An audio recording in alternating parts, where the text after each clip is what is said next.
Good morning, Tradeify Nation, and welcome to another edition of Tradeify TV. It is Monday, December 22nd. It is Christmas week.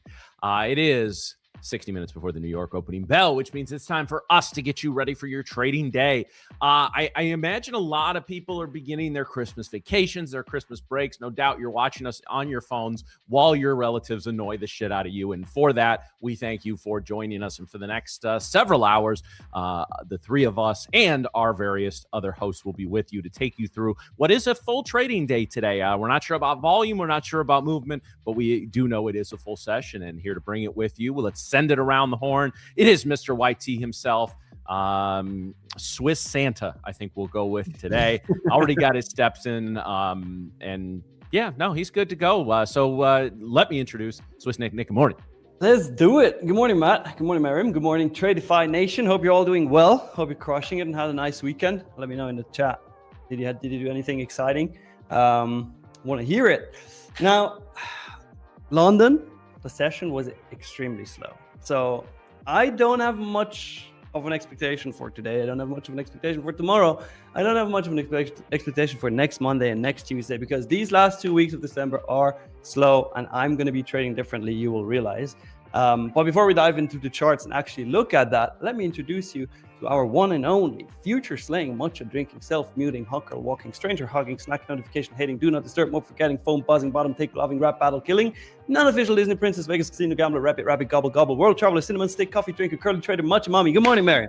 Good morning. I thought you were going to add the marathon part into that, but I guess that's not yet. You first gotta run it. Actually run. Okay, you first gotta run it. I told Nick. First of all, good morning, everyone. I hope you're all doing well on this fine Monday. I was telling Nick that I am training for a marathon again because I really liked how fit I felt when I was running one. So I ran this weekend, and I told him, he's like, I'm going to add marathon runner in your intro. So I guess we'll have to wait and see when that comes out. But guys, good morning. Happy Monday. It is Christmas week, as Matt said, and we are excited for the week. I hope you guys have some, it's going to be a wonky week, but I hope you guys have some good plans set up for you guys. I'm obviously visiting family and all that, I would assume, but yeah, it's going to be an interesting wonky week. Like Nick said, I don't have super high expectations for the price action today, but of course, watch the market completely prove all of us wrong and make a move. So we'll just have to wait and see, right? But we'll get into it. We'll talk about the charts. We'll talk about, the levels that we're looking at. Obviously, we've gapped up in the overnight session here, so we'll just have to wait and see. Do we fill that gap, guys? Do we fill that gap? The question is, right? Do we fill the gap? Anyways, we'll figure it out. We'll see what the market brings to us today. But before we do that, let's do the market wake up.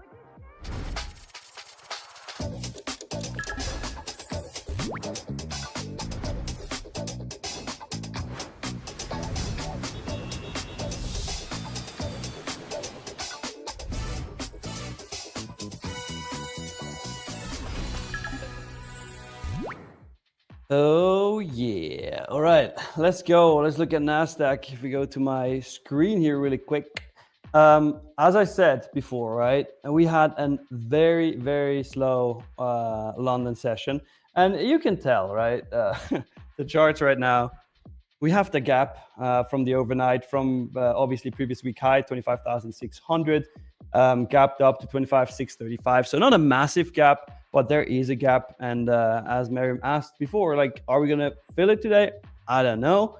Possible, yes, absolutely. We're not far from it technically. We're only 100 points higher currently.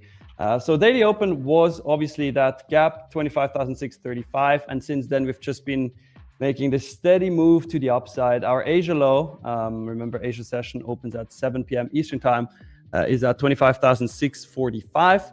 And Asia high, Asia closes at 10 a.m. Eastern time, is at 25,716. So a pretty tight Asia range, and also London has not moved much, as I already said. I mean, the total range for today, if we use our nice little price range tool here, the total range of the day is 123 points. So yeah, That's whatever that is. That's half an expected. hourly candle that we were seeing last week. Man. Right, and that is expected in the last 2 weeks of December. I mean, people are on holiday, right? The market makers sleep as well sometimes, and we're gonna see what today brings. If we go to a higher time from here on the hourly, what I do see though, and that's something that's important to me, are obviously these 4 wicks up here, right? From Friday the 5th of December, then Monday the 8th of December, then Wednesday the 10th of December, and Thursday the 11th of December. And that to me is obviously a draw of liquidity, something that I'm interested in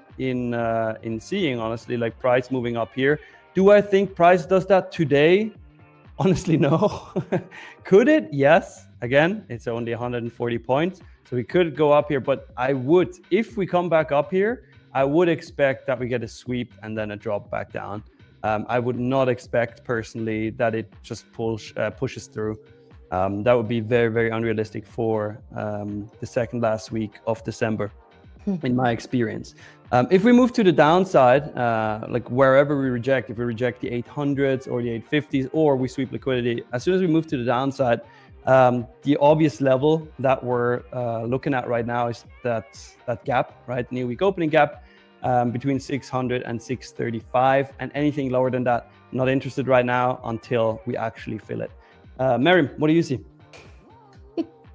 Sorry, I'm reading someone's comment in the chat. First of all, it's the goat life, and it says, Miriam, stop farting on live. What? Okay. All right, thanks for that. First of all, the name is what got me first, the goat life, and then it's a goat life. anyways, okay. Well, if the sound's coming from my end, I don't know. It's definitely not me, but I'm blaming Nick. I didn't even hear a sound. What's happening? I didn't hear a sound either, but it's okay. Hey, we'll then it might be him. Who knows? Yeah. Maybe it's your audio. All right, guys, let's go over NASDAQ and the ES here. So we are obviously, like Nick said, we are gapping up. We do have a supply zone on the NASDAQ on the 1 hour that starts at 802, call it like 800 area. So this is going to be the next target that I would assume bulls would want to get to. Now, we can find some resistance as we get into that. That supply zone is actually from the 12th, which is last... Nope. Was it last Friday? No, 2 Fridays ago, I believe. So this is going to be where that comes from. We got a nice move down from that Friday. And then, kind of have been pretty much dropping ever since then. So we are coming back into that area. So that would be that next target. That supply zone goes all the way up to 863, 864 area. Actually, I think I drew that a little off. Let me just extend that. So that supply zone is pretty much all the way up to like 8, call it like it's about 100 points, 80 points. So I would expect that we would find some resistance in this area. Otherwise, we have another gap to fill from the 11th. And that starts at 950 all the way up to 26,000 pretty much. So again, I don't expect us to get up there, especially with the movement, the volatility, the volume, liquidity pushes volume, or volume pushes liquidity, and vice versa. So I don't expect, especially on a week like this, that we're going to get the volume. And so, who knows? We might come really close to this 800 level and then start drifting back down. I don't expect a lot of volume to push us through here. To the downside, of course, we have this nice trend line that we're holding. Not a lot of like A+ setups to begin with, honestly, from my end. I would look for if we can hold below the 700, 695 level. That would probably put us below where VWAP and the 9 EMA are sitting right now. Target would probably be around 650 or the pre-market low sitting at 630. And then, of course, below 630, we have the gap to fill to about 600. So it's not a huge gap, it's 30 points, but it could be a decent trade if we do get the traction below there. Otherwise, we have another trend line, a larger time frame trend line that we could hold if we are not able to hold the 600 level. Again, I'm not anticipating massive movement today or the rest of this week, to be fair, but we'll just have to wait and see. On ES here, Same sort of deal. I didn't draw the trend line because it's not as pretty as NASDAQ, but we do have a nice trend line that we're holding as well. Next target up is going to come from this supply zone from the 15th of December. You guys can see a nice basing candle, and then we had a nice drop from there. So that supply zone starts at 924, goes up to 932-ish. So that would be that next target. If we do somehow get above that, then we do have the next target up to 956. Like I said, I don't anticipate a lot of movement today, so we could come into this area and then start to find some resistance.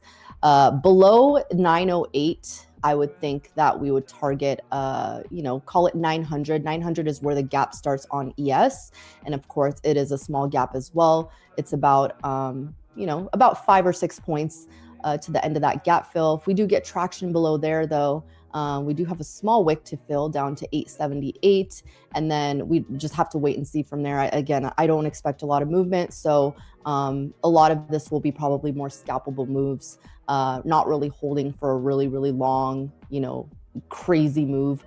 We could get a nice little grind, whether it's to the upside or the downside, but like I said, I'm not expecting massive bullish or bearish moves today. So we'll just have to wait and see. Volume already on Bookmaps is really low, very, very low. So just don't get caught up today. I think that's the biggest thing. Like, don't get caught up too much in, expecting like a lot of follow through. And again, I could be completely wrong. I'm just, when we consider days like this, we have to consider what's the highest probability setup. Typically on days like this, we don't get massive moves. So if you're someone who tends to hold a trade for a really, really long time, this could be one of your days. Maybe it's not really so much a scalpable day, because if we do, there might be some slippage. I don't know. We'll just have to wait and see and just kind of be careful. I know going into weeks like this, I'm not positioned high at all. I'm very risk adverse. So that's pretty much that's it. That's all I got to say. But Matt, what do you see? So we're going to take a look at a chart of gold here, but I do want to echo what both of my co-hosts have said over the course of the past few minutes. These next 2 weeks are going to be different. And thanks for the insight, Matt, right? But it's the way the holiday falls. I don't like this. I love when the holiday falls on either a Monday or a Friday, because we still get a good chunk of a regular week. Whenever it falls Tuesday, Wednesday, Thursday, it really screws up everything. Mostly Wednesday or Thursday, because it really doesn't give the market time to get back going by Friday.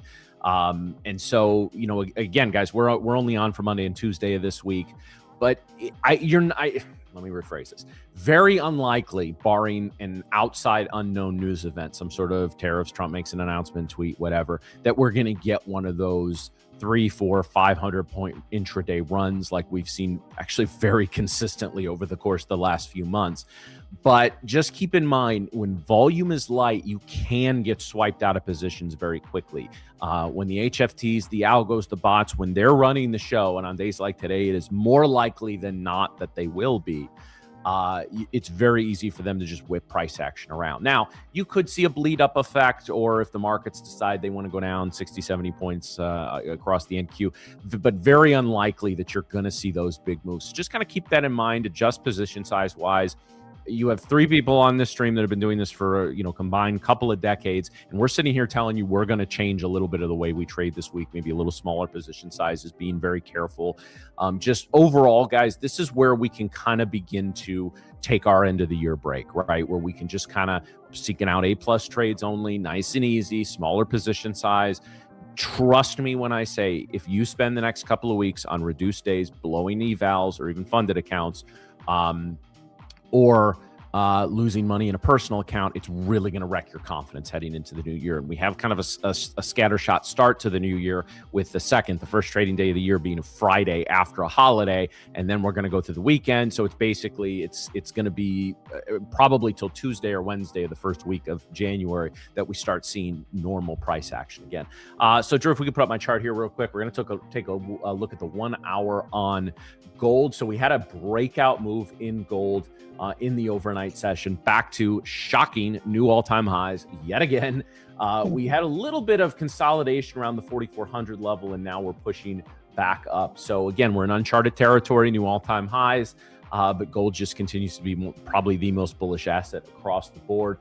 Oil rallied overnight and basically is pushed back up above $58 per barrel after bottoming out below 55 for the first time in a couple of years. I know it's good for those that are traveling. Gas prices are headed lower, but I think they're going to pop this back up heading into the new year. It just got a little too low. OPEC doesn't like oil getting that close to $50 a barrel, so we're going to have to be careful there. The Russell has broken out of its little pennant pattern here and a small gap up, which was retraced. So on the Russell, the gap was filled. Yes, it was filled. And now we're pushing up towards what could be a pretty key resistance area up here at about 25.40 to 25.44, because we have a little bit of we can call it a double/triple top.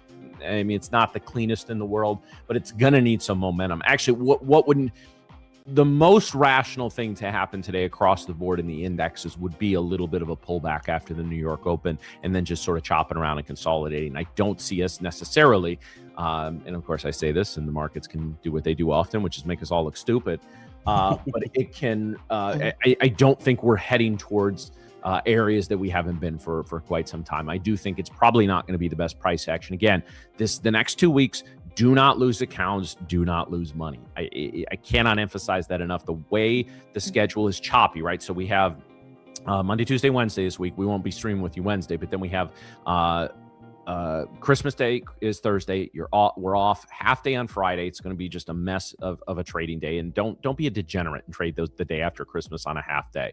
I know most of you are probably going to do it anyway. I may even look at the charts myself, but don't trade, right? The next week, again, we have, I believe, I don't remember if the 31st is a half day or full day. Somebody in the chat can remind me of that. But obviously we're closed Thursday. Full day on Friday when it's just going to be a lot of chaos. I can't tell you the last time I placed a trade on the first trading day of the year. It's just an opportunity to kind of set the tone and figure out some of the early levels that we're going to be looking at through that first full week. But outside of that, guys, we do have Coach Tex is going to be joining us here in a few minutes. So I'm looking forward to answering some questions from him while we're here, guys. And again, we're streaming Monday, Tuesday this week, Monday, Tuesday, and Friday next week. So it's going to be some slow price action. We're going to be getting into, again, I'm going to be talking about some goal setting things. I think we'll talk about kind of how we've talked about how we approach the end of the year, but we're going to elaborate on that a little bit. I've already been doing just a little bit of my year-end analysis. So as we get into the end of the year, I'll share a little bit of some bullet points with that. If you have not started your year-end kind of review, and this is a thing now, right, guys? So you go Spotify, Apple Music. I even saw was it YouTube and a couple of other places are doing the year-end reviews now. You should be doing that for your trading. Tradeify has a very nice year-end feature that has popped up. I shared my stats on my socials for that. And so, yeah, do that analysis, guys. Do the work because nobody's going to do it for you. TradingView has it as well. It's kind of sick. Oh, good. I haven't taken a look at that yet. Oh, I haven't looked at that either. Very sick. They basically guide you through like a planet expedition. Oh, I did see that. Cool. It was a deep analysis. It told me I like to trade the NQ. Thank you, trading. Oh. What do you mean you don't trade? You've never taken a trade? Yeah, I've never taken a trade. That's it. Yeah. Oh, you would like to trade the NQ? Is that what it said? If I ever made a trade, Nick, I would like it to be in the NQ. Maybe 2026 is finally the year that I trade. I've just been sitting here watching the markets for the last 12 years. But yes, I'm almost ready. Another 4, 5, 6 years, I'll be right there. I see. S-Trace25 says, hey, Nick, I missed the outcome of your gold trade. I didn't take a gold trade. Celine took a gold trade. But yeah, she got wrecked, it looks like, by the Wheel of Fortune. Wheel of Fortune told her to take a short. Not hey. Damn. Well, it didn't go that way. It was a fun stream, though. We let the wheel decide what we're going to trade. That wild. That sounds like some Game of Thrones shit right there. We let the wheel decide on fate. We let the wheel decide. Corey, nice. Congrats. Very nice. Oh, Paraloco, welcome. First timer here. Wow. Any other first timers in the chat? Paraloco. Yeah, we appreciate it. It's your first time here again. Did you see what Ozempic said? Ozempic said, I'm not sharing my stats on socials. I will never sell a course if I do. Well, you can. You can't charge $50K for it. You're gonna have to bring the price down to about 45. Sorry. That's I don't even know how you pay your bills on that, but you can figure it out. Hey. Hey. Well, welcome to the actual real first timers here. Yes. We're gonna be doing some giveaways today. So Yes. we can start the new year strong with these accounts. But Right? to do a giveaway, we first need to hit a like goal. Currently, there are 344 people watching. Now, Miriam, we currently have 97 likes, which is ew. How many do they need to hit to do the first giveaway? I'm looking at the date today, and it's 2/2, and it's also 12/22/25. So let's make it 2/22. 222, easy to hit, but okay. Let's do 222. Yeah, It's Christmas week, you know, we're feeling jolly. It is. So, I So if do you hit want 222 though. likes, I we're gonna do a can't- giveaway. I cannot emphasize this enough, though, guys, and I just want to come back to this point before we get lost in with Coach Tex and the market opening on that.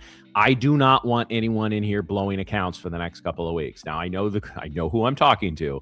okay, so, Dad. Yeah, no, absolutely. I'm gonna cover my ears.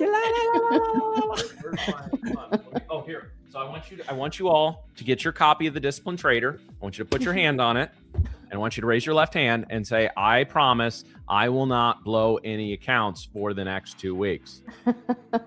Okay. January 5th, you can blow all your accounts. Yeah. But the next couple of weeks, you're not allowed to blow your account. So Why the next couple weeks specifically? because this is not going to most likely this is not going to be the best trading environment, right? And I already saw somebody in the chat who was saying they blew their accounts in the chop last night. And listen, I did a bunch of dumb shit my first couple of years as a trader, and I don't know where you are in your journey. If you want to give us a little more details, fine. But I first thing I do when I come down here with my coffee in the mornings, I pull up TradingView and I'm looking at the overnight session, right? And usually 9 times out of 10, if Nick took a trade, I know exactly where it is because I know specifically what he's looking for. And I always like to create conversation with Nick in the morning. Say, hey, Nick, how was the London session? Blah blah blah blah. But like as soon as I open this one, oh God, that's shit price action. So like I really, and I'm not saying this to be a dick. I know that's just generally how I come off, but that's okay.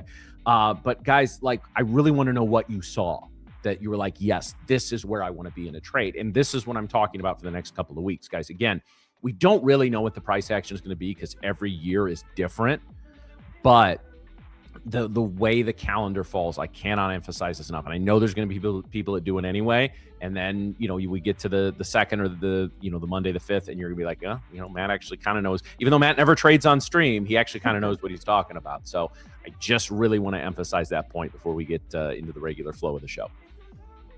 I love that.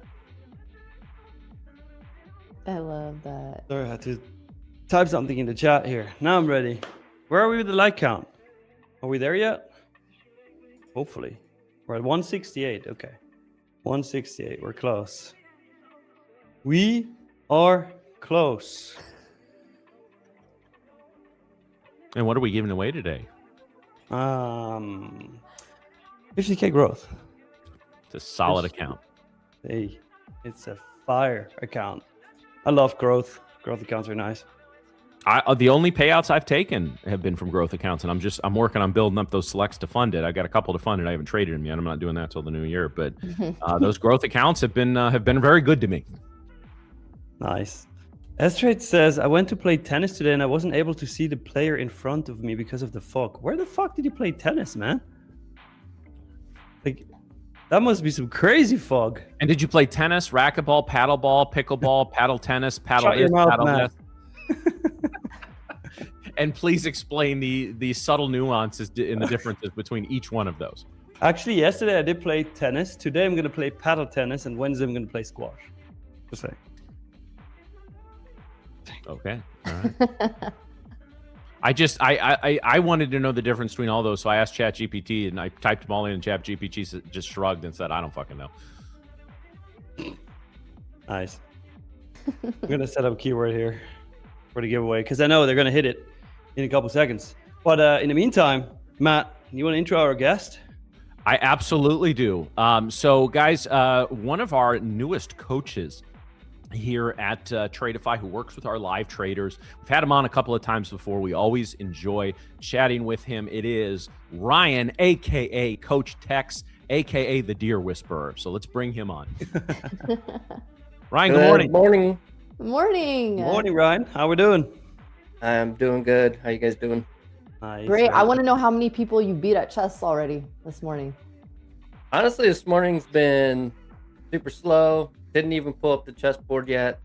What? So I've already starting like my Christmas relaxing. There you go. You know, You're trying to That's gear nice. yourself up for the new year so you can really just like go hard. unleash. Yeah. Yep, I get it. But I get it. how many chess matches do you play on average on a daily basis? Well, it used to be around 100 per day, like 50 in the morning, 50 at night. But that was before I really started trading. So once my focus kind of shift to trading in these prop firms, my chess playing has gone down quite a bit. But I'll still probably get in a good 20 to 30 games. But remember, these are fat. These are 1 minute chess game bullet matches. Yeah, but still, 100 a day is almost 2 hours worth of chess. Yeah, it's how over the last 10 years, I guess, like easily clocked over 1 million matches. Wow. That's insane. Yeah. That is insane. Yeah, I do definitely not want to play you, just saying. Well, the thing is with the way I play, which is kind of related to the way I trade, mostly scalping, fast movements, quick thinking, pulling the trigger, when I see something, which is how I play chess after memorizing, tons of patterns. But my hardest opponents are usually the much lower ranked because they don't know to play by the book. So they're not playing the studied openings. They're not, playing the variation lines that are typical amongst higher rated players. So I think I'm around 2,400 in bullet, but if I were to get on and play someone like a 1,500 or 1,700, it's actually harder for me because they are like more sporadic and spontaneous in their type moves that I'm not familiar with. So Interesting. So point is, any of you guys would stand a chance. You'd be fine. Yeah. It's like, try me. Yeah. I really want to see you play Miriam, actually, because I heard she's good. I'm No, ready. this I've been is- putting it out there. This Whenever. is literally, I was telling Ryan, I was like, I need to definitely like clean up my chess game because this was a while ago. I used to play with my dad growing up. So that was, it was just for fun, but I can work on it. I'll train that while I do my marathon too. So we can. Damn, you can play chess while you run the marathon. Yeah, bullet chess. Someone's just holding it. Yeah, I mean, why not? You can play on the phone, I No, meant it first. Trades. I meant it first. Trades asked, do I have any title? The problem with titles and me is I don't have the time to go out and play over the board the amount of games that you need to play ranked to establish a title. So no, my rating's not an official title, but I do play official title opponents online quite a bit. Last week I think I played some my masters and grandmasters, and I still hold up to them pretty well, or beat them often. So no, it's not an official title. It's just an online. I play for fun. I'm not serious about it. It's really that's my like go-to, my hobby, or my distraction from trading when I need it. 2,400 is fucking sick though. That's crazy. That is crazy. That is crazy. Yeah. Mine will probably be like 240, 240. I don't know. I mean, that's pretty bad. My son actually, my son and I played last night. We were playing at the kitchen table, and he's really good. He's got that mind that I don't have. There's I think there's just some people that would never, including myself, would reach like a grandmaster level because I don't have the ability to look back at some of these games and recall every move like these guys can. You look at like Magnus, and when they're playing a game and they're kind of like they're looking up and you think they're thinking about their move, they're recalling a game that they played 5 years ago that they were in the same position and what the next Wow. move and outcome was. You know, they can recall all that. So I don't have that kind of memory. There's just a level I wouldn't be able to break through. My son, on the other hand, I taught him when he was 4 years old, and Wow. showed him how to set up the board one time, and he knew it. Wow. And then showed him like the basic moves. I only had to show him once, so he picks it up pretty quick. And you know, if he sticks with it, he could actually do pretty well in a That's kind of crazy. career. I want to know Well, what kind of memory pills these people are taking to remember a setup from 5 years ago. Wild. Well, if you notice, a lot of them, you know, they're maybe like on the spectrum or something, but there's something there that plays to their benefit when it comes to the memory. And you know, some of the past best players like Paul Morphy and those guys also were like nuts. So Wow. There is one really important question though in the chat. Lee Chris is asking, what is the deer's ranking though in chess? no, my deer tries to eat the chess pieces. Oh. That's Do you what know she how thinks old of. your deer is? Yeah, we rescued her last September. So she's over a year now, Oh. and she's out now, I think. You should roaming get her around. on stream someday. Yeah. Yeah, when I first was doing the announcement with Coach Tank, I had her on for like a split second just to show that it's real, like she is Not AI. here. That you is know. so sick. But she's really cool, and she's kind of like my comfort animal when it comes Oh. to trading. So Well, That's not many people can say they have a deer. Yeah. yeah, they are really neat animals when you get to The know them deer like is that. awesome, but if you really want to impress me, I need you to get a pet skunk. Oh, That's gone. That's not happening. and No. then a flower. No, I cleaned too many skunk off my dogs. Ooh, yeah. Yeah. Yeah. That's a terrible smell. Oh man. Well, guys, I know we hit that giveaway like count here, so we're gonna do that in a bit once Drew confirms the giveaway keyword. But this is gonna be what is it for again, Nick? A 50K growth. 50K growth account. Yes. 50K growth. Well, Coach, what do you typically look for? I mean, I know we've kind of asked everyone this, but how are you approaching weeks like this in your trading? Yeah, so like I said, I'm already starting my kind of chill, laid back. I'm not going to risk any capital the rest of the year.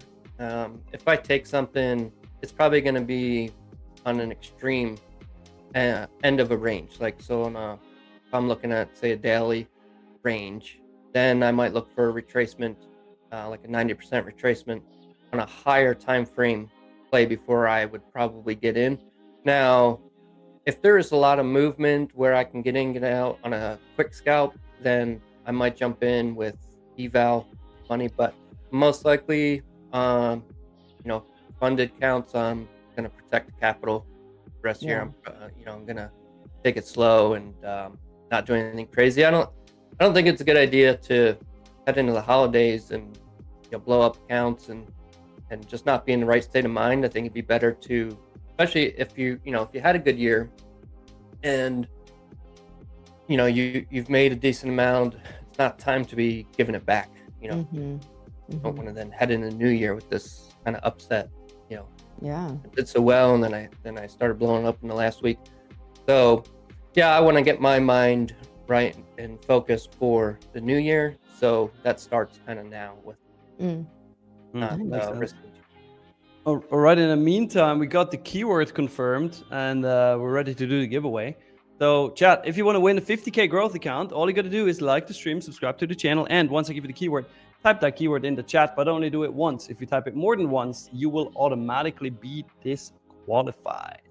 The keyword, since Ryan is here with us, the keyword is Coach Tex. One word, no space in between. Good luck, everybody else.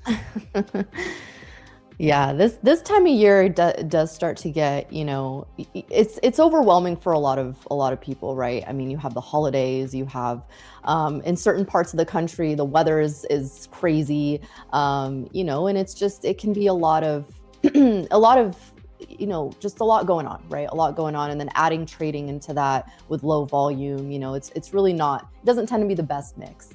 And so, yeah, we tell everyone out here just to be careful, right? You're going to end of the year, kind of same thing that I tell everyone during like a Friday, right? If you had a good Friday, or if you had a good week going into a Friday, maybe don't try to ruin that and self-sabotage that, all those gains that you got and built up.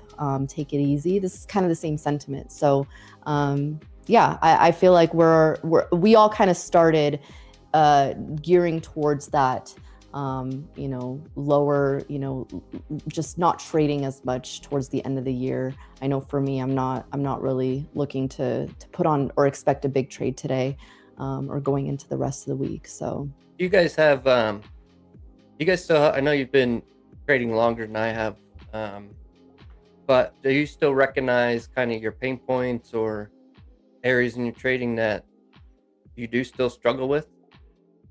oh yeah. Oh, Yeah. 100%. My Yeah. pain point is when the market doesn't do exactly what the fuck I want it to do. No, I that's a good question, and yeah, I think at some point, if you're gonna last in this game more than a couple of years, you've got to know what your pain points are. Now, staying away from those pain points is a whole different psychological conversation. But yeah, absolutely, I think after about 2 to 3 years, if you don't know what you're good at, you either haven't been journaling or you haven't been paying attention. And trading is one of those wonderful things that, like, they say make your weaknesses your strengths, and no, in trading, find your strengths and steer into that skid 100%, right? Like, the type of trading that I do. And again, this is what I've said on the stream. You've got, three hosts that are with you every morning. We all trade very differently, yet we all play to our strengths. And so that's why we're able to have the success that we do. And some of us trade a little more, some of us trade a little, different size, but yet again, we're all taking payouts and get money in our personal account. So yeah, I would say that's a good assessment there, Ryan, in terms of, yeah, I think we have to know at this point, otherwise we're kidding ourselves and everybody else. Mm-hmm. Mm-hmm. True. Yeah. Yeah. I mean, even though I took on this label and whatnot, doesn't mean, I have it all figured out or some amazing trader. So I still have my own struggles as well. And that's why I like, watching the stream and having the different viewpoints. You guys trade differently. I think that's good for everybody to see different ways to approach the market, and you start to maybe relate to different perspectives that then you build that strength on. So I still have my main problem now is, I would say, with when I'm trading the prop firms, is when I do really well on one firm or one account, I end up usually not doing so well on the other, and it goes through these cycles where it's like I might be killing it on Tradeify, but then elsewhere I'm not. And Why would you ever trade elsewhere? I know, right? So diversify. Ooh, put him on the spot. No, it's good. I have to, make sure I'm convincing myself. Of Depending on what firm you're with, you couldn't trade last week. Actually, yeah, no, I haven't. But been a few others. I'm starting like my year-end look back, and probably finish that next week when I kind of go through my history for the year. But one of the accomplishments that I had was out of, I think I've traded like 8 different firms. In the beginning of the year, I was sort of hopping around, but I think only 2 of them is that I gave money to, but only I think like 1 or 2 evals, and I didn't like the setup or the platforms they were using. So everywhere else, I'm net positive. I've blew away my goal that I set out in the beginning of the year. So yeah, that's why it's the rest of this year. I'm gonna take it easy because I kind of did everything I set out to do. And now next year, if I can just do a little better, I'd be happy with that. I'm not going for anything crazy, with next year's goals. Just a little bit of progress, and I'll be pretty happy. I say if you survive this year, I mean, even if you broke even on this year, you're already setting yourself up way further than a lot of people. I mean, this was not an easy year. But see, I hear like I heard you guys say that quite a bit, and I know Matt said it quite a few times. Like this has been one of the more difficult trading years, and it's interesting to me because I started the prop firm trading last April, so not quite 2 years into this, and ever since then I've been hearing people say that. So technically, I don't know what a good market is yet. I don't know. Apparently. Well, you're about to find out because it's going to come up. It's I feel like we're gearing towards some good trading. I mean, I feel like I said, this market has not been easy, but we've also seen waves of that too. So it's not always easy markets. Sometimes it is, it favors certain traders, but I do think we are hopefully coming into better price action. So we'll see. But let's pick this giveaway winner. Why don't you announce it? Yeah, let's do it. Drew, let's run the bot. Everybody have an eye on the chat. The winner of a 50K growth account is Wolf Pups Traders. I know Wolf Pups Trades, actually. Wolf Pups Trades. Type something in the chat really quick. Wolf Pups. Yes. Wolf Pups. Wolf That's Pups. cute. Bork. Bork howl. Kind of. By the way, how vicious is our chat, man? We get into a nice, cute discussion about a deer, and the chat's like, "Oh, deer sausage is great." It's Oh my gosh. Leia started it. Leia was like, "Hey, here's a delicacy here in Sweden, and same in Switzerland. Actually, it's great. Good." Yay. Yeah, but you guys know, especially with trading, gotta have some thick skin, so you can't hurt me or my deer. Aww. And honestly, she would eat deer jerky, so she loves meat, all kinds of meat. She's crazy. She's not really a deer. She's a dog. So That's great. He's a dog. Oh man. Well, Wolf Pups, congratulations on winning a giveaway. I saw you type in the chat finally. So congrats. Take that to a payout. And Better. Let's go. Better take it to a payout, otherwise Matt is going to be pissed. That's right. That. That's right. If every giveaway winner does not take their account to a payoff, I literally fly to your house and slap you in the face. No, I'm kidding. That's the kind of service we have here at Tradeify. You fuck up an account and you get some real negative reinforcement. Either that or Nick shows up at your house and puts ketchup on every piece of food in your refrigerator. I was about to say, oh, Abo and Gabby, you must learn. You must learn, my friends. Of course I eat deer with ketchup. It's fucking sick. It's so good. Real Crispy says we had a chicken named Skillet before. Guess where she ended up? Oh Lord. You guys are wild. Oh, well, man. I will say, if things got rough on the farm, unfortunately, it would probably have to be Deary that goes first. Is that right, Deary? This is the Hunger Games, the real edition. Yeah, right. Well, on a positive note, that was our first giveaway that we did. We're gonna do a couple more today, guys. More? So, what? Yeah. Damn. Okay. Well, let's ask Ryan what the number is. The next goal. Where are we at here? Let me see. 347. What do you think? Can we get to 450? Is that stretch goal? Hey, 450. No, that's a good goal. I think for Right? the viewership, I think, yeah, let's do it. I like it. So 450 goals. 450 likes for the next giveaway, chat. Yeah. I don't want to make it, too easy, and plus, if we're coming in like the holidays, people are getting off, maybe starting already off work and stuff. We should be tuning in, right? True. No, I like the Lyco. It's a good number. We can hit it. Well, I wasn't really expecting this kind of move up. Yeah, I was just gonna say we're slowly just grinding up here. I mean, ES. Gold made a new all-time high. Yeah, ES is coming into a supply zone 925. That same one that we talked about in the pre-market, or not too long ago, actually. So we'll see. We have about 10 points up until the end of that supply zone. So at any point, I would expect some sort of resistance in this area. NASDAQ still has not gotten to that 800 level. We're not too far from it, but 800 would be that next potential resistance spot that I would assume. Yeah, if you know how I trade, this is not my not my kind of price action. Yeah. Brian says a trend. I don't know her. Yeah. Yeah. A slow No, grind.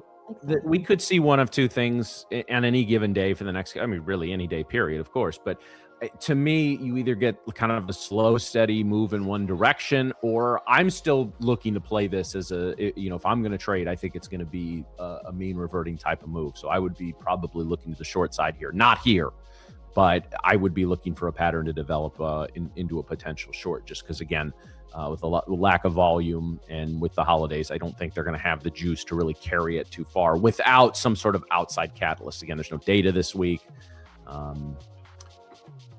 Also, I don't know if anyone else has a rhythmic connection they're trying to patch into Bookmap, but I'm not able to connect. So if anybody who trades off a rhythmic connection somewhere, if you're having issues or anything, let me know, because I'm having issues. Bookmaps looks flatlined. I mean, the whole there's like nothing happening. Volume is extremely low. It's just, usually it starts to pick up around this time, but the market is moving. It's just no volume, like zero volume in the market. So same as during the London session. London session was such low volume. It was about a third of the usual volume. Going to be very curious where our ATR ends up. It's at 10.5 right now, which is that's not ridiculously low for the pre New York session, but it is low. So if that doesn't poke its head over about 25 in the first hour, we'll just, at that point, Yep. Let's see. Maybe we get a pleasant surprise. Who knows? Yeah, if we shot up to, again, I'm looking at more extreme, higher time frame range before I would probably get in, given the holiday week and stuff. But up around 25,980 is really where I'd be looking at for thinking of a short. Okay. Oh, you want it to get way up there. So that's up there, yeah. So, what's that level, Ryan? 25.94, which is basically I'm pulling the range from, if you look on the daily, from 26.17, kind of these, you can see on these previous week highs. Yeah, basically we have like 4 hits at that level. Yeah, up there at 26.120, somewhere around there. And so I'm pulling from there down to last week's bottom, down at 24,890. Is that what it is? Yeah. So that whole range, and now I'm looking for price to pull back up, come up to around 90% of that whole range, which my specific level I use is 893, which is basically the midpoint between the 786 and full level, which puts it at around that 980. And so if price gets up there, then I would be going down and looking at a 1 to 5 minute chart and putting in an entry there. So it's still quite a bit of ways away, but we've seen that happen very often. Yeah, we'll It'll see. move 200 points pretty quick. So that's how I'm playing it. Pretty much this whole week will be more on extreme ranges to get there before I'm going to risk my capital. That makes sense. There is an important question in the chat. I've seen this multiple times today already during the London session as well. Curial Trades is asking, can I ask a question for the holidays? If I'm not trading till 2nd of January, the 7 days rule still apply, no trades, then we are losing the accounts. If you want to make 100% sure that you don't have any inactivity rule breaches or anything, just open a trade with 1 micro. Like, be in that trade really quick, close it, and you're done. That's the easiest way to go about it. That's a smart thing to do, because that's, I do that in some other accounts anyway, just to keep them active.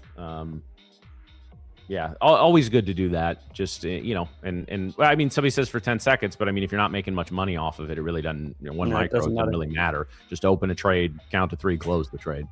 Yep. Super simple. Yeah, I trade off micros anyways, so I'll do that if I got a clock a day. Yeah, 1 micro, just to get in, get out, and keep the account active or whatever needs to be done there. But I'm not trading it how I normally would. Yeah. All right, guys. So we are 5 minutes away from the New York Open. We are slowly kind of grinding up to session highs here. NQ sitting up at 25,775, up about 200 points on the overall session. So again, if my thesis right now is eventually a mean reverting move, a move back down towards, I mean, I'm not going to sit here and say we're going to VWAP at this point, but the +1 standard deviation band could be in play, especially as volume moves into the market. But again, this could be one of those situations where trying to determine long or short, trend day, mean reverting day, you're just going to sit in your head and it's going to be a battle. And speaking of battles, it's time for the opening bell battle.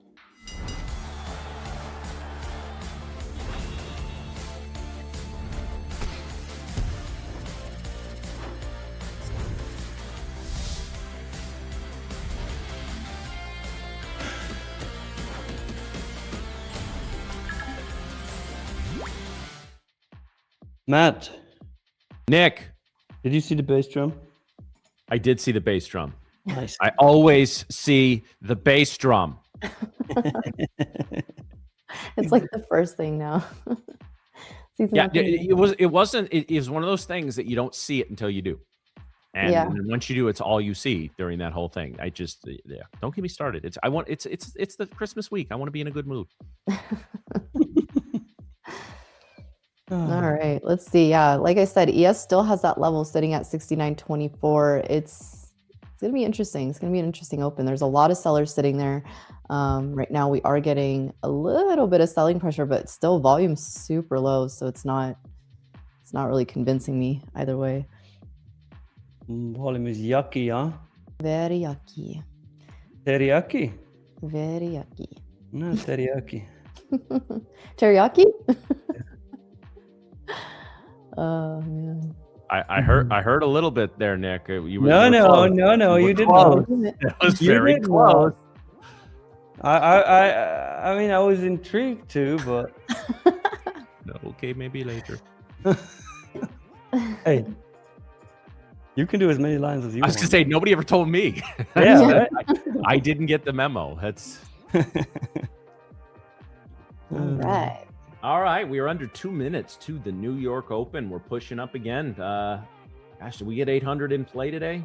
I'm very surprised to see us up 200 points. I know, me too. Yeah.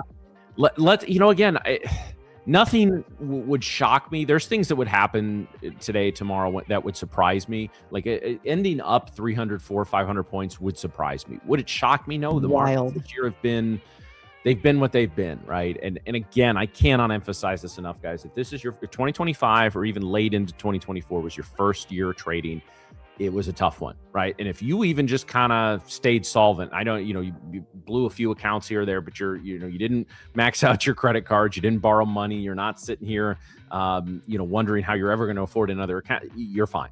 Really, you're fine.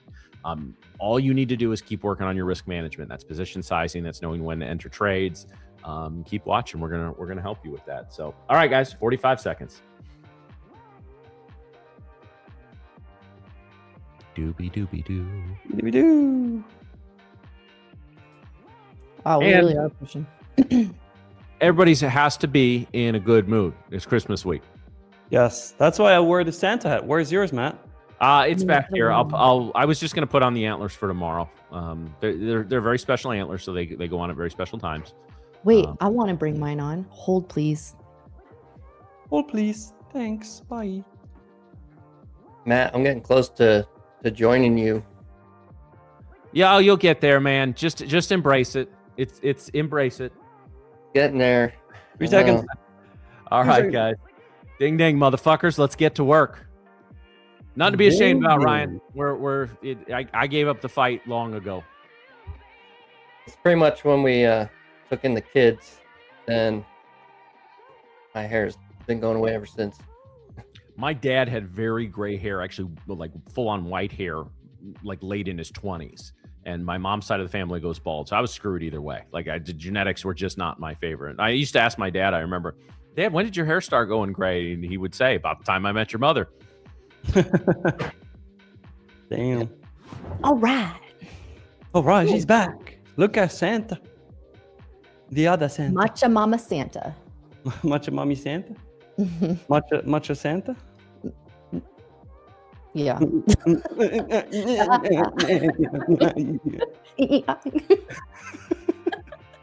You guys all pretty much wait like you guys all wait for like a 15-minute. Well, not always. Clearly, this is your first time with us in the morning. Miriam, rarely. Me, not always. Matt, What do you mean rarely? Don't say rarely. Miriam. Shh. He said rarely. Wild. I'm in 10 minis right now.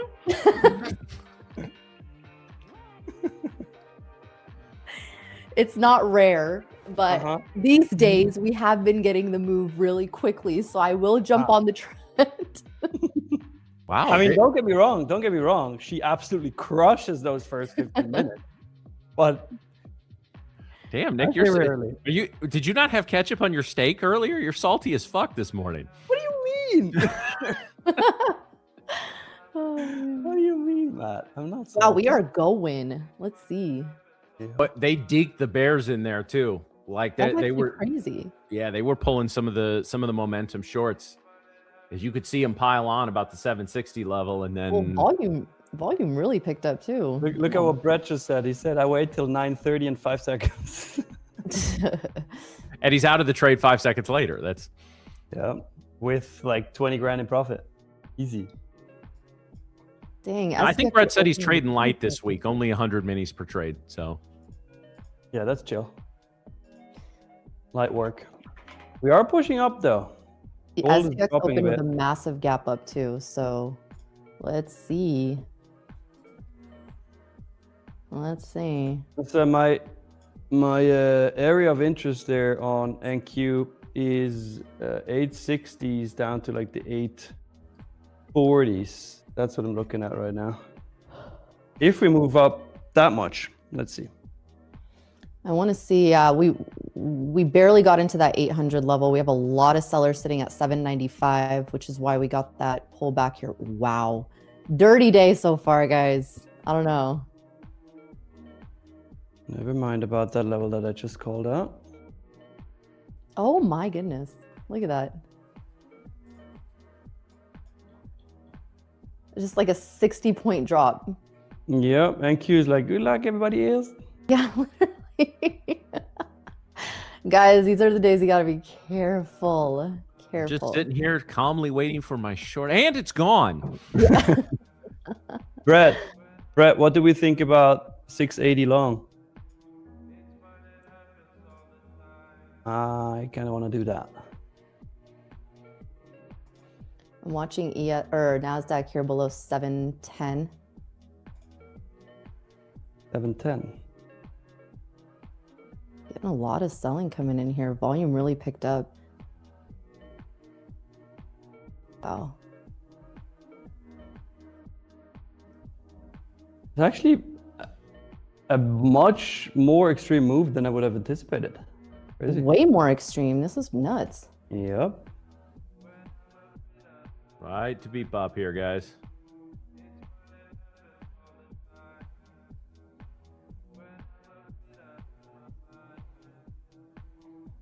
Damn. It's dropping. I have a buy order at 680 if we come back down there. Or along. I'm in these shorts. See, Gonna be a rarely. quick scalp, guys. I'm not overstaying my welcome on this. Rarely. Let me rephrase. Rarely. Sorry. I know. All right. I scaled out. Starting to hold here. All right. Right into 618 GP.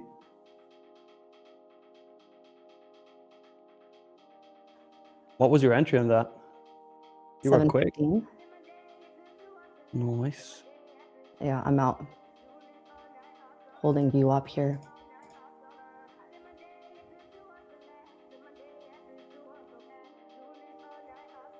That was a quick one. Uh-huh. I would probably look at taking a long entry at 25,670. Wow. I have a long order at 680, so I'm right with you, Ryan. Right with you. And again, that would be, I'm not looking for some major reversal. I would be in and out. Yeah, same. Okay, I'm in a long now. My target is my entry was 680 and target is 705. My stop is at 57.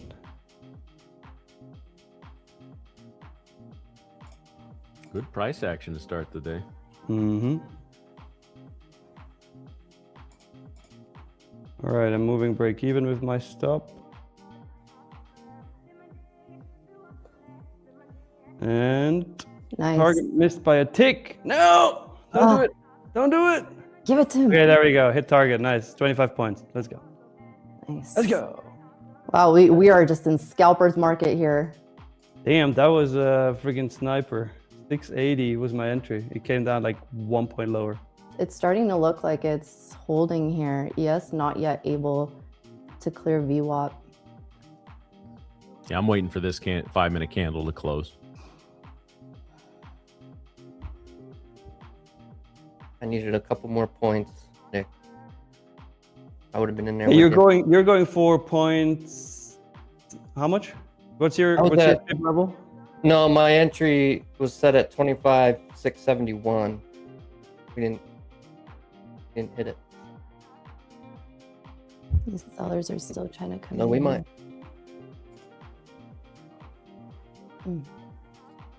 That's clean. Hey, Brett, don't trigger me. Saying profit equals redeemed. Uh-huh. Can see the smoke coming out of Nick's ears at this point. Yeah,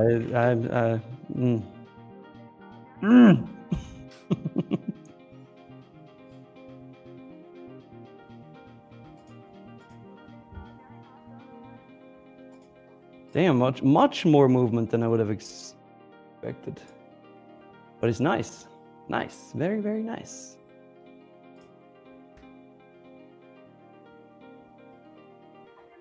Marco Maker Mario, what's up? Good morning. Good to see you. Says, if I don't see you tomorrow, wish you all a Merry Christmas. Caught 2 trades, one overnight long on MNQ and YM long off the rip using London IB. Hey, you are a master of the markets. Enjoy Christmas. And thanks. By the way, we're close to the next like goal, chat. We are sitting at 398. We need 450. So only 52 more likes, and we're going to do another giveaway. Giving away a 50K growth account. So smack the like button. Please. Please. You know what? I actually haven't done that yet. Oh, Ryan, what? The helly? What did you say? If Ryan gets Matt to say the helly, then something is seriously wrong. There we go. Another one. Nice. We're at 426 now. Getting there. They're really trying to hold this gap here on SPX. Not yet able to get the volume to push us through. ES coming into VWAP right now. Let's see. NASDAQ still holding.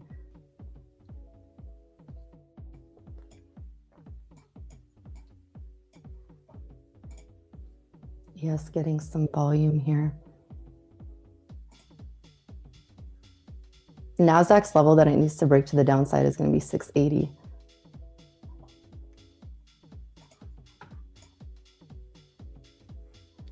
It's going to be a hell of an orb.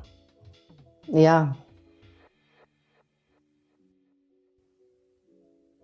Yeah, pretty big move. Yeah, when we get this kind of a move in those first 15 minutes, then I might typically use that as a new range. So Mhm. then I'll be repulling levels based on this 15-minute arrangement.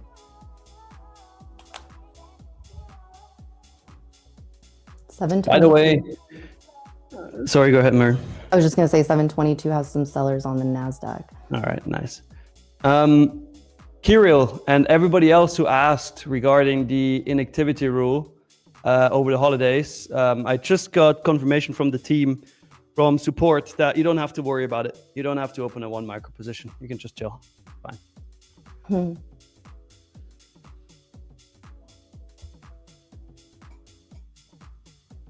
Yeah, NQ wants to fill that gap, huh? Let's see. NQ's like, give me the gap feel. Give me the gap feel. Do it. Needs to clear this 80. There's some buyers sitting there. Good morning, Dominic. How are you doing? We have our 100 contract Ooh. spoofer back at work in the NQ today, I see. Yeah, that's Mhm. Brett. Yeah. The only difference is he doesn't spoof. He actually takes it. We have stock liquidity sitting to the downside here. We hit the like goal, chat. So gonna do a giveaway as soon as Drew confirms the keyword. Ryan, do you still have your order at 670? Yeah, I'm in. I just got tagged in right when Oh, you said you're already we in. hit the like go. Nice. Clean. And you're looking for what level as your target? 95. 695. 695, nice. About 20-ish points. Mm-hmm.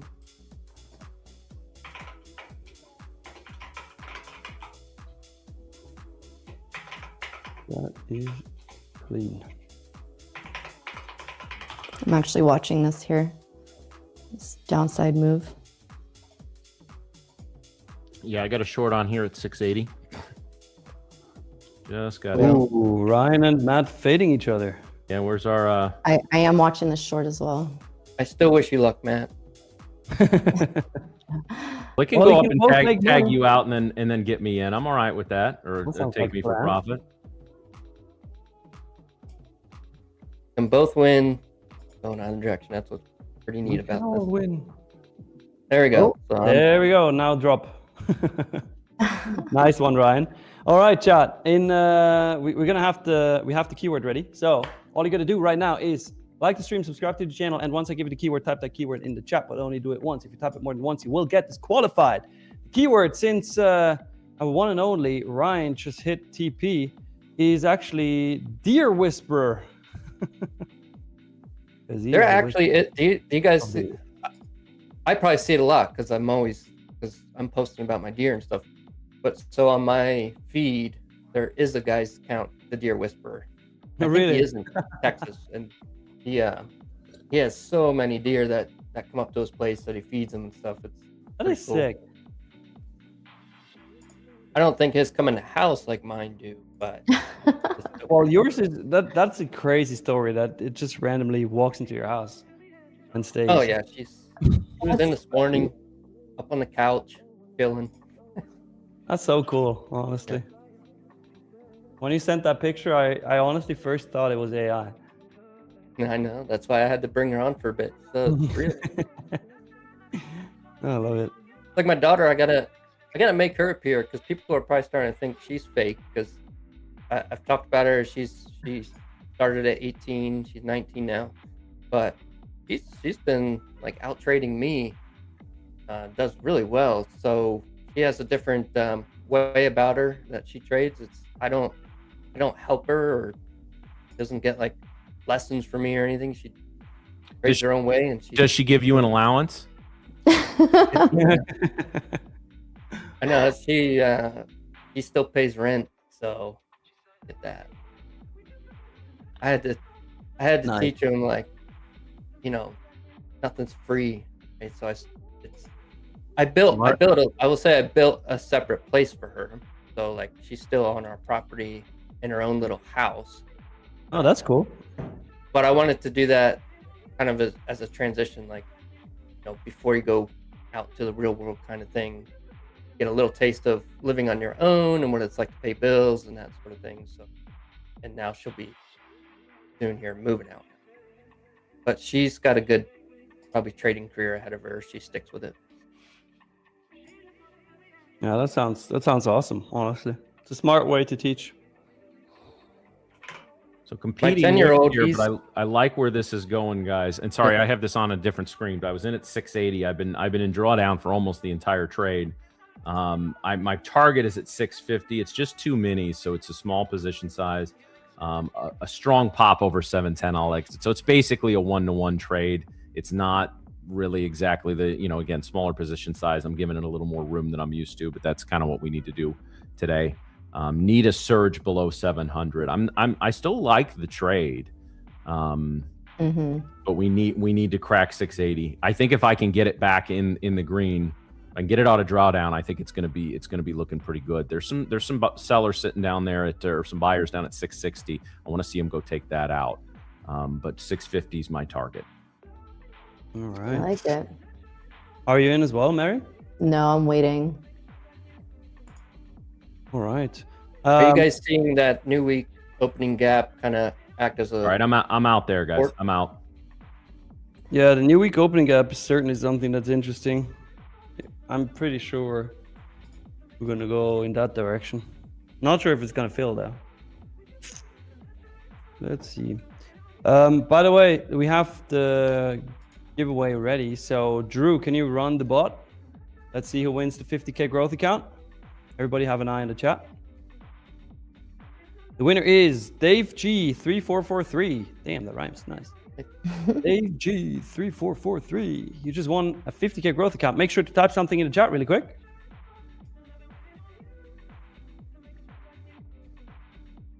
Mr. Dave G. I like those growth counts on just days where you have a lot of momentum, because I am at kind of that point where if I'm gonna jump into an eval, I like to pass it in a day or two. Not necessarily the thing you would do as somebody starting out for beginner, take your time, play it the way you're gonna play it as a real money account. But I think at some point you've learned enough and you've done it enough and you're confident enough in your strategy that go higher risk on those evals, and that's how I like to play the growth. Just get in and pass. Yeah, that makes sense. Also, everybody's saying Dave is here in the chat. Yep, I saw him. All good, all good. Dave, I see you already have your email address in your YouTube channel description, so you're good to go. Just gotta give us up to 7 days to send your free account. Congrats. Congrats. Something I want to get better at is, in some of these trades, is leaving a runner. Yeah. I haven't really been doing it. Maybe that's just the nature now of scalping, getting in and getting out in full position. But I have noticed plenty of times where at least leaving a runner, locking in profit. I'm in a short, guys. Sorry, I just entered that short at the 9 EMA retest on the Nasdaq. Sorry, Coach. I didn't mean to interrupt you there. No, that's it. Leaving runners is my biggest issue. Interrupt me. I'm getting off.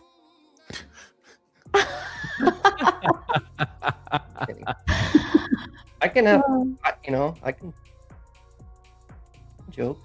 He's like, I can do it. No. We don't do that around here. Yeah. We don't joke. 100% profesh. Mine would be very lame, but I can try.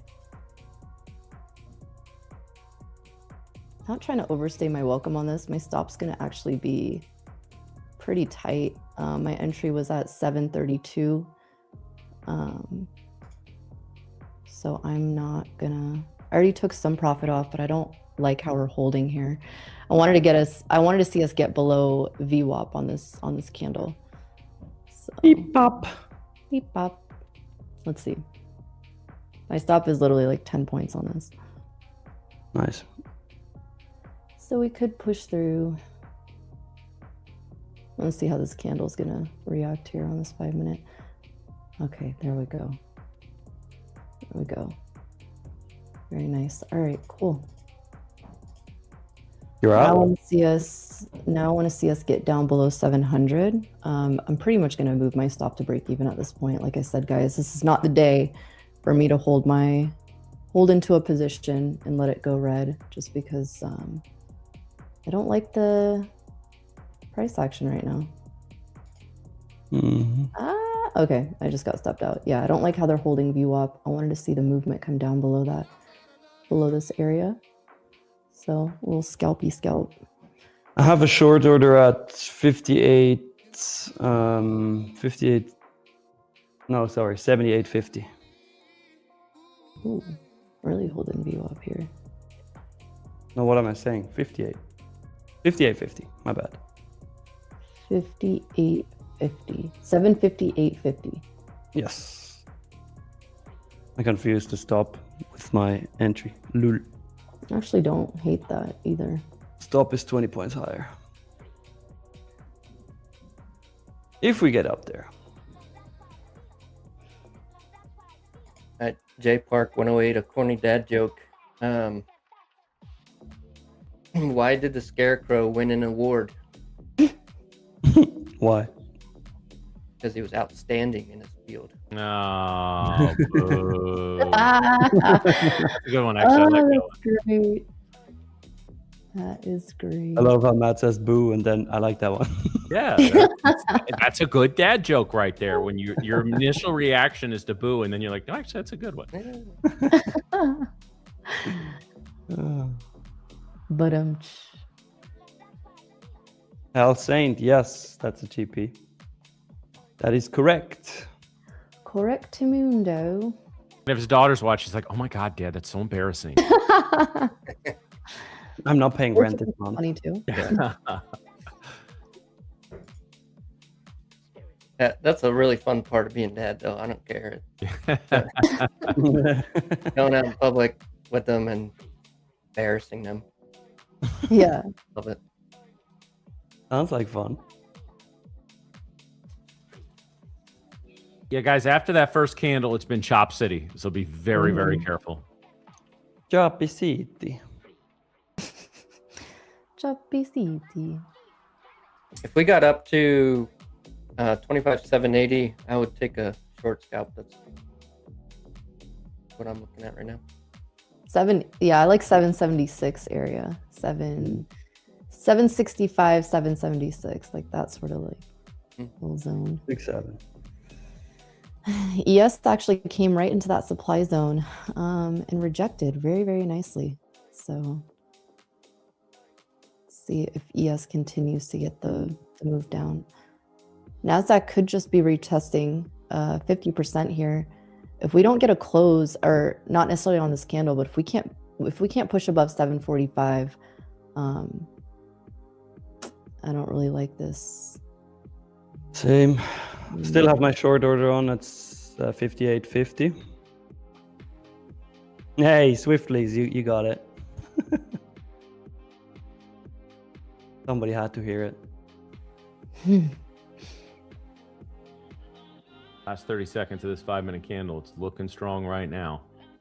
Always be careful, guys. If you're entering, know where you are in the candles, because the last 10 seconds of a 5-minute candle and the first 10 seconds of the next one can be pretty erratic. So if you're not positioned properly, you could get blown out of trades. Ooh, almost at my entry. We're close. 58.50 for a short. Is the plan with stop at 78.50.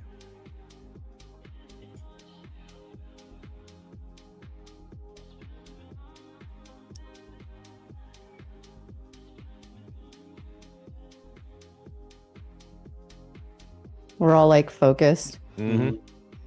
Gonna hit the level. Hit the level. Do it. Do it. Dang, it's really. Oh, one tick away. Come on. There All it right, is. I'm in now. I'm in now.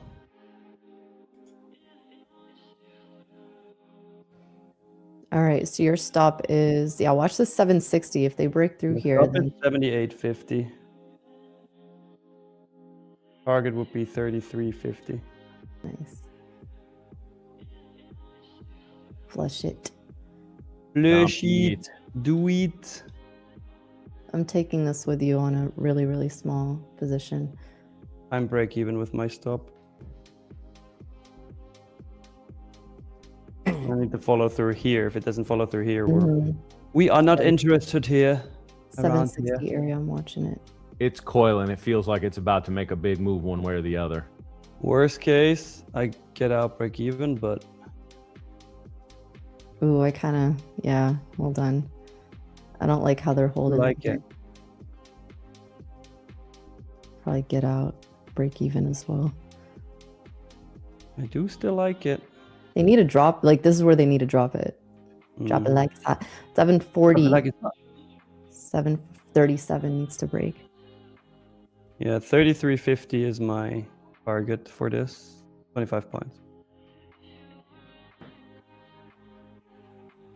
Let's see. Nice. I like this. I like this. Nice. Clean. Bring it down. 38. Bring it down. Give me 38. Do it. Do it. Ooh. Not a day to overstay your welcome. That's what I'm saying. Nope. Definitely not. Definitely not.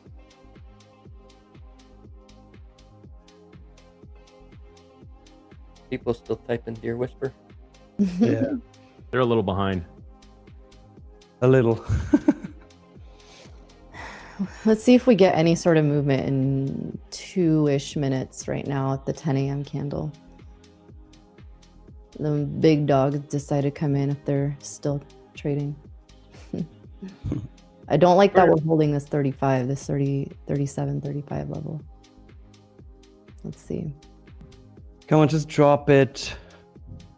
Drop it like it's hot. It came close to my TP, actually. It was 6 points away. 6 points away. Oh, there we go. Come on. Nice. That was another optic. Damn. I Like love Miriam, the you use Bookmap, right? I do, yeah. That's something I have to study more. I haven't really used it. I see also the benefit of it, but I haven't given it time. Yeah, it can be overwhelming. There's a lot going on with book maps. So many features you can add to it, indicators, so it can start getting busy, very busy. And it's just like another thing to look at. So if you're not, and I'm not saying this to you particularly, it was just like in general, if you're, used to keeping things simple and, wanting to just look at simply price action, book maps is gonna feel very overwhelming. Uh-oh, Nick. Uh-oh. No, don't do it. Don't do I'm it. holding this 9. It looked so nice. Why are you It doing that? did. It did.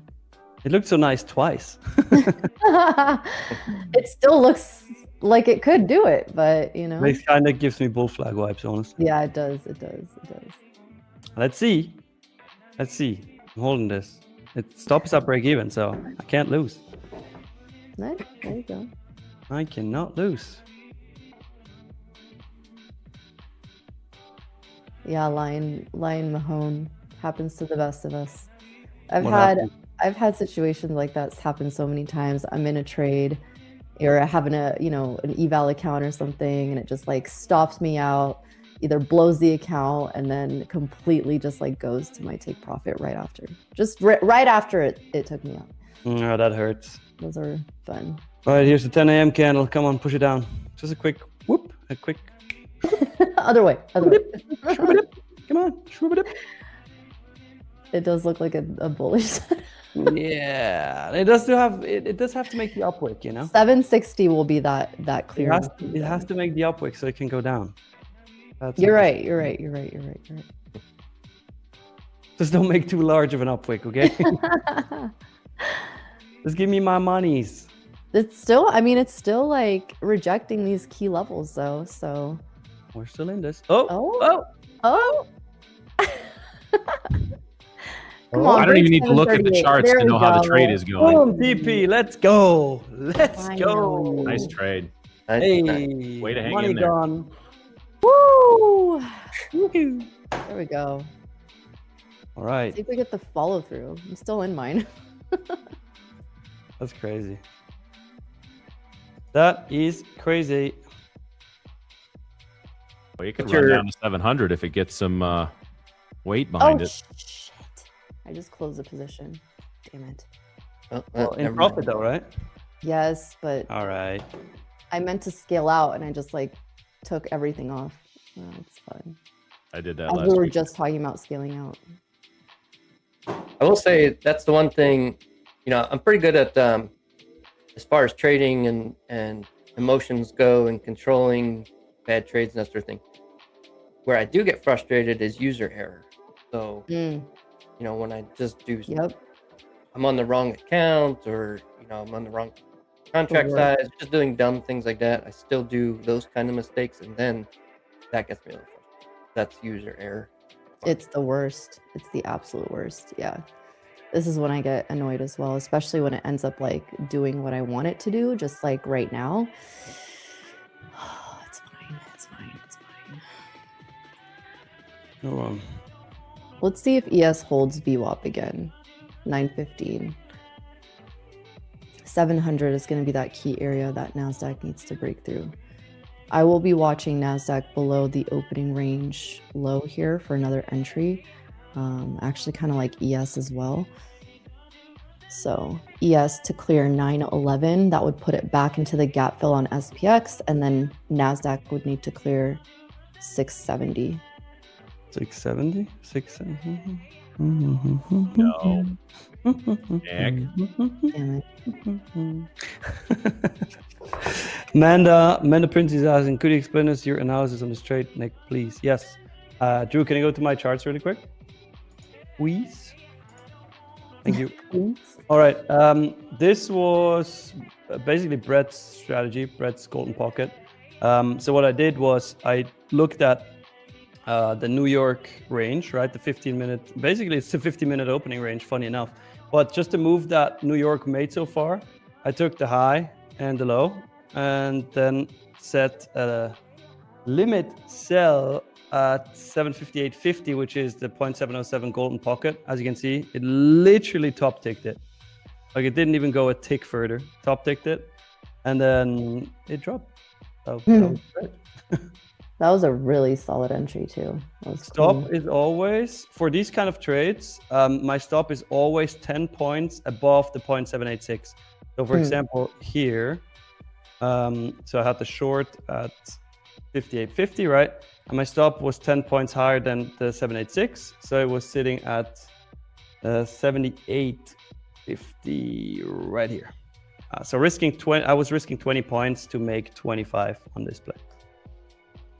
And that's where my entry was going to be. So your stop, typically that's where that golden pocket stop area is. Yeah. And that's where I usually like to enter. And that's just what I've noticed over time and over plays. Now, I don't always get it like this. Just waiting patiently and it didn't hit my target. So the way it goes. But now I'll look to flip to the other end and see where I might want to take a cut. So basically you're happy when I get stopped out because then you can enter your trade. Yeah, I'm in at a better position.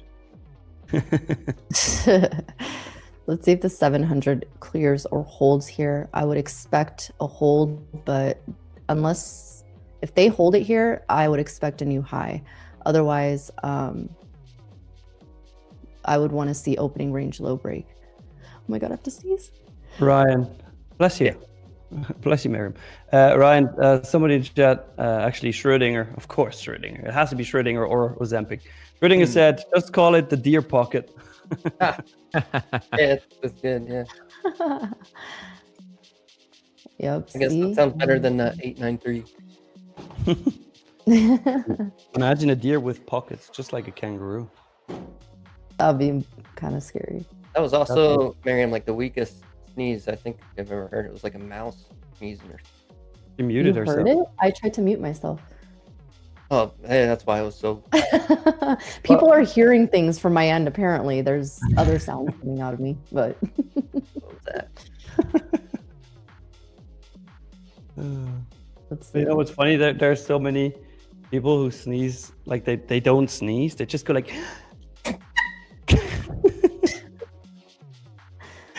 Just let it I'm out. not gonna lie. I'll sometimes do that if I don't want to be. Let it annoying. out. You know, you gotta sneeze like a dad. Yeah, Sneeze like a dad is crazy. Yeah. Have you ever heard a dad sneeze like? Yes. Not even a dad, just my husband. Bless his heart. Ooh, all right. Let's see if we get this clear. I'm watching opening range low here. Hey, Will, you're right. We have 607 viewers. That's correct. Let's see if these longs actually decide to pull through here. Yeah, this 700 is key. I mean, if the bulls can't hold 700 here, we're gonna make a new low. Jay Park said, it must have been actually a super powerful sneeze if I even heard it over a muted mic.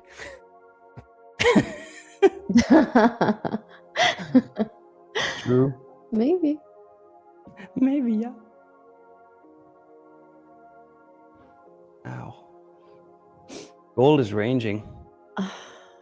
Made a new all-time high after New York Open, and then whoopsie doopsie, back into the range. I'm gonna try a long here. Stop Alright. below 695. I'm in at 707.75. I'm in 3 minis. Want to see 740 break to the upside. Matt, Hold on. Let me. while Miriam sets up the screen to share, Matt Trunk X74 is asking, Matt, how do you feel about gold? I haven't looked at gold since the open. Oh god, no, it's a mess. Never mind. Yeah. Hey, Bluesy, you're right. I forgot when it hit TP. Yeah. All right, I have my screens up here. This is funny. My stop sitting at 695 at that low there. Basically looking at ES holding VWAP. I want to see us get right above this 728 level. So I'm risking about 20 points on this trade. If we can't get past this 727, then obviously we're going to start to break down here, and I would expect my stop to get hit. So this is what I'm expecting here. 695 has some buyers, but I don't think we're going to hold this. So if we don't hold this, I will be looking for the opening range break to get us past this. Just because the fact that we can't get back above like 740, 727, but we are holding 700, it's just kind of one of those things that I decided to take a risk on today with profits. Drew, can we go to Miriam's chart? She's in the trade. Let's see the trade. See if they hold this here, but it doesn't really, it's kind of unclear. I like that ES is trying to hold VWAP and that we did make a higher low so far. So this is kind of my thesis for this trade. We kind of came into the 700, we're not able to break it. Previous, resistance, but now we're probably going to break through. So if this breaks through, sellers actually just stepped in at 720. So this breaks through, then it's likely that we'll break through these lows. Which is what I would be looking for. Let's see. Let's see. You could try to just mess me up here for a bit.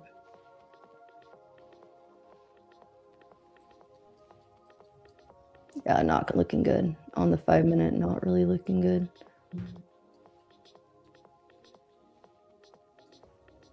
Yeah, 720, lots of sellers sitting there. So we would have to get above that level at minimum if we want to see any sort of support from the bulls. I really don't love this trade. I'm just I just want to see it play out. I'm trying to stick to my plan here, but the more I look at this, the more I actually don't like it. Now sellers stepped in at 710, so if they can't get back above 710, it's very likely we're going to hit these lows. Let's see. Yep, not looking good. I have a long entry waiting at 682. All right, just got stopped on that. So let's see. Maybe it'll start pushing us down below this opening range low. That's what I would expect. Then now I expect the follow through, especially that those sellers stepped in at 712 or 710. And then let's see. Dr. Bob Elliott says, Nick, check out RTY. What's happening with RTY? Let's see. RTY. Yes, a Ooh, lot. pump.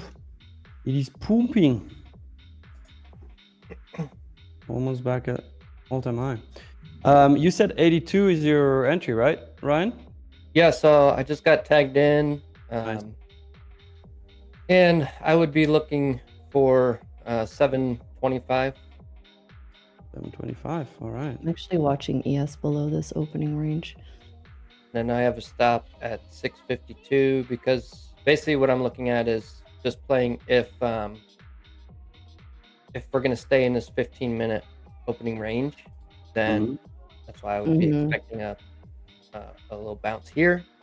And if not, we're going to break out of this range, then we most likely continue down towards the new week opening gap. And so my stop is below this opening range. Gotcha. Yeah, this could be just like a range bound sort of day. 680 would need to break, otherwise holding here would bring us probably back to the halfway point.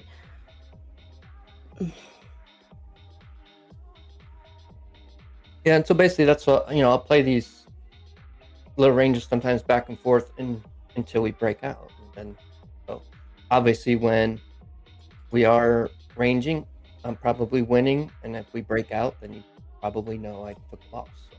So. Yeah. But it doesn't,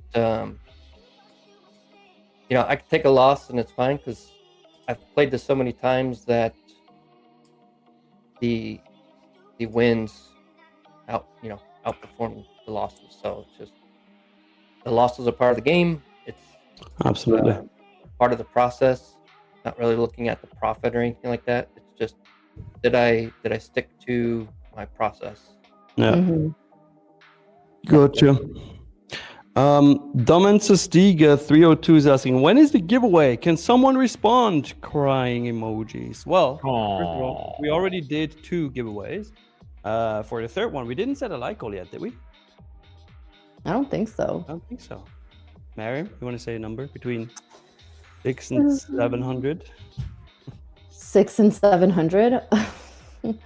Let's do 648. 648, chat. Once we hit 648, we are gonna do another giveaway. So smash the like button. Let's go, everybody. We can hit that. That's not even 100 likes from here. That's easy. Easy peasy. Yeah, when we hover around where my entry was, and we don't get the faster bounce that I like, then that's where I will, rethink where my take profit is. So right now I had 725. We're kind of just slowing down in this area where I entered. That's where I can sort of shift to I don't really like the way it's moving now. So, I'll be fine with taking less profit. Yeah. Yeah, I'm with you there. That was kind of my same sentiment on the longs that I took. The fact that we weren't getting the follow through was just, kind of indicative of that. So I do expect a break of this opening range low now. There's some buyers sitting at 910 on ES. I'm watching the opening range low for a continuation move. Here, I will be looking for shorts if we do get it. Just trying to be patient. All right. Trying to hold here. Wait, you're still in, Ryan? Yeah, I'm still in. Nice. Might get the push now. Let's see. I probably would take it at 700 just because it's hesitating, and 700 can be that spike level. So I'd be comfortable taking a smaller profit, but a winning trade. Nothing major, but that's kind of how I play it. Little wins. Watching to see if ES can reject this 915 area. Here we go. Let's see. I can scalp 20 points a couple times throughout the session, and Yeah, I mean, a win for me. yeah, even 20 points a day, honestly. Like if you do 20 points a day with some size across multiple accounts, you're golden. Yeah, too. Yeah, and that's key, the size. I'm still micros, so aren't not hitting $9,000. Yeah, but even with micros, like how many micros do you trade usually? Usually just 2 to 5, depending on the account size. Yeah, but I mean, let's say 25 points, for example, on 2 micros, that's $100, right? Do that 3 times a day, you're golden. Yeah. Multiple accounts, easy.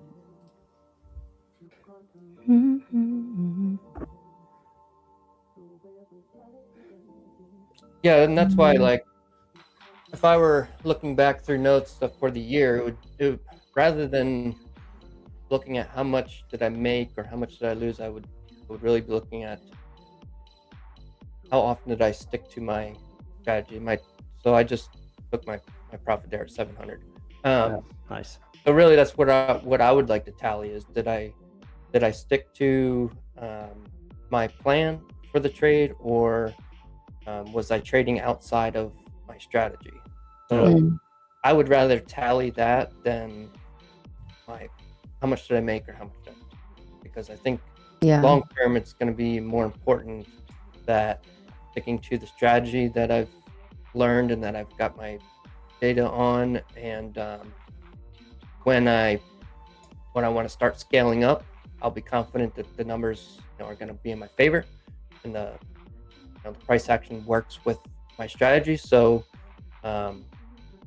to me it's like maybe a 2 or 3 year down the road before I hit my ultimate goal, but I'm okay with that kind of patience.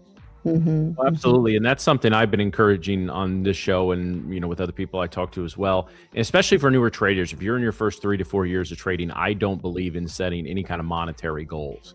I believe in setting learning-based goals. I mean, yes, there's some performance-based goals you can set, but I think, all you're doing is setting yourself up for disappointment, even if you hit your monetary goals, right? Because if you hit them, you feel like, well, I should have made them higher. If you don't, like, well, I should. So I think setting smaller, more achievable goals early on in your career, like, read The Disciplined Trader this year. If you're blowing funded accounts in 3 days, I'm going to try to hold on to this next account 5 days, et cetera, et cetera. So little things like that, and you have to acknowledge the little victories and, quite honestly, the little defeats along the way, because the ultimate goal in trading, is really hard to attain, and it's going to take some time. So having some small attainable goals you can hit in the meantime are important. But Ryan, it is time for us to say goodbye to you. We want to thank you for being here. So Coach Tex is one of our new coaches for our live traders. He's going to be around quite a bit going forward, and we're excited to hear about him and his deer. Thanks for being with us, Ryan. Hey, thanks, Ryan. See you soon. All right. See you guys. All right. Back to the 3 of us. Well, both futures are holding their opening ranges really, really nicely. However, still some rejection points, like NASDAQ rejecting 710. It's where VWAP and the 9 EMA are crossing into each other. So we need to get back above, I mean, at minimum 700, but like I would think 720 and 740. ES looking like it's holding a little bit more structure here, but that gap fill on ES or SPX would be, obviously a very, very nice move to the downside. So do we get it? Who knows? Kind of just chopping around today, but this is literally what we expected. So yeah, true. Here we are. We got some profits already, Miriam, so we can't complain. We can't complain. That's right. That's right. Buying pressure actually stepping in here. Let's see if they get us back up.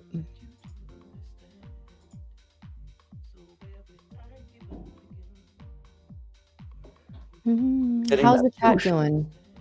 How's the chat doing? I want to know how you guys are trading this today. Let us know. Green, red, flat. How many trades? How many monies? How many monies? Hopefully much monies. Very money, much green.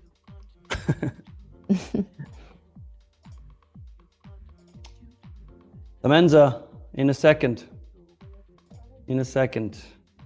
Be patient. Christian says, just observing, didn't trade. Grant Max says red, time for bed. Chase says green. Red, time for bed. Trix is green. Paraloco says, I'm green and for the first time trading NQ. I don't believe you, Paraloco. And I don't recognize you, Paraloco. Must be your first day. Welcome. yeah, definitely the first day. David says, first time using Tradeify, really enjoying it so far. Up 2% in 2 days. Taking it slow, 1 day at a time, and it's awesome. You guys go live every day. Seems like you want people to succeed. Hell yeah, we want people to succeed, David. Congrats. Well done. I'm going to try one more short here. My stop's going to be pretty tight here on ES. Coming into this trend line in this 620 level, my stop's going to be around 625. So I'm risking about 5 points on this. Damn, you found a lot of trades today. That's crazy. Oh. Let's see. This is the, like, how, wait, this trade number, how much? If we're not talking about scalping? No, we're talking about everything that you took. I probably took like 6 trades today. Okay. Yeah. So a normal trading day. Yeah, normal-ish. So this is, so basically what I was looking at was basically, it's a basic trend line making lower highs, NASDAQ coming into VWAP. That was another area of confluence for me. So risking a little over like where the pre-market high is sitting right now to see if NASDAQ can continue making these lower highs with ES and then eventually push us down below this opening range low. Nothing crazy that I'm risking on this. So let's see if we get the follow through. So I'm risking about 5 points to make 10. So far, so good. I want to see us get below VWAP here on ES, though. I probably should have taken it on NASDAQ to be fair, but this is very boring price action so far.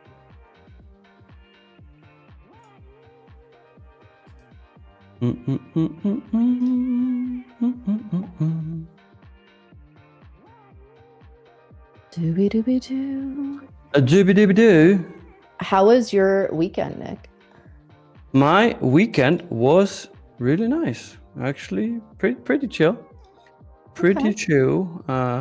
Played some tennis. Went on a run like you did. Oh, run buddies. Run buddies. And did write some long form YouTube scripts and yeah, pretty chill. And I play Pokemon, of course. You play Pokemon? Yes, always. Always. I'm addicted. Okay. 100% addicted to playing Pokemon. Would it like? Also, I wanted to play Matt in Mario Kart, but then I knew he wasn't awake when I was ready, and didn't work out. But we're gonna Likely not. Likely I was thinking. Yeah, we still got to do that though. People want to know what Pokemon game are you playing? C2A on Switch 2. Nice. That's what we're playing. I gotta get to rank A. Anybody who plays knows. If you know, you know. If you know, you know. Gotta catch them all. Gotta catch them all, Pokemon. Oh, Tomenza, I literally told you like 3 minutes ago, be patient. We're gonna give an announcement soon here.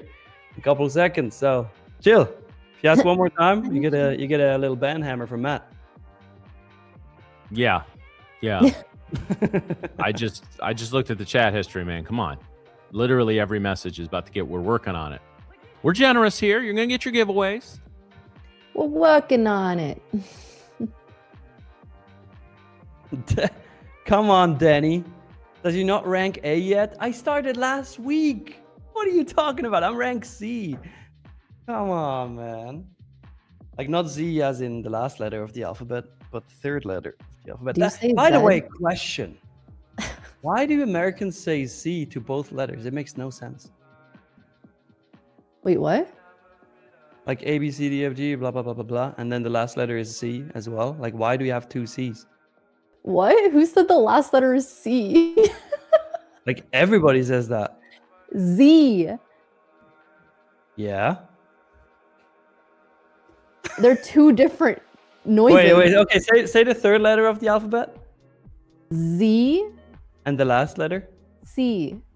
That is the exact same fucking thing. What are you talking about? Is Nick today years old when he realized we have two different letters?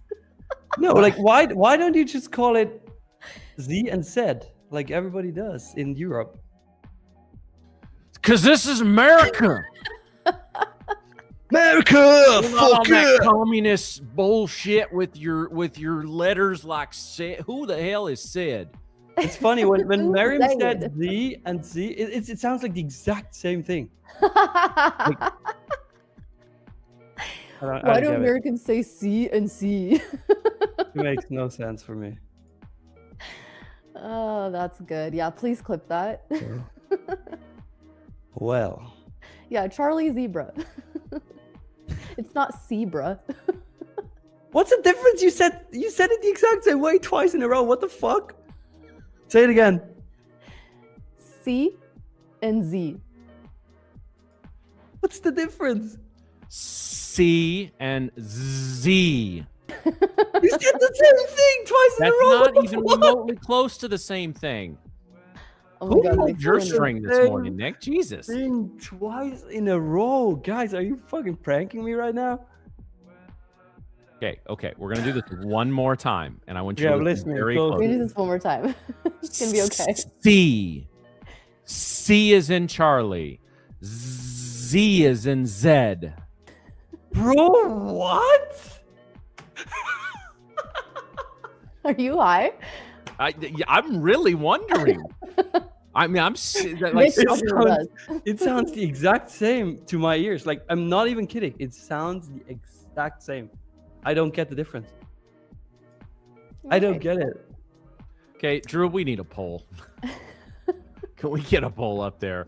Yeah, he's I got to don't be trolling get it. Dan. He has to be. I don't know. He's not that witty. Yeah. Oh, Nick I is love it. tripping for Yeah. sure. Yeah, he's rage baiting us. All right, no, let's never mind. Fuck the poll. Let's move on. Everybody in the chat, remember what I told you, what I taught you during London sessions. Ozempic, you got it. What? Oh, baiting us? Okay. Don't worry Yeah, about rat. it, Drew. Yeah, rat I so bastard. desperately want to move on from this at this point. Good lord. Carbon monoxide leak at the ketchup factory. Yeah, actually. Actually. Oh, this is funny. Oh my goodness. Nice. Gosh, I feel like this is a really demented R-rated version of Sesame Street right now. We're trying to pronounce words and shit. Wait, is that Nick in the chat there? Is that DGen? Or is it I don't somebody think else? so. Oh, it's wrong again. No, it's No, true. it's true.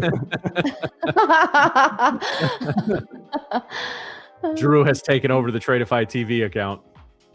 Ruh-roh. Oh god. What should you know? What? No, we want to do the poll. The poll should just be: is Nick on drugs? Yes or no? Yeah. Yeah, what do they got over there in Switzerland? Hey, you know, I almost said Sweden.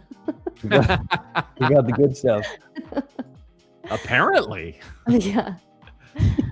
kind of mad you didn't bring some with you last time. That was- I know. Hey, I did I bring went to some. Put some in the chocolates. I didn't feel anything.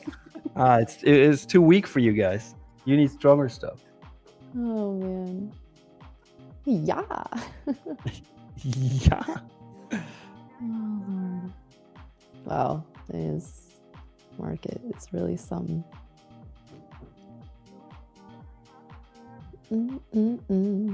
What I, Read what Lion just said. I see that. You know what, Lion? Only if you hang it up on your wall after we sign the certificate.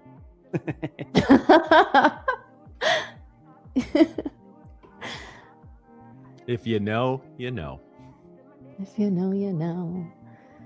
Wow, futures are not in sync. I definitely chose the wrong one to short, but we'll see. If NASDAQ breaks this opening range low, I think it can help pull ES down as well.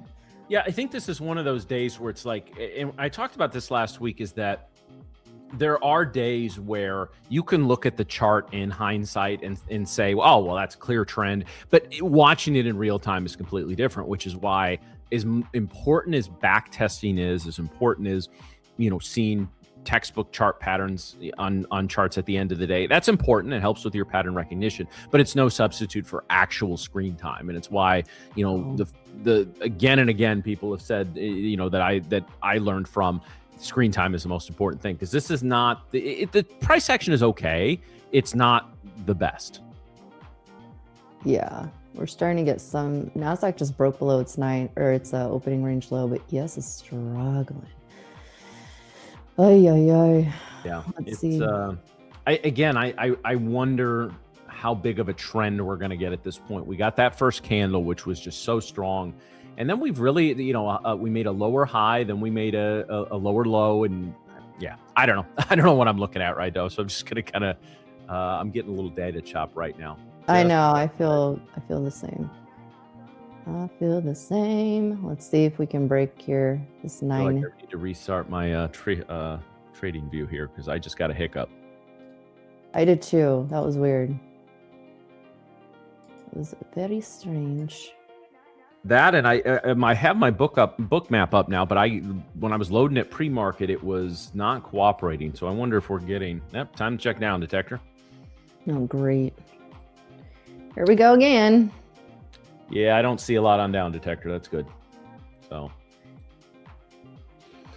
Oh, this is so weird. Yeah, the price action's very wonky on the 1 minute here. Looking at it. How close are we to filling the gap here? Oh, we got a ways yet. Yeah, we have ways. Let's see. Let me zoom in here. So yeah, so basically the gap is right from about 640 down to 600. So if we do, I think if we get below 650, we got a decent shot at it, but we need to get some volume there. These moves that we've seen have not had big volume accompanying them. Like when we're seeing the breakdowns or the surges, typically, because I know you watch the same thing, Miriam, when you see a surge of price action, you're looking at volume and you're looking at book map. Yeah, exactly. And neither one of those is really confirming that surge. So again, it just does tell me that the big institutions and the market, true market movers, are not participating much today. And you're going to get a little bit of it. Hasn't been quite as whippy as I thought, but it hasn't been the smoothest price action either.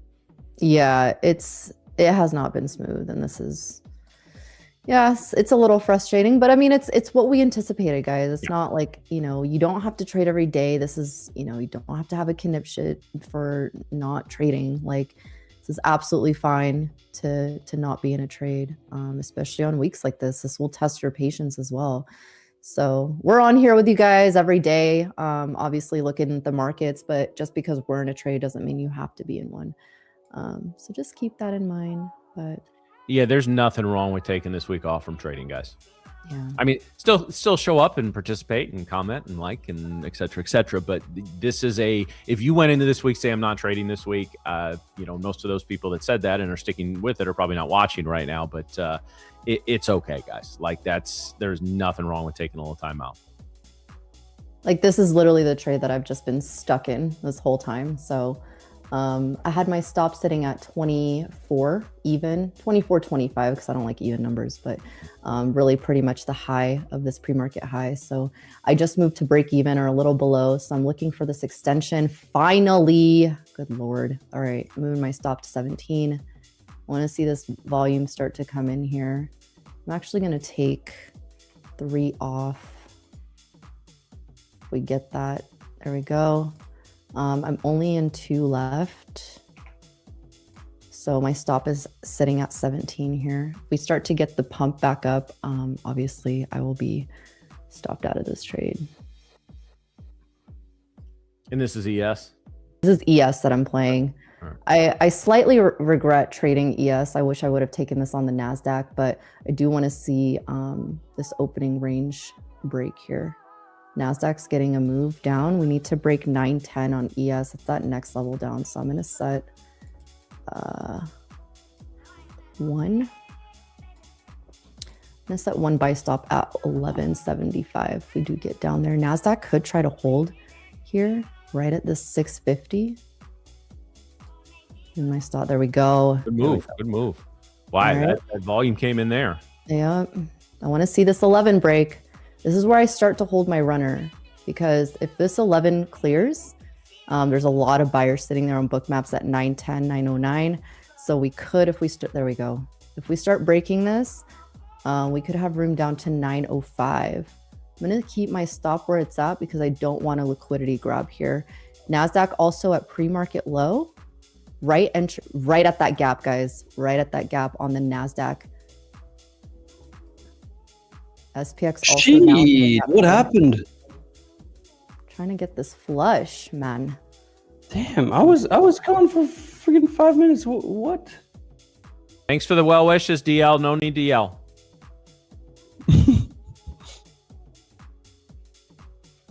You still in, Miriam? Yes. Oh, hell yeah. It's going to be 900 on this. Hell play. Yeah. All right, getting the selling coming in. I'm moving my stop to 913.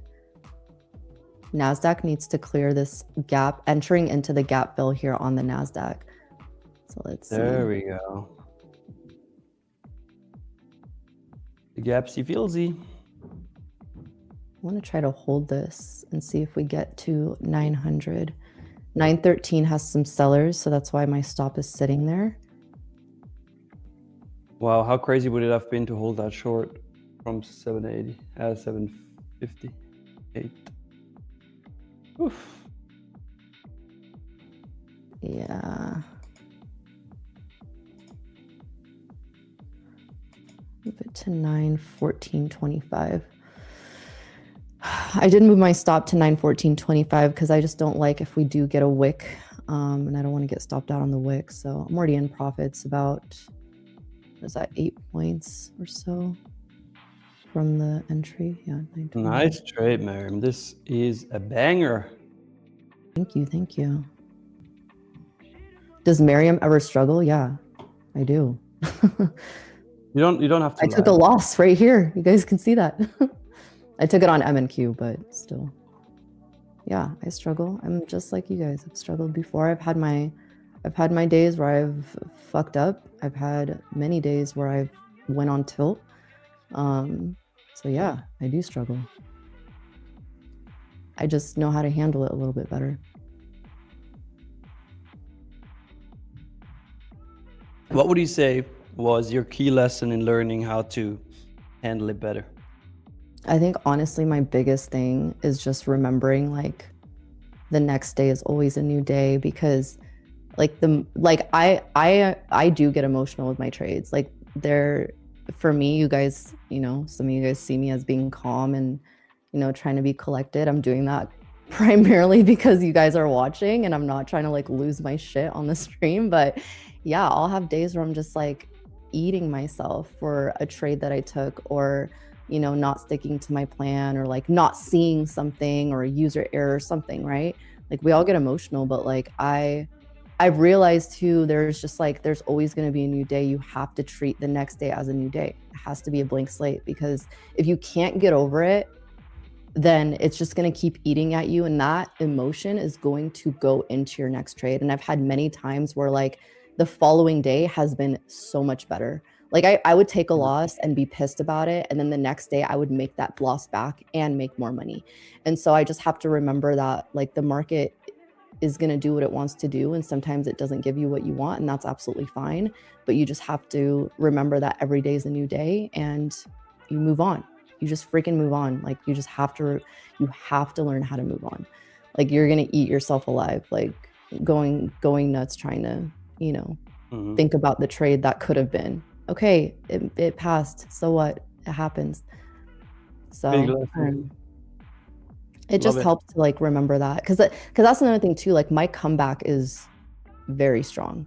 Like I've had weeks or like months in my trading career, not months, but like I can't remember last like time I've had like a month, except for last September. But like it'll be a week where I just had a really, really rough week, like a struggling week, and I will just sit there and be like, what the hell did I miss? Like, what did I do? Like, and then the following week, I'll have like one of my best weeks. It's just like, but it comes in seasons like that, right? It's always in seasons like that. You're going to have rough weeks, you're going to have rough months, like, but it doesn't last forever. So we'll see what this ES decides to do here. Nasdaq's still looking weak here. We are holding pre-market low, but not a lot of like aggressive buyers stepping in. So I'm gonna keep my stop where it's at. Oh, there it is. All right. Like not a lot of aggressive buyers, and then here they are. I was just about to say, like after Miriam trade, we're gonna talk about the meme contests giveaway. So I think it's time for that now. But banger trade, Miriam, you absolutely crushed it. Well done, and thanks for sharing that lesson. Fire. Sure. Let's actually now talk about the meme contest. I know a bunch of you have been waiting for this. A bunch of you have said like, hey, when are we gonna talk about this? Well, for those of you who don't know, right, we are currently running a meme contest to win one of 2 custom built PCs, which is gonna be absolute fire. Now, here's the thing. A lot of you have submitted, and you can see this on screen, right? There's one of these PCs. A lot of you have submitted funny memes, which is obviously always hilarious, because you chat, you're fantastic at these things. Here's how it's going to go down. Right now, first of all, I'm going to show you how to vote. And then second of all, we're going to go through a couple of these memes, and we're going to see like what we like and what we're going to vote for. And then tomorrow on stream at 11 a.m. Eastern time, Brett himself is going to come on stream, and he is going to go through the votes and then announces the winner of these 2 PCs. So let's actually go through it right now. I mean, you get through this to this page by going to pollunit.com/poll/Tradeify, and then you can simply hit vote now, and you will get to always choose which one is your favorite. So Matt and Miriam, help me out with this. Is this a video? All right. Oh no, wait, it's an image. So when my trade is 5 pips away from take profit, flowing on the screen. The stock market closed on weekends. Ooh, which one do we like better? These are both kind of meh. Yeah, but I would say the left one. I would say the left one. Yeah, we'll go with the left. Yeah, all right. Trade. Now that I like. That was my favorite. Liquidated at 9:05 was funny though. Wait, I can't see this. Hold on. They're both hilarious. They're both hilarious. Oh my god, wait. Oh shit, that one is hard. I gotta go on the right though. I gotta go with the one on the right. The right one is fire.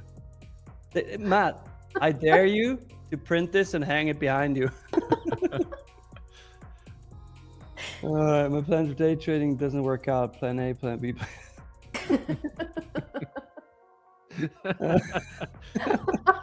Oh, they're both good. I think left. I think the left-hand side. Yeah, that's good. That's good. Left? Yeah, I would agree. That's a fun. My plans for day. Oh wait, that's the same one. No, it's just picking. Girlfriend, my trading plan. All the girl, random candle with no setup. Okay, they could have left the names out. Yeah, girlfriend, another girl. I think that that messed it. I'm gonna go with left. Yeah. Let's see. Look, a shooting star. Wish my trading strategy would work. Oh, they're both good.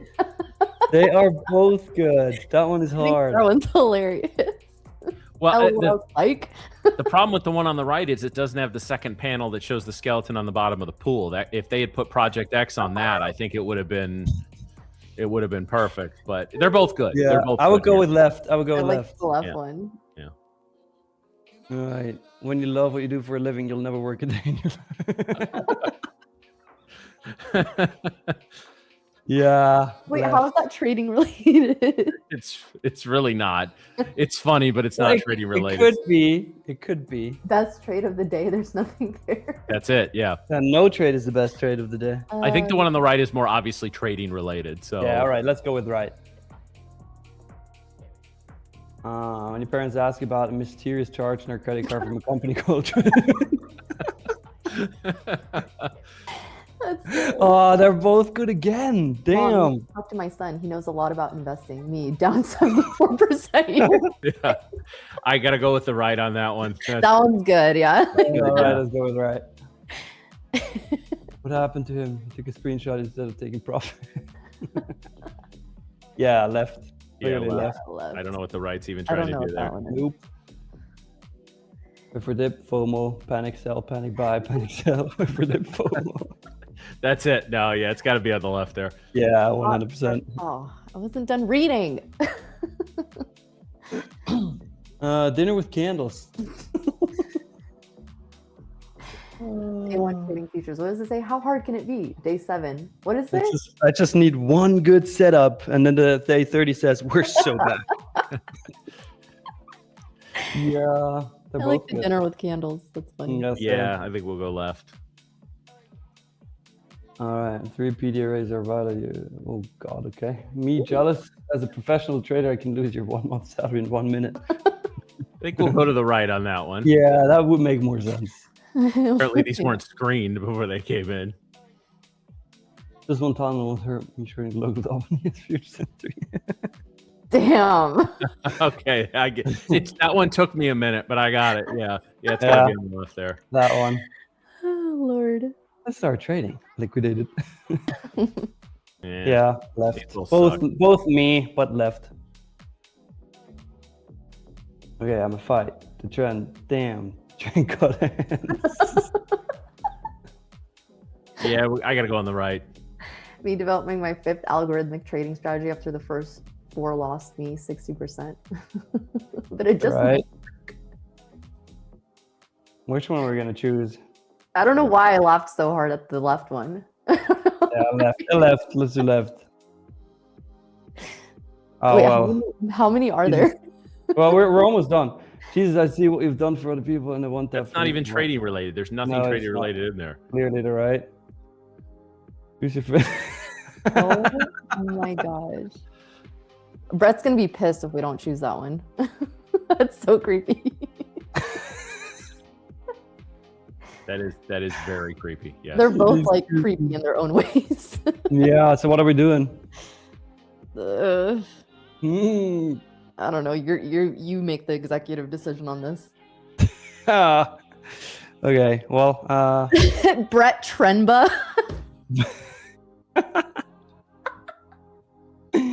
Oh, but Good. by the way, That would be everybody. funny if it said that. Everybody, you can still vote on this until the end of today's stream. So if you haven't already, make sure you vote too. I'm gonna pick left now. Oh, next. Who's your favorite? Future trading. What I imagine, what really happened, what my plans looked like, what my account looked like. Really, right in front of my GME calls. Yeah, not Yeah. GME. The GME people. Ah, left. That's a cult. Left. That's a cult. It is. How do I become a profitable trader? Learn risk management. You must. Over leverage. You don't. Yeah, no, I gotta go left on this. I'm gonna get the Yeah. Project X is gonna win every time.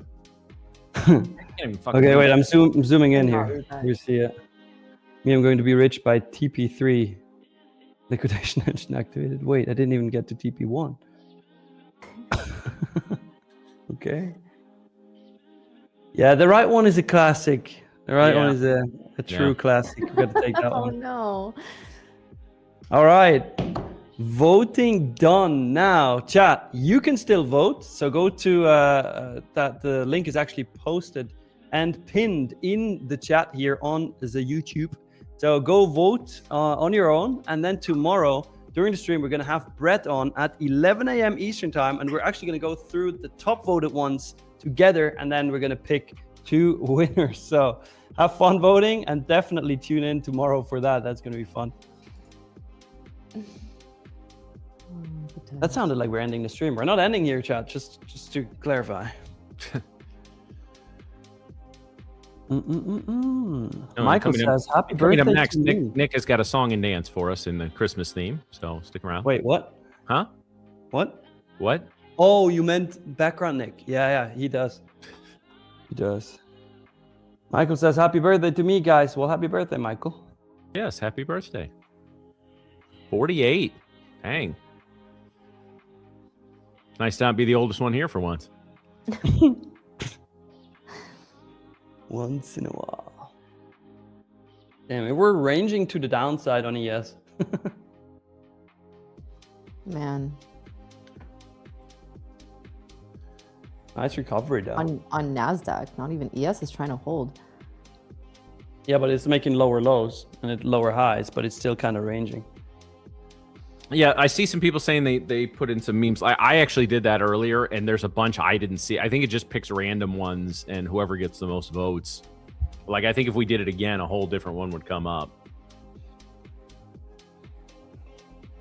How many contracts does Merriam usually trade with? At least 3 digits. 100.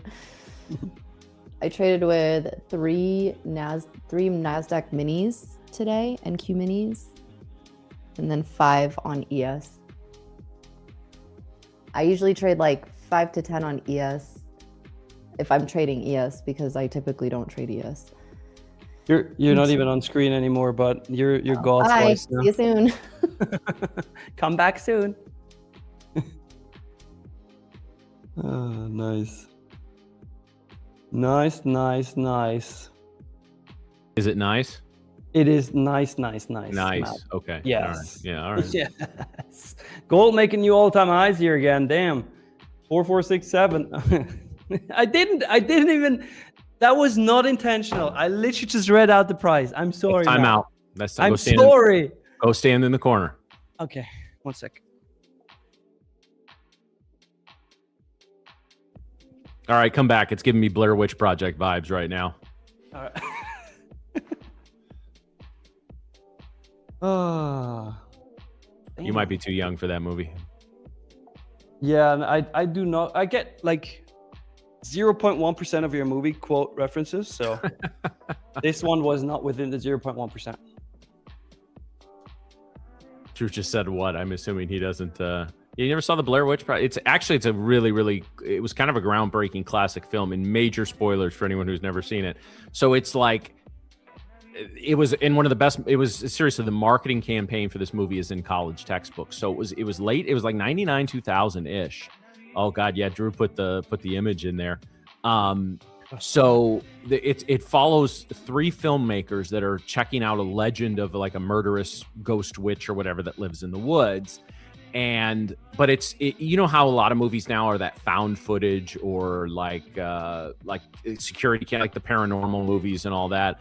Well, this one was like, so these were all unknown actors and filmmakers, and they just, so there's the image that's one of the last images in the movie. And so nobody knew who these people were, and the marketing campaign just said 3 students went out to find the legend of the Blair Witch. They were never seen or heard from again. Years later, their camera and their videos were found, and so the whole thing is like a home movie. And it's them the longer they stay out there, the creepier things happen. And there's a story that's told at the very beginning of the movie as they're researching the legend about how some guy who was, I don't remember all the little details, it's been a while, but who was like possessed by the witch, like started just murdering a bunch of people. And so he would like kidnap these kids and kill one of them. And while he was doing that, he would make the other stand in the corner. And so at the very end, these people are running through the woods. They find this house, and the girl with the camera walks down the stairs, and one of her friends is standing in the corner. And then the camera hits, she screams, the camera hits the floor, fade to black. And it's just like and because the internet was kind of in its infancy then, like so many people thought it was real. And it was so well done. The marketing was great. It's one of those that doesn't hold up as well throughout time because other places have done that. And again, once the people came out of hiding and started doing interviews, it takes a little bit away from it. But yes, that was the whole thing about staying in the corner. So it's kind of creepy. All right. Thanks. And then they made a real, like a sequel that's just like a real movie, and it sucked so bad it like I forgot the first one. But yeah. All right. No, I've never heard of it actually. Never heard of it. But we have it on screen now. Yep. That's Scooby-Doo's version. Yeah, that's the Shaggy version. But yes.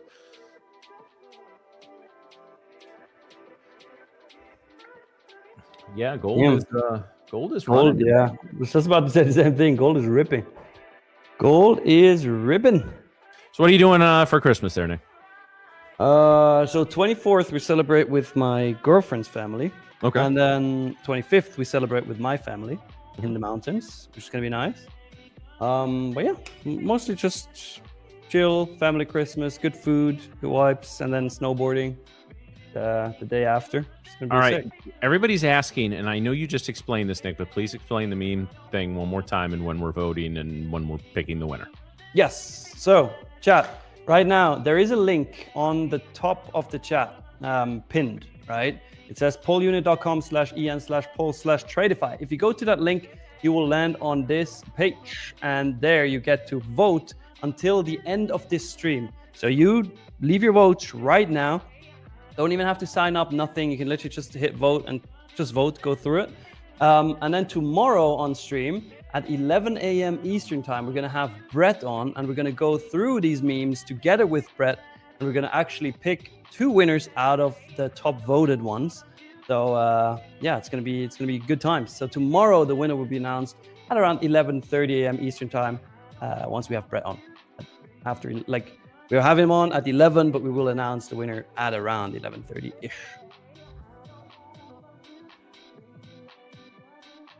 All right, good times. Make sure you get in and vote, guys. And it is, as Drew pointed out in the chat, like it just gives you, I think, like 20 side by sides. You don't see all of them. Go through and keep voting. I did it once on my own, but we'll. Have you shown Matt your awesome new? You got a new painting there, Nick? I did. I got this from my best friend as a like belated birthday present. Look, I'll show you. It's sick. I gotta hang it behind me.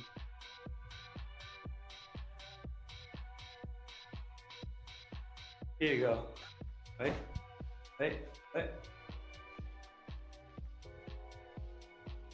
Oh, Scrooge McDuck, huh? All right. It's very colorful. That's guilty of loving money. Were they out of the Gordon Gekko ones? Out of the what? Gordon Gekko, the Wall Street. Greed is good. Matt, I'm gonna just give up. I can't make any references around you. I just understand. It just doesn't work. And apparently, there's whole letters of the alphabet I can't say either. Hey, it's called Rage Bait 101. Yeah, but the fun thing that's true, Marcos. I was half expecting him to pull out the Max Llama. That would have been funny though. My life will not be complete till that's hanging in my basement. Yeah, I still need that too. Ozempic, don't. Doodley is saying up 96 points on gold so far. My God, wait, are you saying the charts are up 96 points or you are up 96 points? That would be a big trade. Blessed Trader, what kind of chair is that? It's a Secret Lab chair, Batman edition.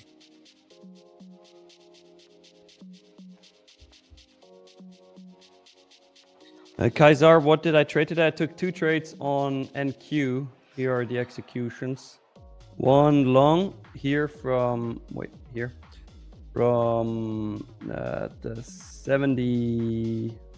579 level, 25 points, and then one short from the 758 level, also for 25 points. And then I made like $100 during the London session today. That's where the 110 comes from. Was both golden pocket trades, by the way. Hey, Miriam is back. What's up? Hi. That's like $1 million. $1 million? I just read a comment in the chat. Oh, so I see we've done absolutely nothing. Nope. Yeah, guys, this Not say that. really. Internet's trying to get us in trouble with another accent. Hmm? The Internet Explorer, he was $1 million. He says trying to get us in trouble with another accent. Hey, what do you mean accents? I don't do accents. What are Well, accents? I feel like you can redeem yourself, Nick.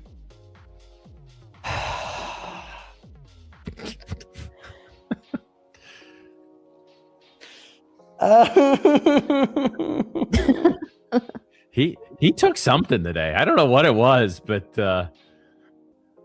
It's this price action. This I guess December so. price action just I guess causing so. me to go crazy. Matthew, yes, sir. I did not take anything today. I'm just my normal self, okay? Why do you always say I'm salty? I'm not salty like chicken biryani, okay? No problem, my friend. I am always happy. Thank you, bye. Chicken biryani is crazy. Thank you. Come again. Wild. Tomorrow.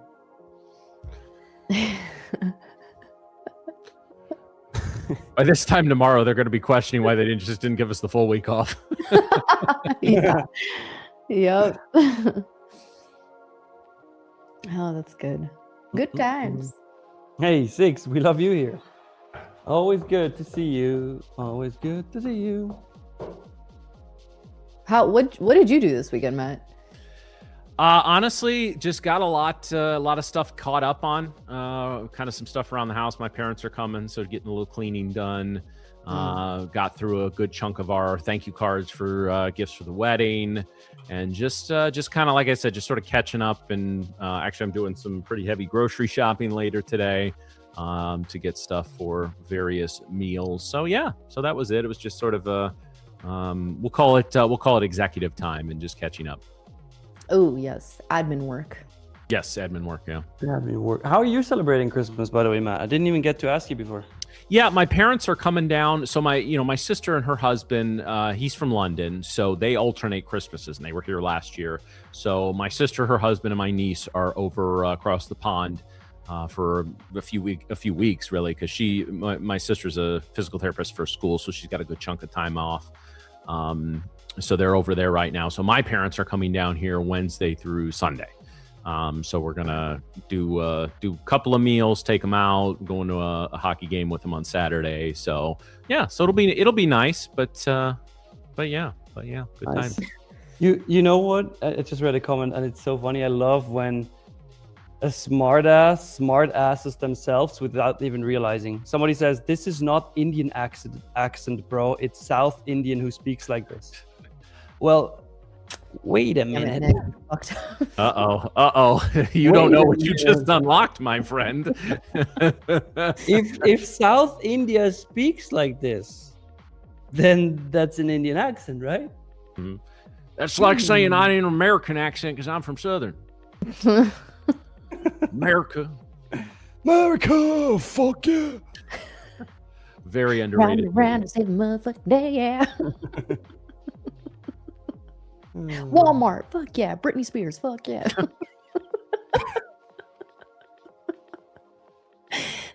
That's all I'm gonna say from that, because the list really goes on and on. And it's not very clean. No, it's not even clean for our show. So now, like I said, I've always there's gonna be, if you watch a bunch of South Park or Team of, all the Matt and Trey stuff, like something is probably gonna offend you or piss you off, but they go after everybody. So No, they do. there's nobody spared. There's been no group, religion, person that has been spared in their little tour of destruction over the years. And hey, they just signed with a $1.5 billion deal to stick around for another few years. So clearly they're doing something right. Yep, that's the key. Just go after everybody, and you're not discriminating anybody. Easy. Easy. Or we could just start taking that approach and try to offend everybody. Hey, I mean, I'm down. Have you ever seen that movie, Nick? I have seen it, but I vaguely remember this. I don't even know where it's from. I know that I've seen it before, though. Team America World Police. swear Wild I've seen movie. Wild movie. That's all I'm gonna say. Matt Damon. Matt Damon. Oh gosh. Wow, I love when future just stays in like a 10-point range. It's awesome. It's really Yeah, cool. it gave us a move. Now it's just everything's just kind of drying up at this point. So RIP This is to the what host. happens. RIP to the hosts after us who have to navigate that price action. But although Moss is always good for some good education and some good thoughts. Lumi is going to trade gold, which is running today. I think DGen is off, so I think it's just Rebecca in the afternoons this next couple of days. So yeah. Well, Rebecca most likely gets a nice range to trade, honestly. Mm-hmm. Like just short the top, buy the bottom. Easy money. Thanks, bye. Come again. Thanks, bye. Guys, we still have our like count, right? For the giveaway? Yeah, 648. 648, guys. If you're just now tuning in, make sure you hit that like button because we're doing another giveaway. And before I hear one smartass say, but there are only 523 people watching, you gotta understand how this works. When people joined in earlier and they liked the stream and then they left, their like will still stay. So even though there are only 520 people watching, if you like right now, we can still get to 648. Keep that in mind, because I know there will be some of you saying that right now. Ozempic, shh. I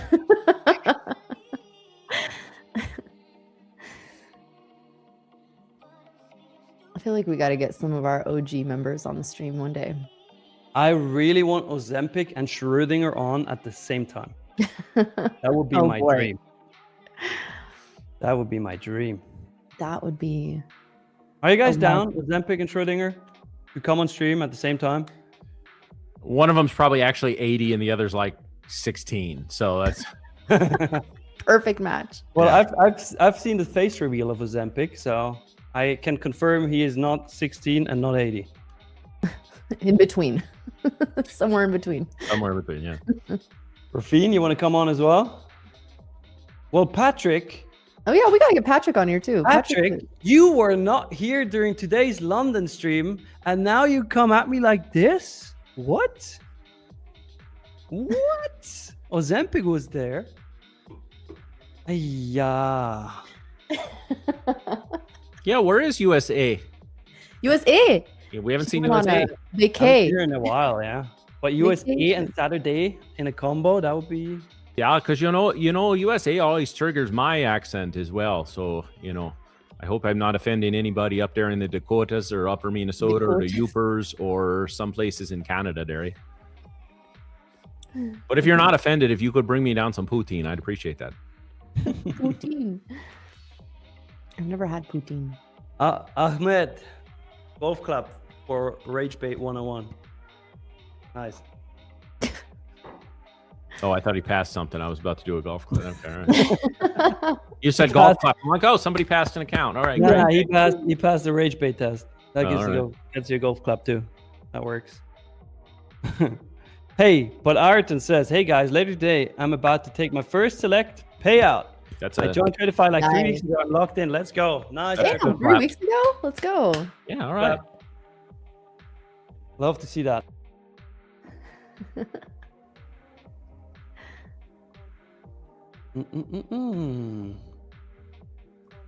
Yeah, Patrick, I'm sorry. It's not just that you missed one day, it's also that you didn't send me the pancakes. So like two things. But we can be friends again tomorrow. It's French toast for me. No pancakes. I like pancakes. French toast is fire. I love French toast. French toast with strawberries. That's fire. Fire. Oh, French what about crepes, French toast with ketchup?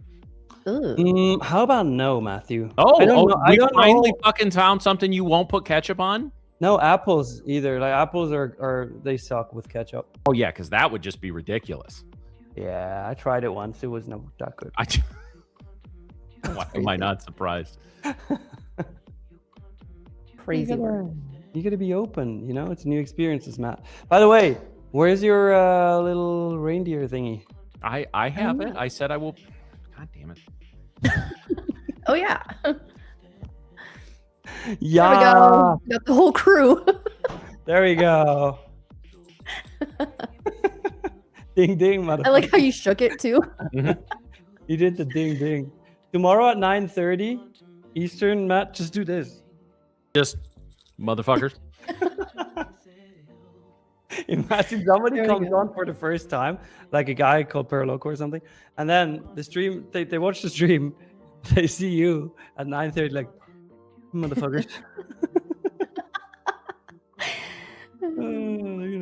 Oh, you know that's happened at some point. You know there's been somebody coming in here super serious, like right at the open, and while we're talking about something, oh, this is a pretty good show. It's pretty good. Ding ding, motherfuckers. I'm out of here.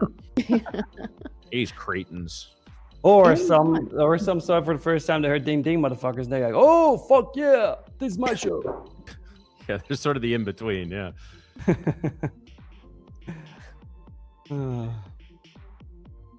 Gotta love it. Thank you. Gold keeps pushing. 73.3. What a day. We're not there yet with the like count, though. Miriam, what should we do? Well, what do we do? I guess they don't want a giveaway. We're 44 likes away.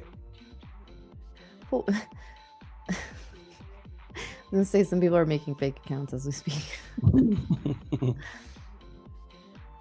Yeah, ES actually looking definitely more bullish than the NASDAQ, but I don't know how far that comment really goes, considering we've been in like a 20-point range on ES. So let's see. NASDAQ coming right into that 700 again. I would say nothing for me. I mean, I'm done, but like I wouldn't consider a trade until we get back above 720 at the minimum, and then 740 to look for this long. ES trying to break out now. Let's see. Okay, so I'm going through some of these memes in the background. You can see them by the ranking. Some of these are pretty good. Oh, there's different ones now that we didn't go over? Oh, after you voted, it won't let you vote again. I was going back. I was going to try and find a couple more, but you can then see the results and put them by ranking. I don't want to influence things too much, but I'm going to find a couple here that are Number one is good. it really is. It really is. Okay, this one's pretty good. If we put my screen up really quickly, it's really seasonally appropriate. Yeah, I like that. What ticker is that? I don't know. Oh, SOL. Yeah, Drew, if we could put my screen up real quick. That's funny. That's a really good one. Yeah, it is. Drew's like, nope. Yeah, Drew's like, fuck you. I'll put it up when I'm ready. Drew's like, I mean, he Try went. Drew, if we could put my screen up, please. There we go. he said what? Yeah, Drew. It's like, what do you want? Drew apparently is on whatever Nick's on today. I don't know. All right, there's one more I wanted to show. Hold just a second. There's some really funny ones. Where's the?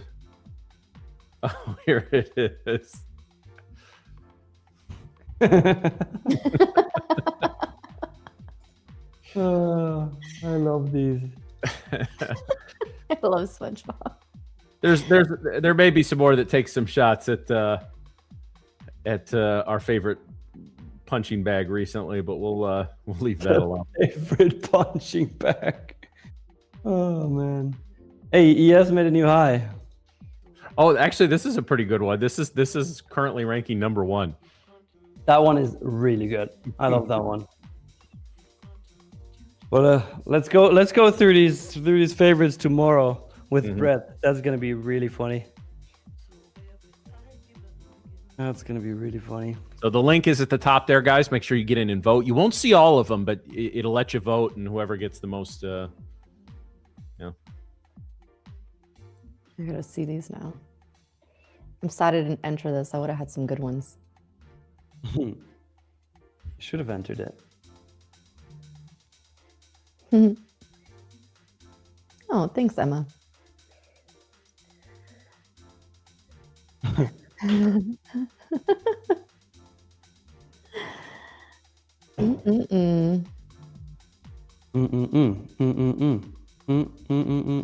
Nope, SMC Tao, you don't have to log in to vote. You can literally just click the link that Drew pinned to the top of the chat and then vote.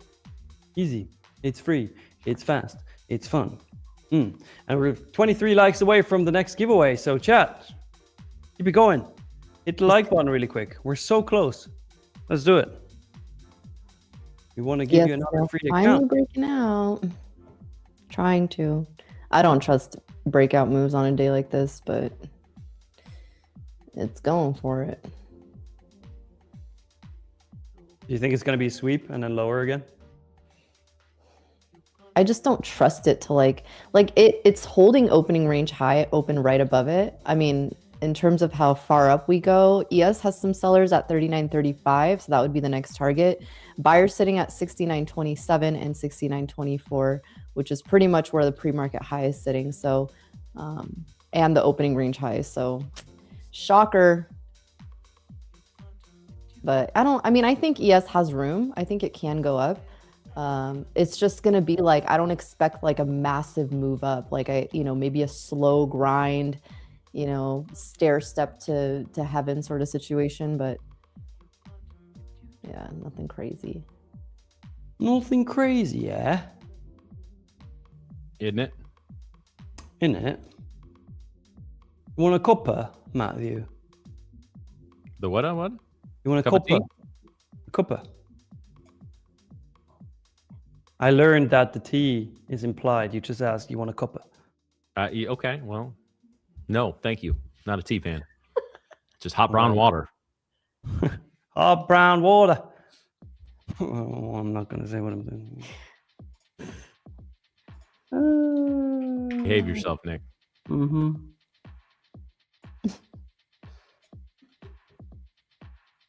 We're close to the giveaway. This one's funny. This is That is 100% true. Nothing personal. What's hilarious about, and obviously these are trading related memes, but what's hilarious is if you showed these to somebody who never traded, they'd think you're, well, I don't want to use that word on stream, but they would think you're special. I did before. Hey, we're 3 likes away. 3 likes away from the next giveaway, chat. Come on. Everybody, just hit the like button really quick. We're so there. We are so there. Come on.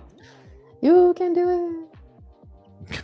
Hot brown water. Well, the hot brown water was a Ted Lasso reference there, Josh. But yeah, the Austin Powers one, that was pretty good. That's one of the better gags in, I think it was the second movie. This coffee tastes like shit. It is shit, Austin. Oh, good. Then it's not just me. Oh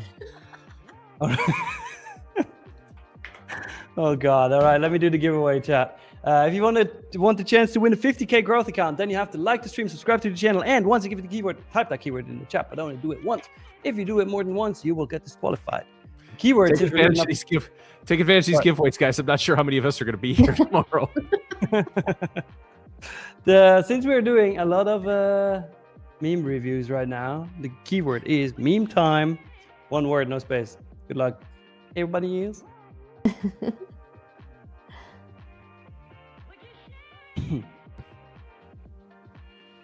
Oh. These are funny. These are really funny. Too many good memes here.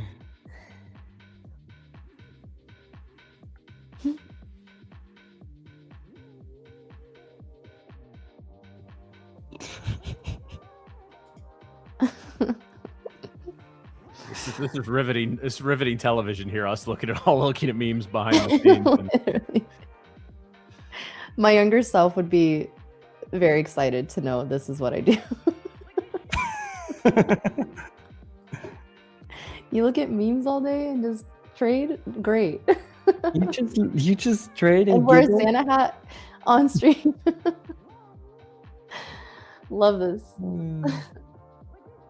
She'd think I was like the coolest person in the world. Yeah, right. I love that for my younger self. Hey, looks like ES is going on with that break. Yeah, it's holding. It's holding. It does not have. I don't see any resistance until, well, pretty much in this area. But then after we clear 31, I would think 35. 35 would be the next target. Just a slow, like little pitter patter move up. Look at Nasdaq looking like A pitter patter. oh wait, why are people tagging you in the stream right now? I have no idea. It's just Oh, trolling. not people, just Well, Fossil Fuel Music and we do this every day, but usually we just do it once. And today he started tagging me multiple times, and I tagged him multiple times, and now everybody's like, I don't know. it's okay. What do you mean, Fossil? I am actually Nick. This is actually me. Look, I'm tagging you again for proof. Here.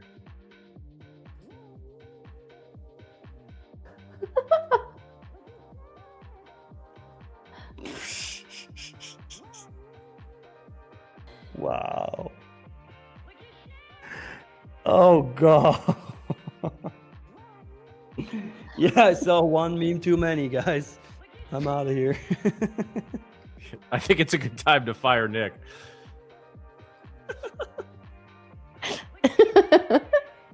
You're getting off like a couple minutes early here.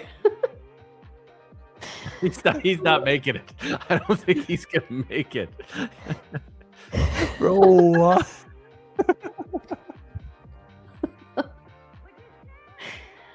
You have one of the Oh, laughs that God. makes me laugh more. Is the whole week gonna be like this? It's still Monday. What if it deteriorates? Oh, Ozempic, first time. Speaking of memes, oh shit. Well, Ozempic, what are you doing for Christmas, man? I want to know. You here every day. You keep us entertained. I know. Keep us light. What are you keep us gonna do when laughing. we're off? Yeah, what are you doing for Christmas? Besides just watching old reruns of Tradeify TV.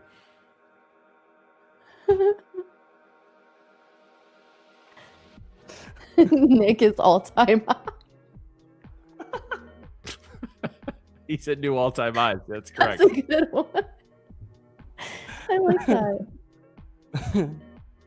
He's doing Ozempic, obviously.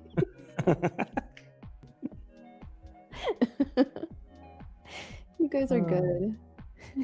I wouldn't have expected that Ozempic just comes with a normal answer. Like my mother's visiting me. It's I gonna know, I know. That was too normal. What do you mean? answer. Where's the joke? Unless it's a situation like the end of Psycho. What? Ever seen Psycho? The Mm-mm. movie? I'm giving up on your movie stuff, Matt. Okay, well the chat will get it. I have It's not. kind of funnier if you think about the fact that I ran a video production company for 6 years I know. and I don't get a single movie quote reference from Matt. The irony. It's there. I feel like even a Moss gets more of my movie references than you two. Okay, I was saying, Moss? yeah, a Moss, and he's younger. He could be your child. How is he going to get Literally, no, he literally could. That He could might be be my proof that he child. is your child. So you watch the movies together, and that's why he gets it. Yeah. Me, Mm. I'll pop up on stream sometime so me and Moss can have some good father-son time. Oh, bonding. Someone asked, what is the schedule for this week and next week? So we're going to be on, in terms of our schedule with the stream, we're going to be on today and tomorrow. And then we are off Christmas Eve, Christmas Day. And then are we off on the Friday as well? Or are we? This Friday, yes, not next Friday, Okay. but this Friday we are off. We're off 24th, 25th, 26th this week. So Yes. you guys only get us for today and tomorrow. And next week, Monday, Tuesday. But then we will be back on Friday for the first trading day of the year, which is going to be fire. Yep. Yep. It's where all of Wall Street replenishes their Coke supply and gets going. Oh boy. All right. Should we run this? This Oh, the winner? giveaway. Yeah. Drew, can you run the giveaway bot? Please. All right. Jasmine Hughes. Jasmine Hughes 9211. You just won a 50K growth account. Make sure to type something in the chat. Please. Jasmine Hughes 9211. Is that the new jingle? Yeah, it's like a radio show actually. Whenever somebody wins a giveaway, that's the jingle. Yeah. Up, she claimed. Hey, Hey. Yeah. She says, yeah. All right, now you gotta add your email address to your What YouTube the channel fuck did you description. have for lunch today? Like, seriously. Just add your email address to your YouTube channel description, Jasmine, and we're gonna send you your account within the next 7 days. Yay. Take it to a payout. All right. Well, I actually will get the honor of firing Nick tomorrow. So I think Miriam gets the honor today. So, All right. Better. Well, Nick, you fucking fired. So we're going to see you tomorrow on the stream. Chat, we're going to be back in about 5 minutes. So don't go anywhere. Nick, anything? Thanks, Robo Mariam, for firing me. And everybody, looking forward to see you tomorrow, 8 a.m. UK time for another London session stream. And then, of course, 8:30 Eastern for New York. Enjoy the rest of the show with Matt and Mariam. They're going to crush it. I mean, Mariam already did. Matt as well, as usual. And I will see you tomorrow. Thanks, bye. All right. we're back in 5. See you guys soon. Welcome to Tradeify. First of all, going long. You think prices will go up, so you buy first and sell later. The mistake people make is picking what sounds impressive instead of what actually fits their trading style.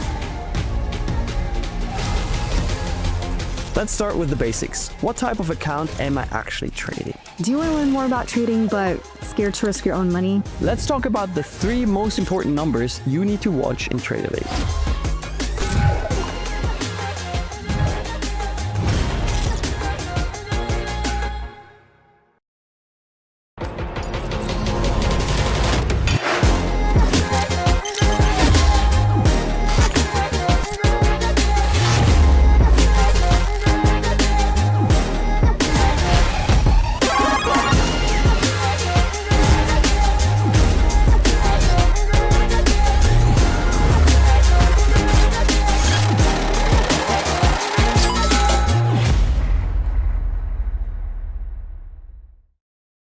My name is Matt Hensley. Miriam Rushdie My name is Nick, I am from St. Louis. from Orange County, California. and I'm from Switzerland. I'm a Midwestern homeowner, which means I spend at least 7 hours a day in my yard. I like to explore new foods, different cultures. I do a lot of sports. I go to the gym a lot. I play paddle tennis. My first ever trade was actually Peloton. I got into trading originally, honestly, through a Facebook ad. I bought 10 shares of Apple stock. Read some hype article about it and decided to just go all in. My first trade was a Tesla call option from a Signals group. After COVID hit, they just skyrocketed. And I sold it a couple days later and I made $37 and I felt like the shit. Beginner's luck. Probably about 75% of my trades are in the NQ futures contract. And here it is. I'm a NASDAQ junkie. Other than that, I just trade oil and gold, CL and GC. I just love trading NASDAQ just because of the volatility, the chaos. Why? Because I love simplicity. Like just sticking to one thing, focusing on that, and really becoming an expert at it. Trading has really taught me a lot about myself. Have a protein shake, I eat some beef jerky, and then I start trading. I sit down and I get to business. I'm ready to hopefully make some smart trading decisions.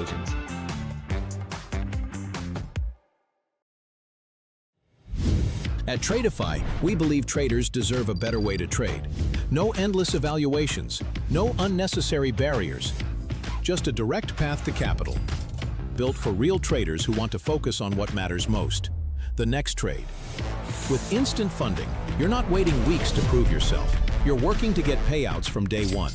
It doesn't matter who you are or where you're from.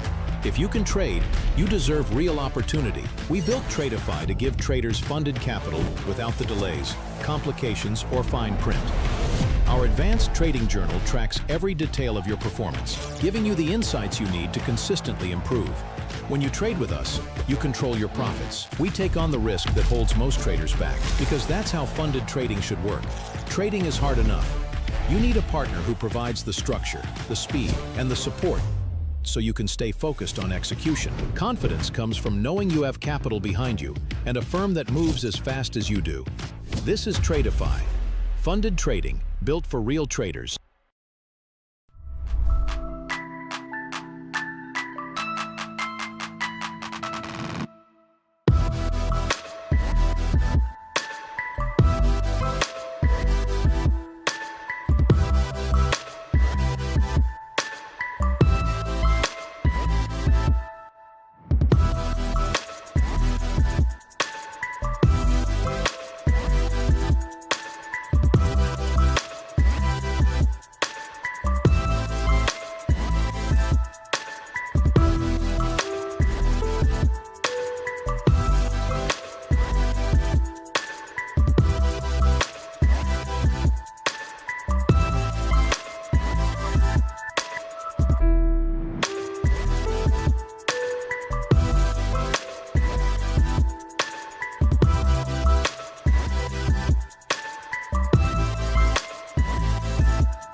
You want to learn more about trading but scared to risk your own money?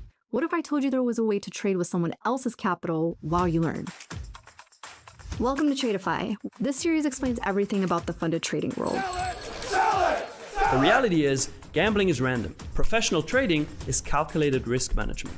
We're pulling back the curtain so you can make an informed decision about whether this path is right for you.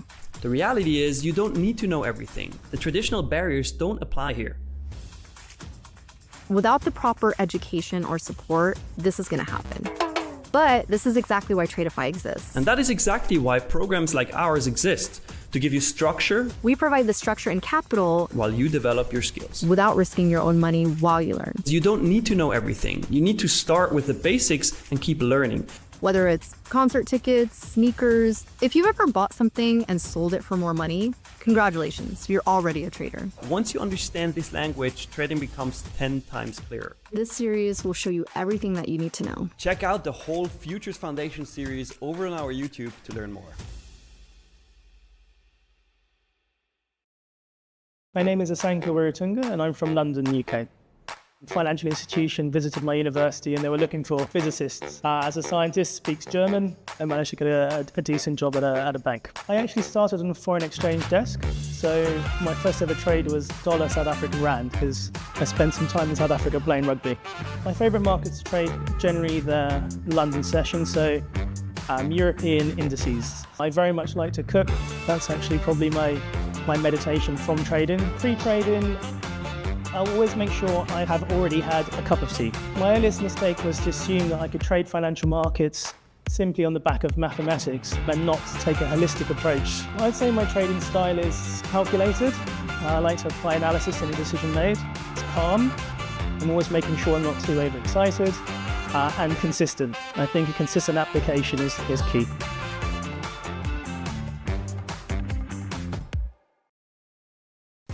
Welcome to Tradeify.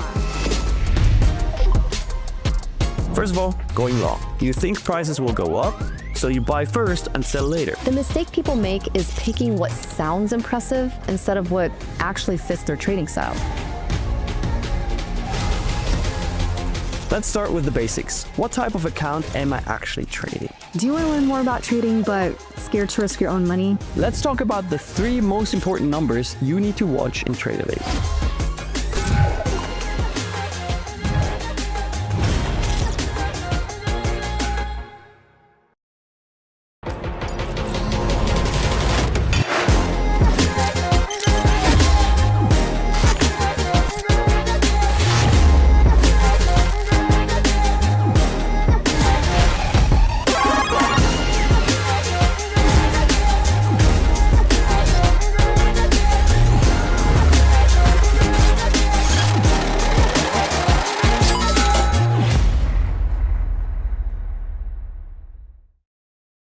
My name is Matt Hensley. Miriam Rushdie. My name is Nick. I am from St. Louis. From Orange County, California. And I'm from Switzerland. I'm a Midwestern homeowner, which means I spend at least 7 hours a day in my yard. I like to explore new foods, different cultures. I do a lot of sports. I go to the gym a lot. I play paddle tennis. My first ever trade was actually Peloton. I got into trading originally, honestly, through a Facebook ad. I bought 10 shares of Apple stock. Read some hype article about it and decided to just go all in. My first trade was a Tesla call option from a Signals group. After COVID hit, they just skyrocketed. And I sold it a couple days later and I made $37 and I felt like the shit. Beginner's luck. Probably about 75% of my trades are in the NQ futures contract. And curious. I'm a NASDAQ junkie. Other than that, I just trade oil and gold, CL and GC. I just love trading NASDAQ just because of the volatility, the chaos. Why? Because I love simplicity. Like just sticking to one thing, focusing on that, and really becoming an expert at it. Trading has really taught me a lot about myself. Have a protein shake, I eat some beef jerky, and then I start trading. I sit down and I get to business. I'm ready to hopefully make some smart trading decisions.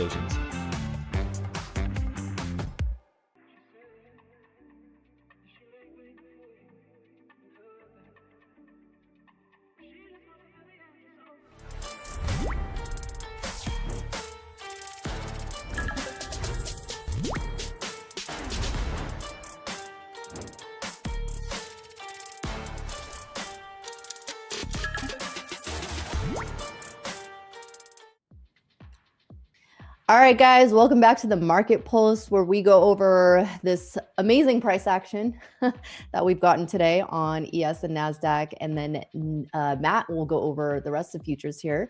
Guys, we haven't really done much. We pretty much got the price to move a little bit here in the morning, but so far we're just ranging, right? This is exactly what we expected would happen on the day, especially on a day with low volume. So on ES here, we did make a move up. We did break out of this opening range high, and we look like we are trying to hold it. The 9 EMA is starting to trail up here into the opening range. So this would have been a key level for the bulls to try to hold now that we've broken above this level. We still were not able to clear this 32 area, which is where the supply zone here ends. So if I go to the 1 hour here on ES, this is where I get the supply zone, right? This high comes from the 15th of December when we made this nice move down. We made the continuations. Now we're coming into this area, which you guys know from pretty much basic technical analysis, that whenever we have an area of resistance, we come back into it.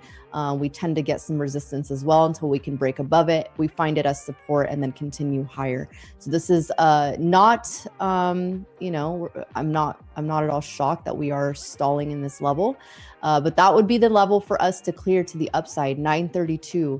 Some sellers sitting there right now in book maps, but again, that 935 is really going to be where I see some sellers possibly start to step in here. Again, not a lot of conviction on the day, considering we are on, entering a holiday week.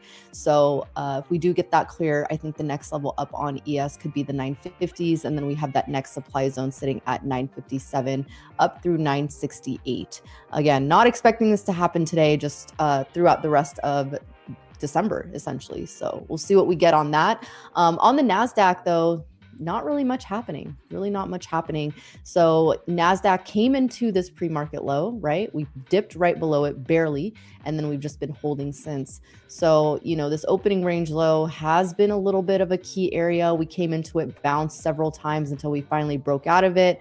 And then now we have just been holding. So I would assume, multiple taps into a level tends to weaken it, but I would assume we would just range. Honestly, like I said, on the NASDAQ, I don't expect any really significant move. If we start to break down below opening range low, obviously, pre-market low would be that next level. And then I would think previous day high, which was Friday's high, comes into play here, that 600. But we did dip into the gap fill on the NASDAQ here. Gap starts at 634. We dipped right into that area. We made a low of day of 628. So we were not able to get the full clear of the gap fill, and then bulls stepped in, and now we are trying to hold. So if we do get the gap fill, obviously that would bring us down to that 600. 600 would be a key area. You guys can see from last Friday, multiple touch points in that level until we finally gapped up. So I would expect some sort of reaction at the 600 level on NASDAQ, but so far really not loving much, guys. This is kind of what we talk about, like not a lot of we can get into it later once Matt goes over futures, but yeah, not a lot of price to really, price ain't actioning. That's what I want to say. Price ain't really actioning today. That's all I got. So Matt, what do you see? The pricing isn't actually, I know what you meant. Okay. So anyway, yeah, guys, and it is a bit, there was kind of a shift in the markets after about the first 20, 30 minutes, right? And it doesn't mean we're not moving. It doesn't mean we're not going places. It just means we're not big fans of the way we went there. Atlas, I will feed you in a few minutes. Chill out, bro. He is loud today. Actually, I left the door cracked, and I think he may make an appearance. No, he's not coming down. He's like, feed me, human. Yeah, no, it is feed me, spare. That's exactly what it is. But anyway, Lord. Yeah, in the GC here, guys, GC making new all-time highs yet again. But we're a little bit of a resistance zone up here at about 475 to 476. So we'll see if we make another run there. Multi-wick rejection here of the 4475 level. So if there's going to be a retracement, I would expect it to maybe come in the next couple of candles. But again, gold has been something I got really into trading gold like August through November. And by really into trading, I mean trading a couple times a week. And I really haven't touched it for a little while. I don't like the way gold had mostly been moving in lockstep with the indexes. That annoys me, because I would, and it doesn't have to move exactly opposite either, but just give me some sort of independent pattern there. So maybe gold and I will make up after in 2026, but right now we're beefing a little bit. CL, again, guys, I've said so many times in the past couple of weeks, I'm just not touching CL because of the geopolitics involved. It's just, I don't know what's going to happen with Venezuela, and there seems to be some momentum in the Russia-Ukraine thing. And I know the odds of getting caught in something like that intraday are low, but I when the technicals are not driving the show, and I know, listen, the fundamentals always trump the technicals. The fundamentals always, with the Trump tweet, literally, they trump the technicals. But, for me, I want the technicals in control. I want, to be moving supply to supply, demand to demand, et cetera, et cetera. And too many times recently, especially in gold and oil, we just haven't seen that, which is why I've been very zeroed in the last month or so on the NQ. RTY, somebody brought up the thought of rotating out of big caps into small and mid caps, and that may be part of this as the Russell pushes back up to the 2570 level. Been a very strong move there. That's one of my trading New Year's resolutions for 2026 as well, is to make sure I'm paying a little more attention specifically to the Russell throughout the day. So that's kind of what I got going there. Miriam, do you have any trader resolutions for 2026, or is you still going to work those out? Yeah, I mean, one of the things I've been working on is just staying in trades longer. I think that's something that I want to continue focusing on. I started a $1,000 trading challenge, I guess, for myself. It's not something I made public really, but I kind of told you guys I want to see if I can, have an account, $1,000, trade maximum 2 micros, and just see like how long I can stay in trades for, get that, like the sniper entries, because those are, typically ones I'll get into, and then I'll look back and be like, damn, I should have just held that. I should have just held it. I didn't need to put on, a bunch of size just to get a quick scalp. That would have been a really good entry. So something I'm working on is just looking more from a macro level, and getting a bigger picture of things. Like even right now, if we go to, the 4-hour chart, for example, we had a really nice hold of this area right here at the 880s, 24,880s. For me, I'm not necessarily looking for like these massive moves, but I want to stay in trades longer. I just want to have a small account that, putting on 1-2 micros in, and then just like actually letting it play out and sitting through it. So trying less, I guess I'm trying to trade less, if that makes sense. I'm more of a scalper, so I'm in and out of trades. Like today I took, I don't know, probably 8 trades. So I want to get back into that 1 or 2 trade day and then be done. So that means holding on a little bit longer and letting the trade play out. But that's kind of my biggest goal, really. What about you? Yeah, and one of the things I need to do in the next couple of weeks is we've talked about, and I think this is, what do I always say, guys? We ask you to show up to the show every day and as much as possible to spend some time with us, ask questions and all of that. And I think what we owe you in response to that is as much transparency as we're allowed to give you. And when we first started on this stream, Tradeify gave us live accounts to trade on stream. So that's, there's accountability, transparency, all that kind of stuff. We did that for a few months, and so I moved away from trading my personal live account to the Tradeify live account.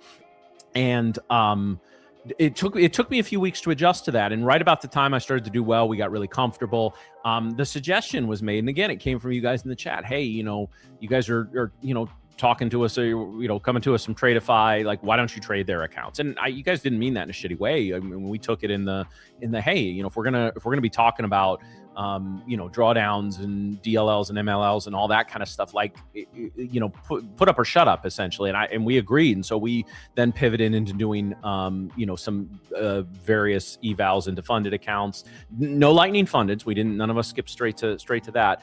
So that was a big adjustment as well, because that's been basically the last 2 months has been the only time in my entire career I've basically exclusively traded prop accounts. And I shared my stats on Twitter. If you guys want to see that little card that Tradeify puts out, I put that up there just for transparency purposes.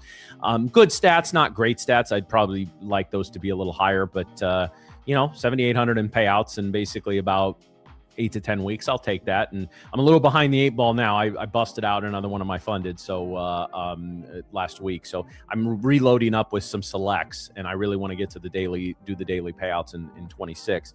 But I need to get a little more consistent with also trading my personal account. And I move some money around. And actually, I think a lot of us have decided to do this as well. I'm doing a little more than $1,000, but take a smaller amount into a personal live account and see how much we can grow it. And I know Rebecca has talked about that as well. Mary has, and me as well. And I think even Nick mentioned that. So it might be a nice challenge. Now, I still want our primary trading, obviously on stream, my primary trading is still going to be my Tradeify accounts. But I need to get a little more organized with that, simply because the last, 7 months we've been streaming, it's been really chaotic in my morning routine, right? Like the morning routine that I followed almost in lockstep for 6 years was just completely blown up, and like love doing the show, and it's been a blast, and I love interacting with the chat and all the stuff that we've done. Kind of feels like we've been doing this for a couple of years, and it's only been a few months, but I have not had time to really do what I like to do at least once a year in my trading career, which is take a big step back, look at the big picture, and then plan for the next year. I'm going to be able to do that in the next couple of weeks. I'm really looking forward to it, but I have to come up with a little better plan of what trades do I take and what accounts. Because right now I'm just sort of, I think I'm being pretty careful, and then I think the numbers would bear that out in terms of, not blowing up a bunch of stuff left and right. But at the same time, I usually am just taking whatever trade, like, okay, I see a trade, whatever's on my screen at that point is what I'm taking it in. So I need to be a little better about that and be a little more organized and say, okay, these types of trades, they need to go in this account. These kind of trades, they need to go in this account. So that's one of the big things that I'm looking at in the next couple of weeks. And hopefully, I'll be able to share a little more as we move into 2026. Yeah, nice. Yeah, it can be overwhelming having multiple accounts like that, especially, utilizing different firms and copy traders of sorts. I do not trust those copy traders. Third-party copy traders, guys, cannot not recommend them more strongly. I'm trying to think of the best way to phrase that. Yeah, no, don't use those. Yeah. Hello, Atlas. Let's see if I can get him here. Is she gonna jump on your table? No. The orange one will try to hop up here. He just wants food. I'm gonna be right. Hold on, let me get him. Just staring at you. That's funny. Yeah, I'm laughing alone at these memes. That was us earlier. We were all He ran. I couldn't get him. He does not like to be picked up. So, Lumi, what's up? Nice to see you. Oh, what's up, Lumi? Probably killing it on gold. Yeah, this is probably a yeah, he just wants to be fed. Yeah,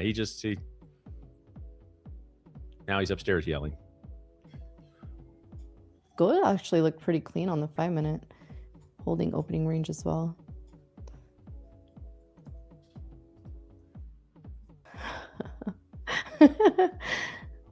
Lion says, my family is now concerned. Oh, you're looking at too many memes, laughing your ass off.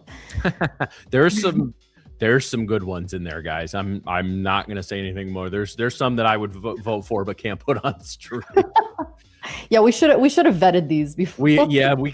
We clearly have not vetted those. Man, oh man. Good times, guys. Good times. Good times. Yeah. So, guys, tomorrow is our last day streaming for the week. So all of us here at I think this is the longest time since we started. The whole team, whole streaming team will have more than a couple of days off all at the same time. So be nice to be able to step back. I know my voice has been getting scratchy the last couple of weeks, so hopefully allow it to recharge and kind of go from there. But yeah, it'll be we'll chat. We'll miss you definitely, but you still got us for tomorrow. But then yeah, I really hope everyone has a nice holiday season. It's been a year. Mostly very, very good, but also very challenging, I think, in terms of trading. Overall P&L is not that far off what it's been the past couple of years for me, but I feel like I think we talked about this last week, Miriam. I feel like every single dollar we've made in the markets this year has been a grind. I feel like we've had to work harder for a profitable trade this year than probably in a year I've been trading futures. Yeah, I mean, this year I feel like was definitely a testing year. I mean, I saw something on Twitter that I don't know, I think it might have been a Moss who posted it. Like this year's for learning and next year's like applying the things that you learned and actually like making the money out of it. So yeah, if it's like I said, if you came out of this year break even, I mean, that's a major win. But even if you didn't, right? Like even if this was still a really rough year for you, whether it was, you still learning about trading or getting into trading. I know a lot of people who got into trading this year. And I always say, like, if you made it past this year, I'm confident that you can become a really, really good trader and take a lot of lessons from this year. A lot of lessons on patience, a lot of lessons on just, not over leveraging yourself. So, there's a lot of that. There's a lot of that. And just finding your trader identity, I think, is really even more important. I mean, even for me, 6 years into this, and there's a lot of things that I'm still learning. And that's why I love trading, because no matter what, I'm constantly finding, and tweaking my trader identity, right? I just talked about this, how I'm looking for, one thing I really want to focus on is holding my trades longer. I used to come from like a swing trading background. Like I used to swing trade options, and then I found zero DTE, and it went from like 0 to 100 real quick. Like I went from swing trading to like scalping. Yeah. So there was no in between, right? Like there was no learning how to just hold a day trade. So that's something that I feel like I want to revisit. And I have been revisiting and being more comfortable with. So yeah, it's been a hard year, but yeah. And I think in life in general, you've got to have the ability to step back from time to time. I was thinking about this the other day, and my wife and I had this conversation a couple times in the last few months. Like the last 2 years have been like nonstop change and adjustments and moving, and 90% of it has been good. But that doesn't make it any less tiring, at times. And so I think having a chance to kind of like step back, and guys, you can never plan too much. I mean, what do they say? Fail to plan is planning to fail. If you don't have a business plan for your trading, I think that's something you have time the rest of this year to put together. You need to have a monthly budget. How much are you spending on evals? How much are you spending on a data feed or an indicator or whatever? You got to make a budget. You got to stick to it. Too many people, guys, because of and again, I think this speaks to the quality of company Tradeify is. They've never told us not to say things like what I'm about to say. Is like, listen, guys, if you're maxing out credit cards, stop buying accounts. Like, don't go deep into debt. Really, don't go into debt. Period. To buy Tradeify accounts, right? Like they don't want that. You don't want that.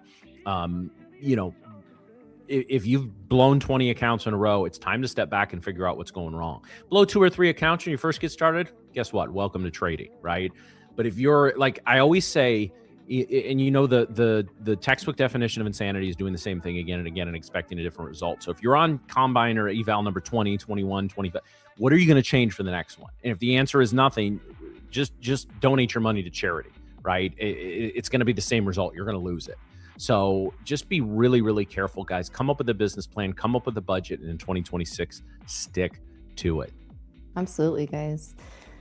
Absolutely. And make sure you guys, I mean, we'll put in our socials in here. I saw a couple questions in here. I am planning on adding a lot more to my content as well. So the Curly Trader is where you can find me on all socials. Twitter, Instagram is where I'm most active, and TikTok's being a little bee, but we'll talk about that another time. And then Matt will put his in as well. But guys, we are at the end of our stream here, so we're going to be having Amos come on, and then Lumi, and then Rebecca and Nick are going to come on later on as well. So we are not over yet. We're just going to be going into a quick commercial break. But Matt, why don't you close us out for the day? Absolutely, guys. So thank you very much for joining us for this morning edition of Tradeify TV. We are not done. As Miriam just said, we've got several hours more. I'm very curious to get Lumi's thoughts on gold, but Amos is going to be up next with the Lunch and Learn segment. So join us then. So Nick, Miriam, and I will all be back tomorrow. Miriam leaves a little early. I'm excited. I get to fire Nick tomorrow. That's something I rarely get to do. So I'm really, actually, I think I do it pretty often, but I enjoy it. As much as I like Nick, I genuinely enjoy firing him. So, and tomorrow will be the last stream of the week, as we all are going to be spending time with our loved ones during the long break, as I hope you are as well. Have a great rest of your day, everyone. Stay tuned for Amos next, and I will see you tomorrow. Bye, guys.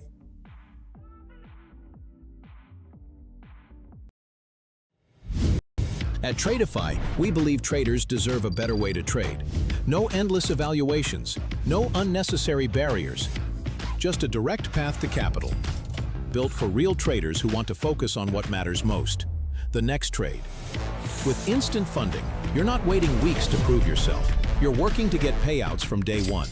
It doesn't matter who you are or where you're from. If you can trade, you deserve real opportunity. We built Tradeify to give traders funded capital without the delays, complications, or fine print. Our advanced trading journal tracks every detail of your performance, giving you the insights you need to consistently improve. When you trade with us, you control your profits. We take on the risk that holds most traders back, because that's how funded trading should work. Trading is hard enough. You need a partner who provides the structure, the speed, and the support so you can stay focused on execution. Confidence comes from knowing you have capital behind you and a firm that moves as fast as you do. This is Tradeify, funded trading built for real traders.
You want to learn more about trading but scared to risk your own money? What if I told you there was a way to trade with someone else's capital while you learn?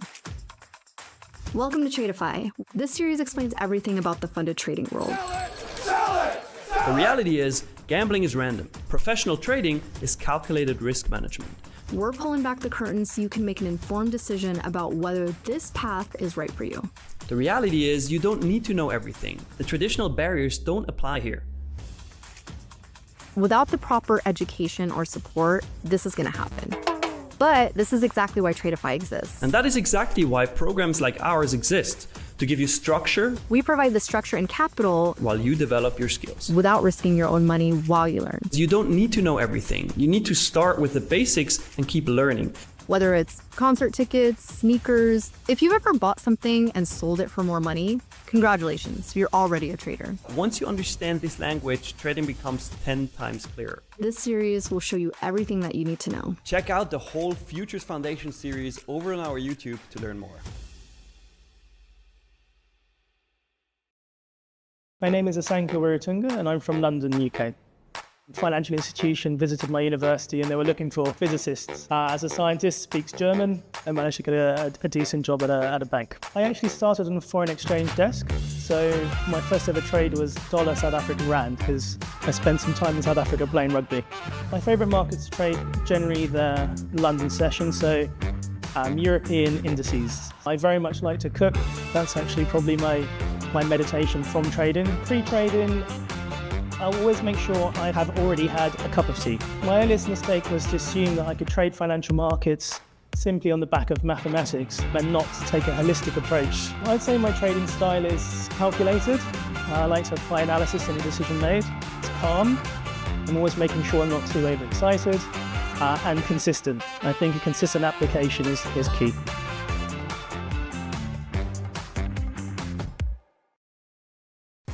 Welcome to Tradeify.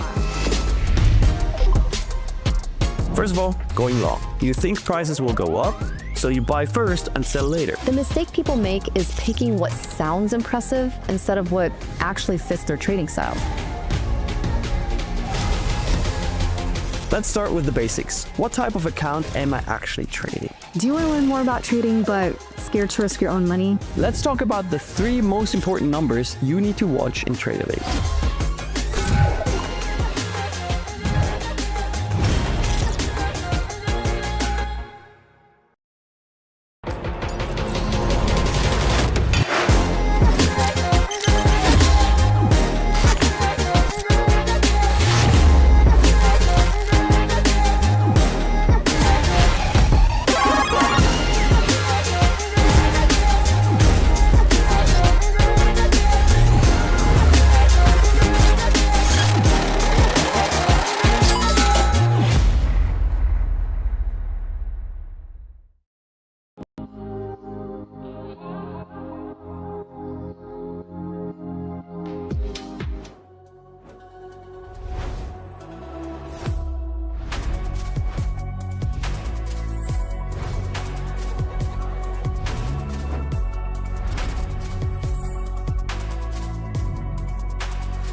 What's up, guys? Welcome back to the Lunch and Learn segment. Hopefully you guys are doing great. I am doing great as always, guys. Today I didn't take any trades. I saw a good opportunity a few minutes ago, but still didn't take any trades. So let me walk you over what I saw and why I decided to not take any trades this morning, basically.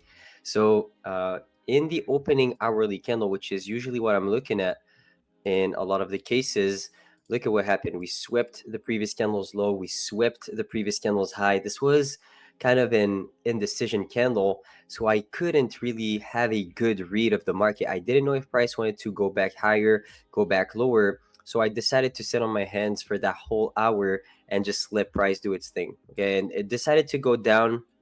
And even if it went down, we still, after this hourly candle close, we are still rejecting the previous candle's low.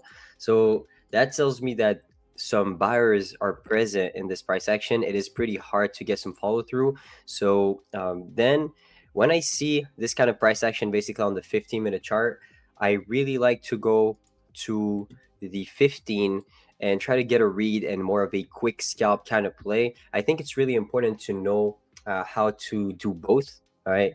My theory is there is not a really good trade to take every single day. There's not an A+ opportunity to swing for the fences and to look for a 1 to 4 risk to reward play.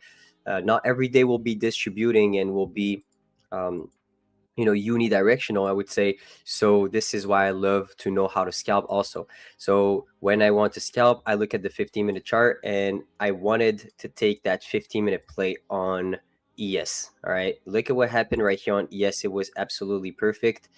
You guys see we are displacing basically above the 930 high, and if I look at this 15-minute candle, we are failing to close above the previous candle's high, and we have an unfilled fair value gap right below us. That tells me that there is a lot of participants right here that are willing to get filled, and the liquidity is sitting most likely inside this 15-minute gap.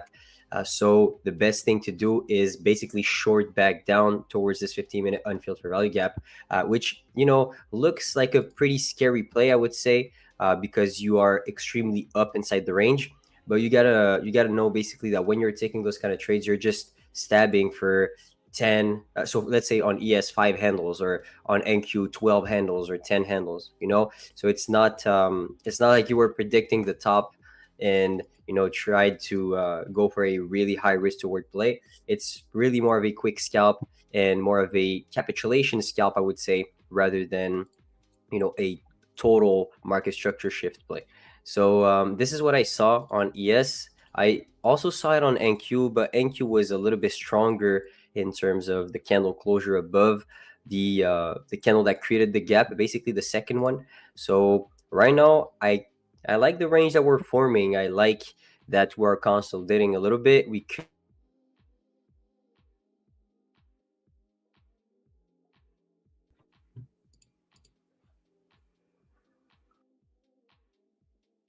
my trading view lagged for a second. I'm sorry. So right here, I'm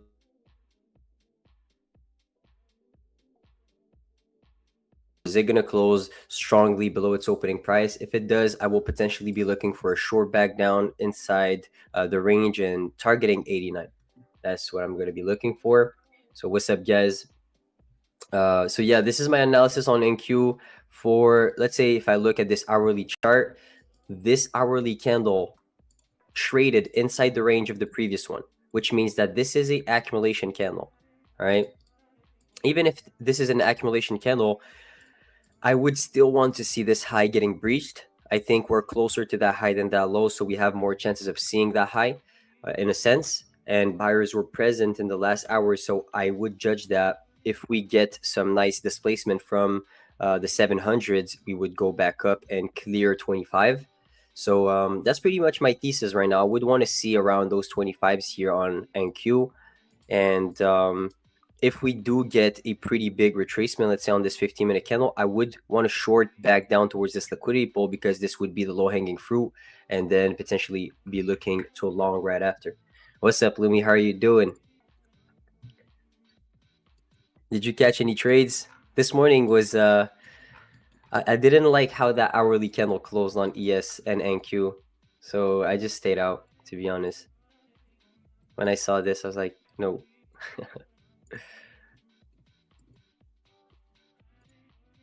What about you? I'm gonna stay patient right here. Definitely gonna be looking for a trade though. Long on gold and short on yes. Nice. That's good. I would say the shorts around like 10 a.m. ish were not bad, for sure. Basically, what I was looking for, I'm not gonna lie, I was looking for shorts inside this range. Basically exactly at around, okay, this is NQ. So basically, even on NQ, I was looking for shorts around 10:30-ish. I wanted to see this internal low being swept. We created equal lows. Basically, that's kind of a structure that I like trading. Actually, it's even just purely based on drawn liquidity on the 1-minute chart. We pull back, hold a bearish PD array, come all the way down, disrespect all the PD arrays here inside this range, inside this bullish leg, create equal lows, pull back towards a bearish gap, and then we break structure to the downside. This is not a bad scalp back to the bottom of the range to take out that liquidity, which is exactly what happened right here. I was looking to get in shorts right there, I'm not gonna lie. But in those kind of scenarios, I would have wanted to see ES being a little bit stronger than NQ. You know, I've been backtesting a lot throughout my days, and throughout you know, even now, you know, I'm still backtesting pretty often. And to be completely honest with y'all, the action on ES is a lot of times driving NQ. When you're going to see SMTs, when you're going to see divergences between ES and NQ, there is a lot of good information to grab from ES during the first hour and a half of the day. And you truly do not know how good looking at both pairs is until you try it. And this is something I found for myself. And I would say, in terms of, let's say, overall traders will rather trade NQ because it's a pair that will give them a lot of similar entry models. Okay, let's say a lot of people use inversion for value gaps, which is mostly something that you will see on NQ. I will say this, I would say ES trades better towards drawn liquidities than NQ. NQ tends to create a lot of equal highs, equal lows, and it's I would say trading from 9:30 to 11, ES is easier in my opinion and in my eyes, with my backtesting. So I don't know if you guys agree with this, but let's say late in the PM, I think NQ is better overall. But in the AM session, damn, ES is way more readable than NQ, I would say. Because the thing is, I really like to enter on breaks of structures, on, you know, breaker blocks. Okay. So this kind of formation on ES happens way more often than, let's say, an inversion, which is like a 180 kind of play. And I like it more. I definitely like it more. But Moss price tapped into the new week opening gap, so it can pump now. I don't have the new week opening gap in my framework, so I don't know. I don't know what to tell you. Hey, we have Brett Simba in the chat. How are you doing, my brother? I saw the meme, Brett Trenba. This killed me actually. we gotta see Brett. One of the old pictures when Brett was actually pretty big. I gotta see that. How are you doing, my brother? So yeah, right now I'm definitely looking to see how big is this downwind going to be. Are we going to be reacting a lot from the bottom of this range, or are we going to sit below this 700? If we sit below these 700, I would expect this low to get taken out. So this would be potentially the trade that I'm going to be taking with y'all guys.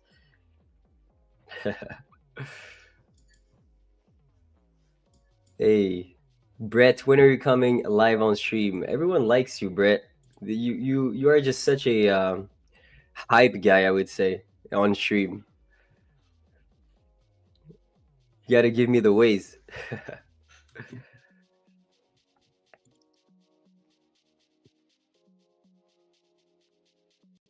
Taco Trader, good afternoon. Just logged on. Catch a setup earlier from your framework, Amos. Appreciate you, Taco. Which framework was it? Was it the unfiltered value gap or was it the power of 3? Basically, both of the frameworks I show usually. I know you. I know your name. You've been there for quite a while. You've been locking in with me for quite a while. I know you, Taco. So I appreciate you, my brother. Are you not looking at long? Overall, let's say on the hourly chart, I am long. But if this 15 closes strong back inside the range, I would look for shorts. Hamas, can you show us the candle colors from the settings? Yes, I'll show it. Wait. I went from having a white chart to a dark chart. So basically the colors, the green is this one. The red is this one, and it's all green, all red, and then the rest is solid black.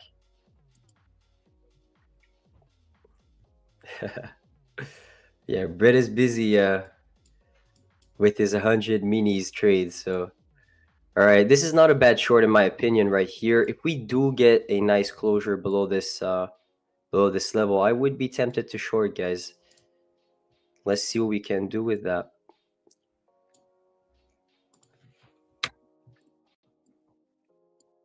So I'll try a quick short right there. I'm gonna let that candle fluctuate a little bit. I don't want to see a big pop inside the range, which could happen. So I'll let it fluctuate a little bit and we'll see. Definitely aiming for the bottom of this range here, guys.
Oh shit, I'm muted. Sorry, guys.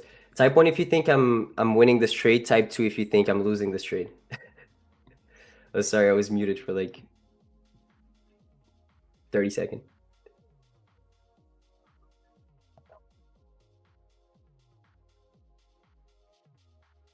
You guys should be able to hear me now. All right. So I want to see this breaker block hold in order to create new lows here inside this range. I'm not going to be looking at ES for too much here. I just want to see a quick bounce. Even if the hourly is still bullish for me, I would still be looking for a short inside this range. I like it. It could chop though. I know. Could chop. It could retrace a little bit deeper. So my stop is pretty wide. It's all good. It's a 1.4 risk to reward, so not risking too much.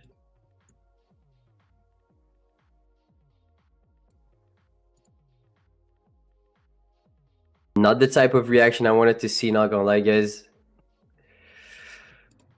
Hopefully this fair value gap will hold and will be the last line of defense for us. If we see wicks here, we're good. If we see strong body closures above 700s, we're most likely cooked here.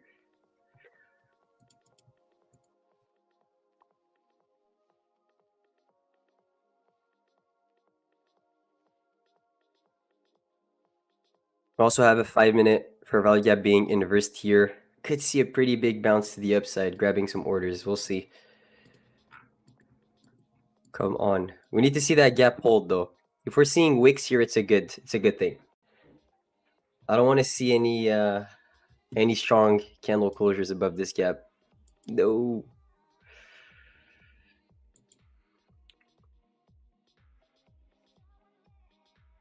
It looks pretty heavy on the buys here.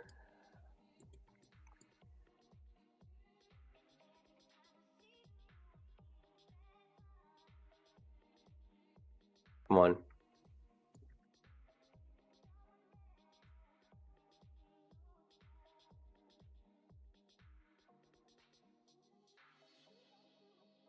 Actually, the stop loss placement is not where it actually needs to be. It needs to be here. I'm gonna drag the stop a little bit higher. Because this is 61.8. I want to see if we can react to that.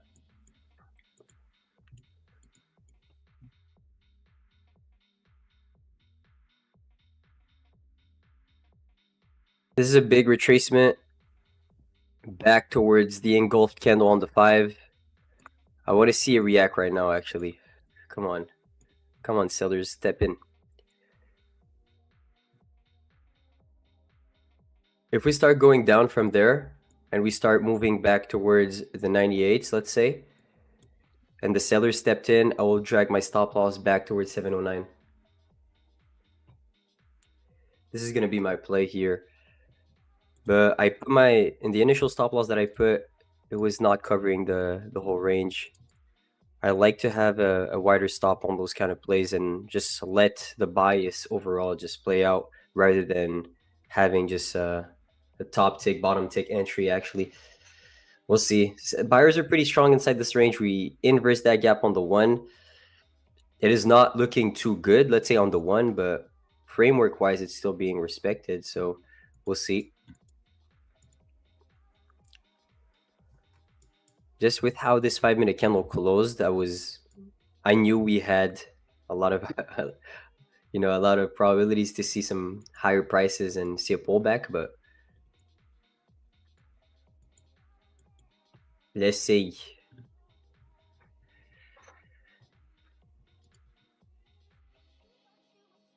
Okay, buyers are stepping in again.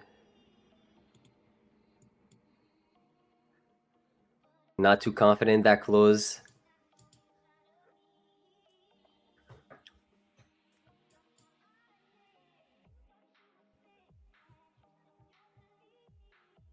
Look on the 15-second.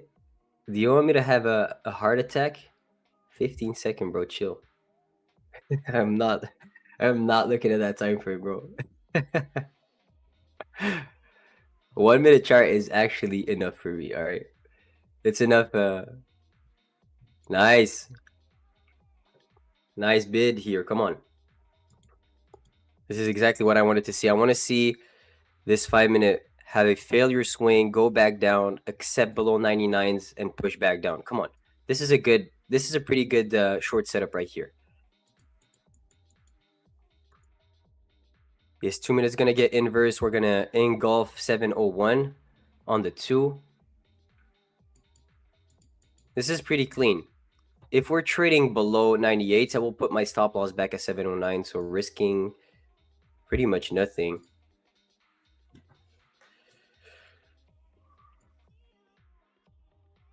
Come on.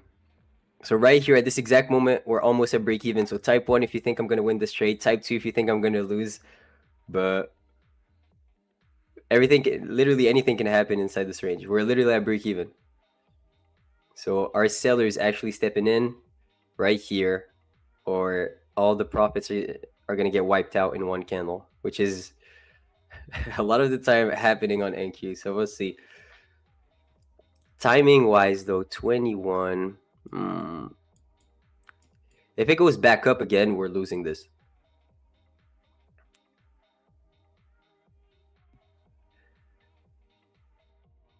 If it goes back up again, we're 100% losing this. So we needed to react right now.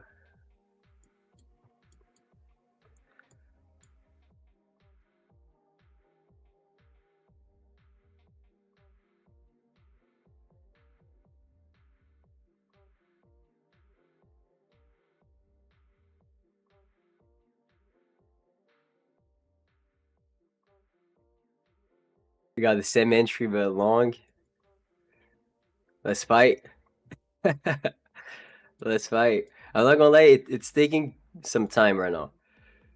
It's normal, it's lunch, but I would say right now, if it goes back above 709, I would just take off the trade actually.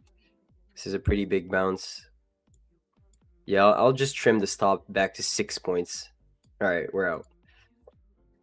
No, the haters got me there. No way. All right, this is still a good short. In my opinion, really good short. It took a small L though. It was around what 6 points with one contract, but no, 2 contracts on NQ, so not too bad. Like a 12-point stop. Pretty choppy price action, not gonna lie, but I was basically looking at this 15-minute candle, how it was closing back inside the range. I really liked how sellers stepped in inside this market structure shift. Then we had a nice pullback towards around 50% of the range. We broke structure again, back to the downside, creating some sort of market structure shifts on the lower time frames. Right now, even if it goes back down, all right, it took way too much time for it to actually deliver towards my take profit. So like the chances are in a lot of the other scenarios, we will see the stop loss being hit. So I will not be too mad if it hits the take profit. Psych, but we're gonna see.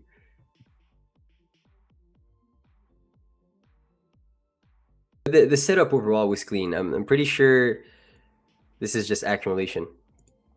That's the thing though, it's like playing lunch hour, you need to know how to play it smarter. You need to know how to let your trades sit in consolidation and just trust the overall framework. But basically, I decided to trim the stop loss back here, so pretty small loss, I would say. Damn, the 5 went back for the high again. This is crazy. This is actually crazy. I entered here. It's gonna hit the target now. Damn, I ended around here. Had my take profit bin right there, and I ended up being stopped out inside this range around here. So not too bad. Around a 7-point. So yeah, 7-point stop loss exactly.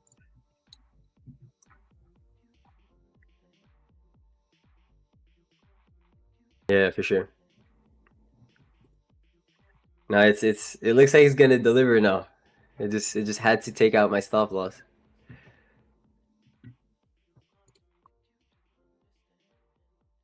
We're gonna have another chance to short that for sure, trust.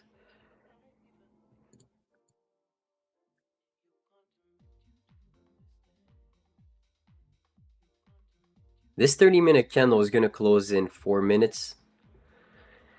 So looking at how this 30-minute candle is operating right now, not closing above 715.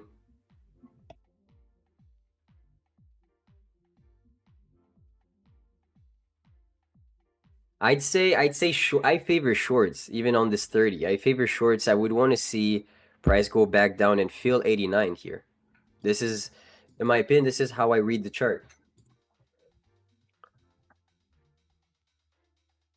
We'll see who wins, but either way, I'm out of this trade for like $200 loss. Pretty small loss. All good.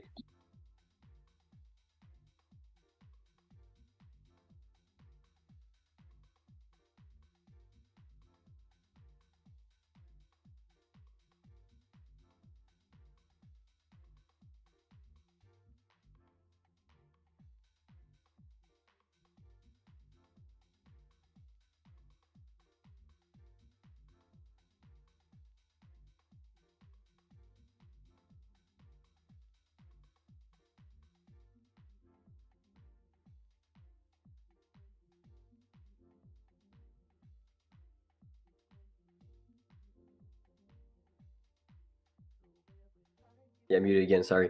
This 30 is looking pretty bearish right now. I'm just wanting to see if we're gonna close below 700s. But I could try another short right there.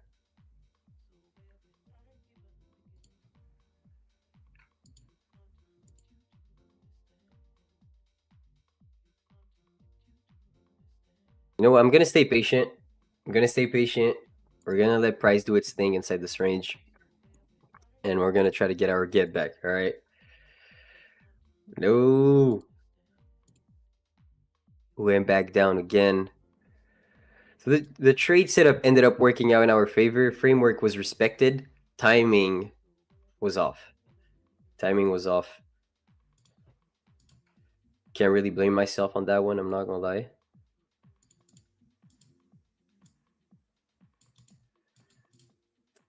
Is it this? 30.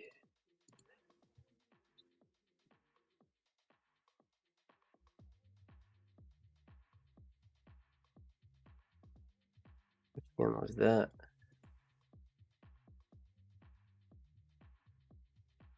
We're gonna get our get back. Trust, guys. Trust, chat. We got this. The framework got respected. It's just how long is it gonna take, man? Like when we broke structure again at 20, I really wanted to see that low. At least 95, then go break even. Let's see how that 30 operates.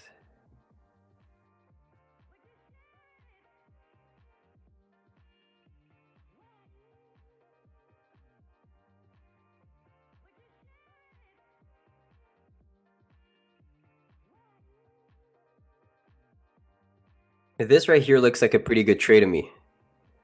Right there. If we go back towards 702, pull back to the inverse right here, I'd be ready to short again.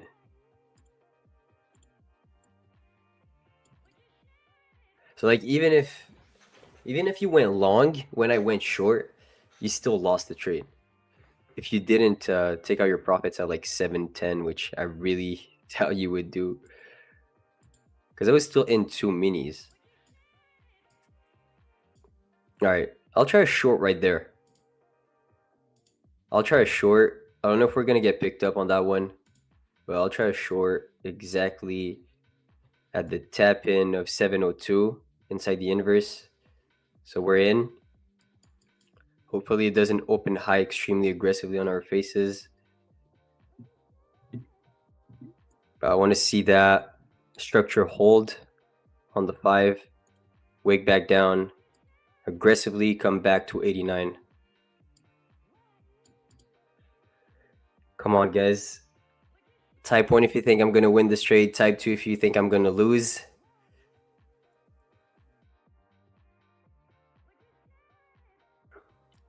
That is a good area to take TP1, I would say. And TP2 could be here easily.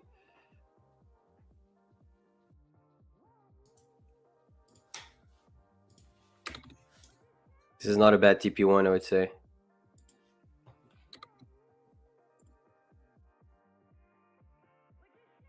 Really good reaction so far. I like it. But I'd be confident in the play if we come back to 702 right now. Not too much. But we'll see. Oh, come on. Come on, sellers.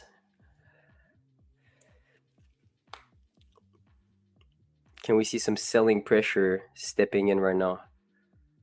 Oh my days.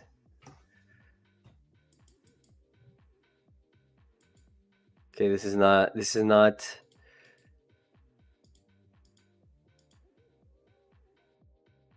type of reaction we're used to seeing on NQ actually, but we'll see. Pretty wiki.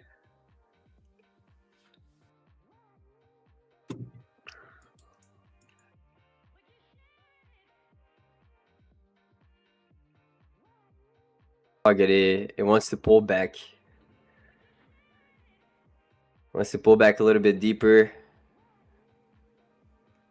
Grab some more orders. 30 looks clean in my eyes. The way this 30 closed is pretty strong to the downside. I would want to see price going back down towards 89 if it's possible. If it's wicking all the way back up,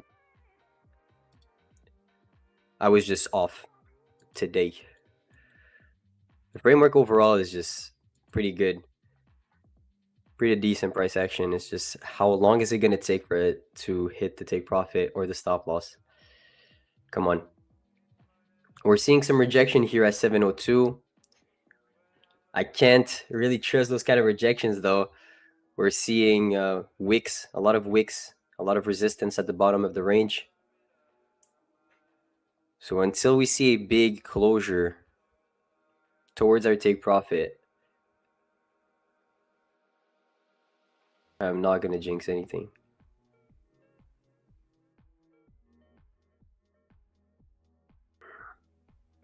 Yeah, I still got 2 limit. Good thing you said there, bro. But I think I put it at 1. I don't know why. Yeah, you see, like I tried to put it at 1 and it doesn't let me.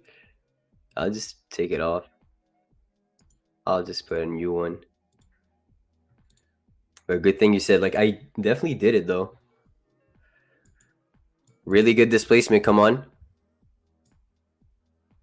I'll take out some profits right there.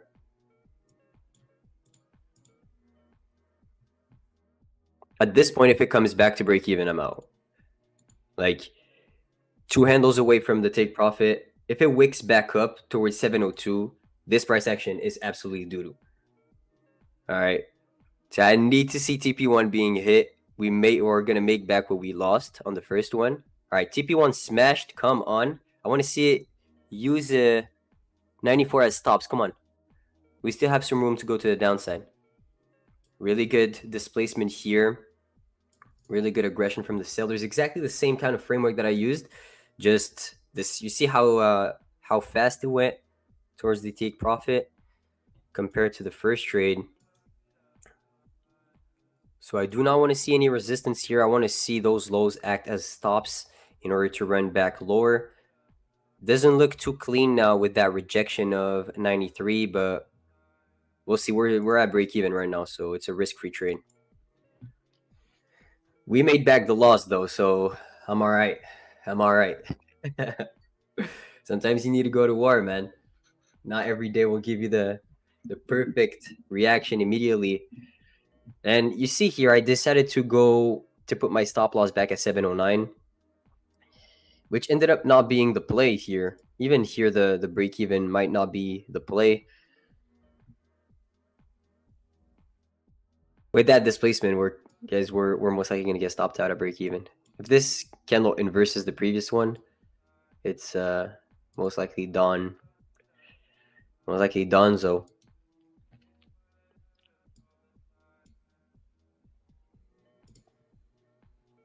Wait, the buys for 2? Oh shit, you're right. What's happening with those orders, man? I appreciate you. Sheesh, that would have been bad. Not too bad, like 20 bucks, but Oh my god. One tick in a dream. One tick in a dream? Come on. Are we that lucky today? Did you pray today? Did you pray today?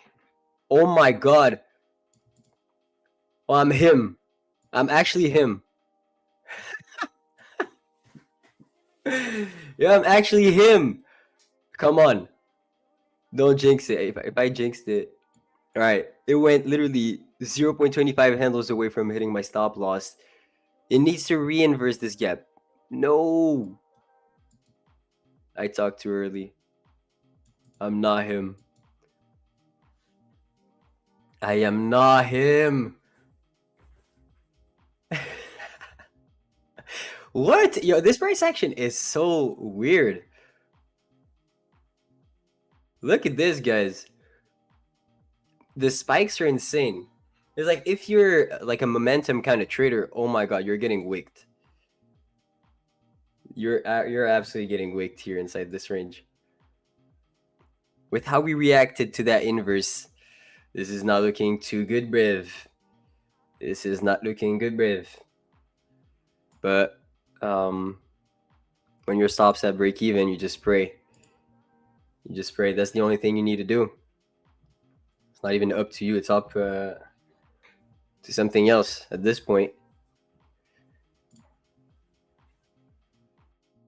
Okay, so type 1 if you think I'm him, and take profit 2 is gonna get smashed. Type 2 if you pray on my downfall and you pray for the break even right here. I'm not gonna judge you on both. Trust. Yeah, the price action is kind of slow, kind of wicky. Literally the kind of price action I hate. I definitely hate this kind of price action. But we still got back the loss though. At this point, actually, you know what I'm gonna do? I'm just gonna trim the take profit back towards this low, this internal low.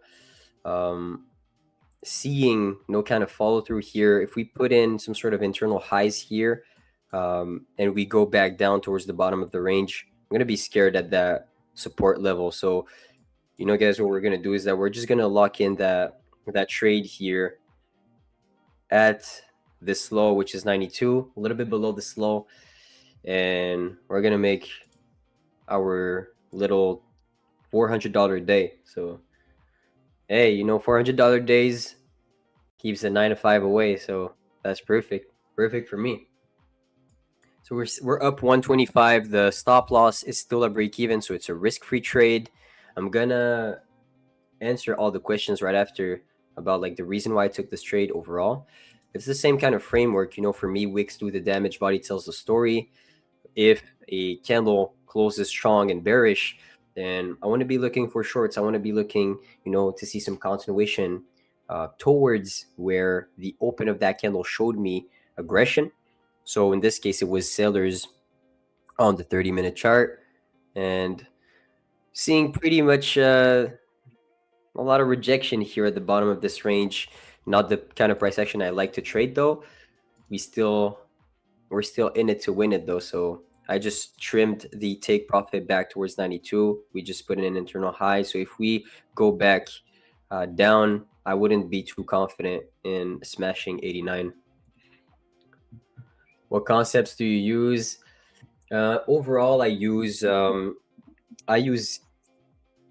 ICT concepts to make people understand just structure overall. So let's say order blocks, breaker blocks, inversion for value gaps, liquidity, SMTs, just really good concepts overall, but it's not the reason why I take a trade. Okay. Sellers are stepping in. Let's go.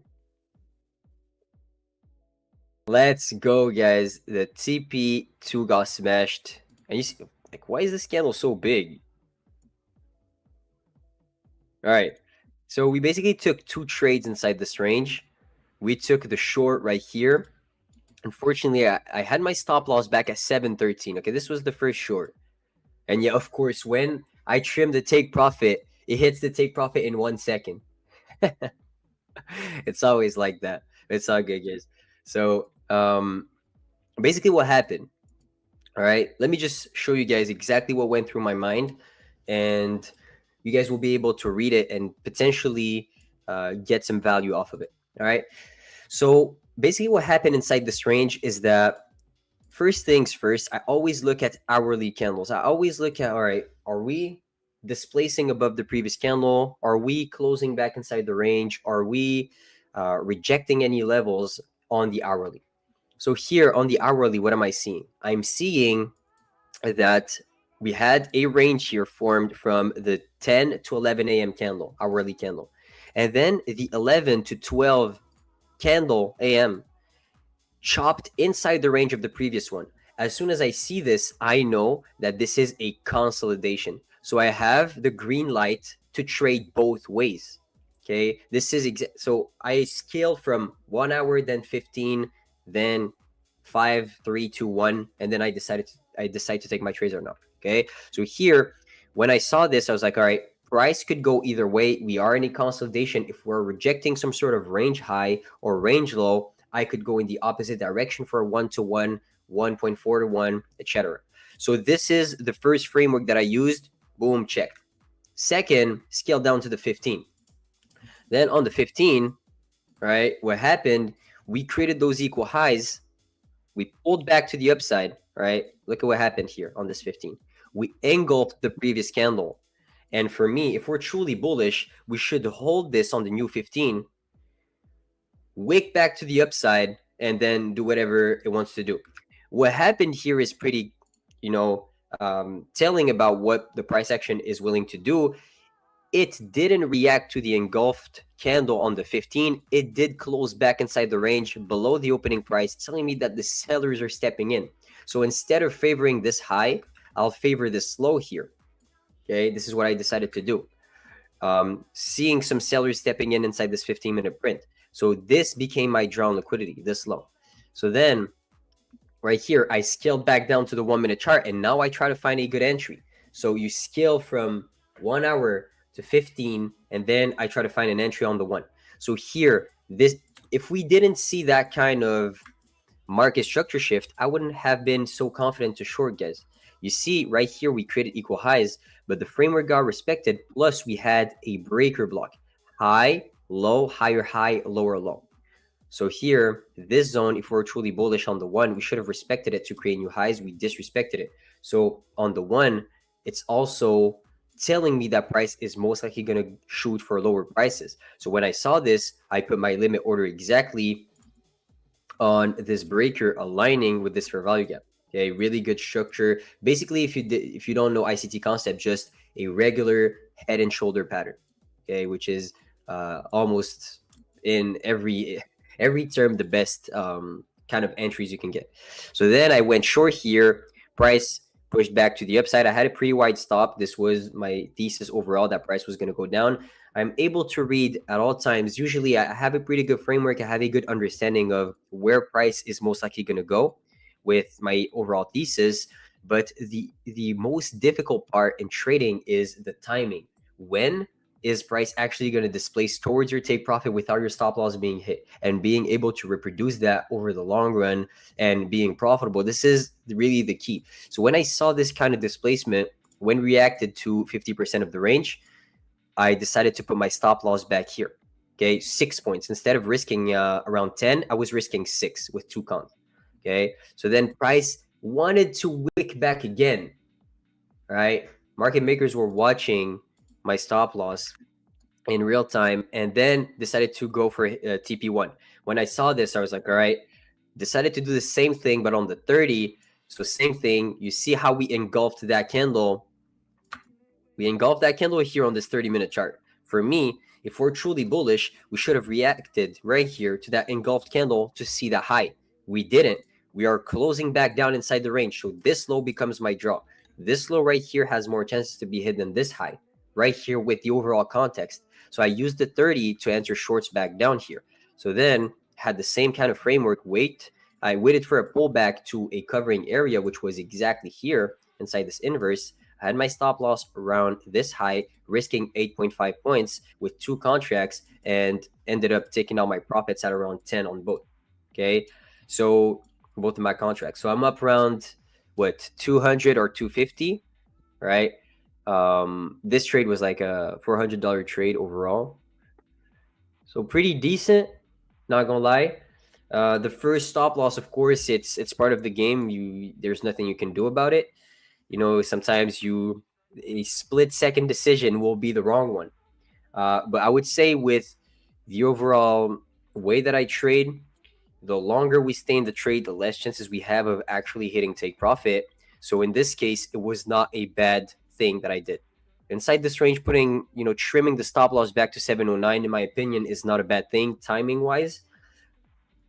It's debatable here inside this exact price action because it ended up not working out.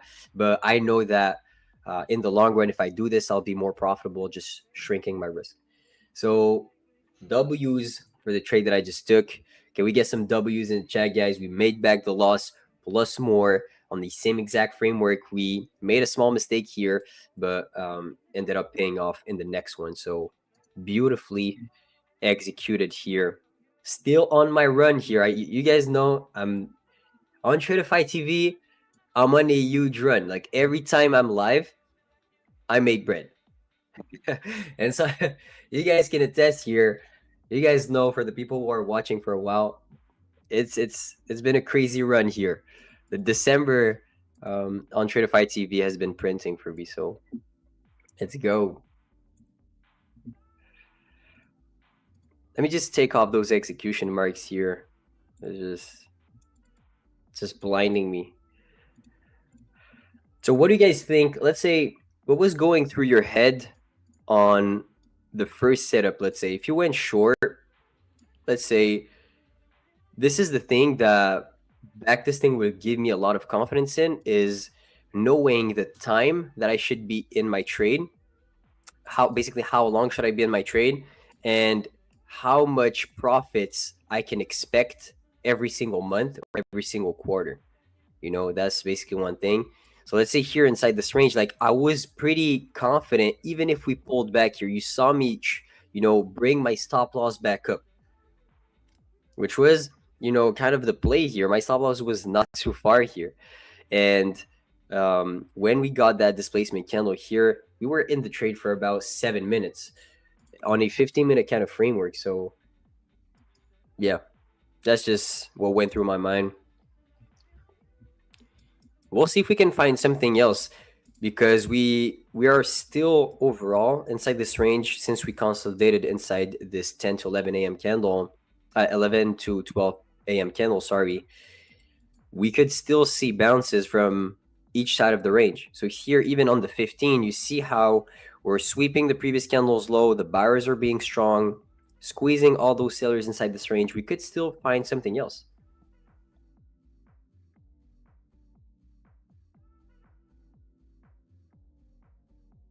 Is it your live account? Yes. Illumi, every time I live PA shit. The first month I was on Tradeify TV, literally every time I would see my framework, there was some kind of shady pullbacks happening, always stopping me out or just acting really weird. So I gotta feel what you're saying. That's like the curse of people watching you. Sometimes it brings you up. Sometimes, sometimes they just drive price down with you.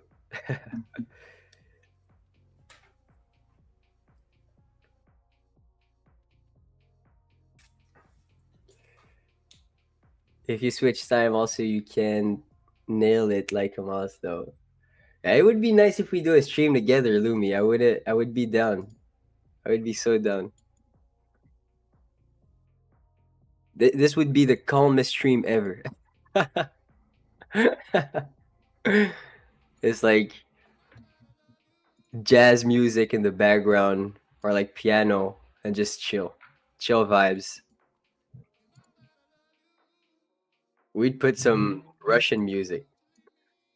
I'd be down. What the hell is that candle? Damn. It's still a small candle though. It's like 17 handles on NQ. Pretty much no liquidity, but that's a pretty big bump compared to what we're seeing inside this range.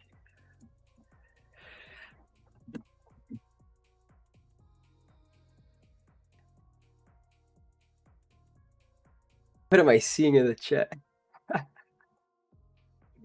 Hell is that?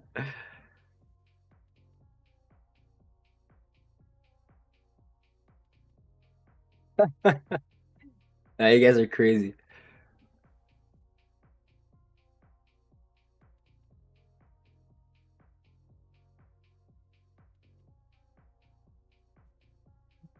Yeah, hopefully 2026 will have great price action for us, great deliveries for the way that we frame our trades. Hopefully, guys, I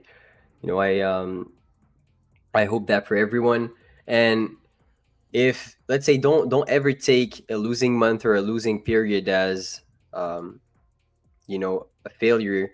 Just use it as a way to understand that your approach right now is not corresponding to the current price action. So it's just going to help you to tweak things in your strategy, or just tweak things in your risk management, your psychology, to get better on the next month or on the next quarter.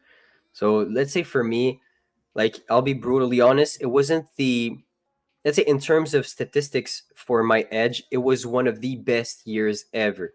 Okay.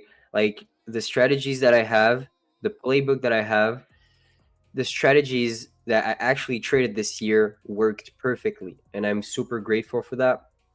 Did I capitalize on those opportunities at all times? No. No, I didn't. Sometimes I was not able to understand that a certain play in my playbook was the one to catch right now, and to let another play sit on the bench and just wait, But it takes time, and if you don't put pressure on you to, you know, to make 10K a month or to make 5K a month, you're just going to take that as a lesson to push through. So, of course, it was not, I could have made more money this year, I know, but I don't put pressure on me to, let's say, on the months that I should have capitalized on more. I just try to stay positive at all times.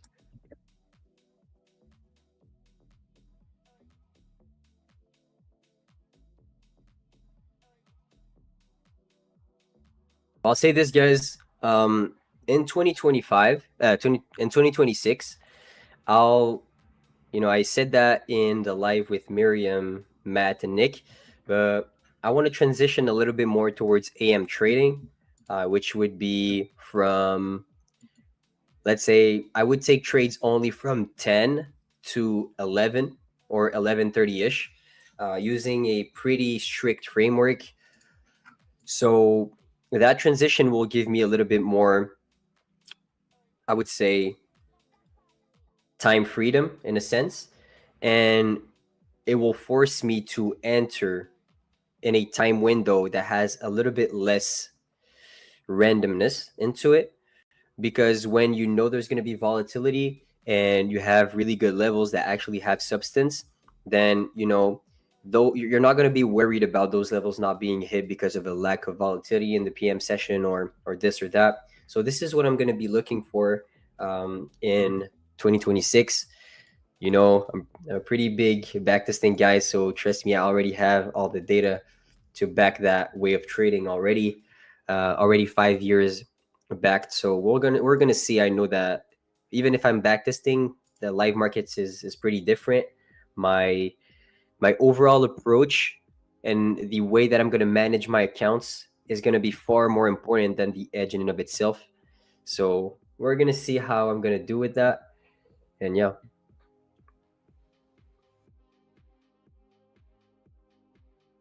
Lumi is teaching trading and life skills.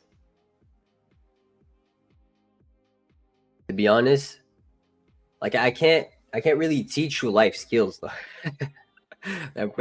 I'm definitely younger than you. I don't want to act like your dad or like your big brother when you're older than me.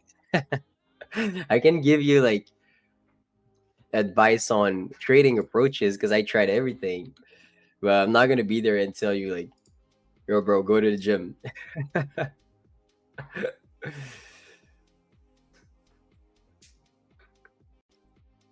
Teach us how to get girls.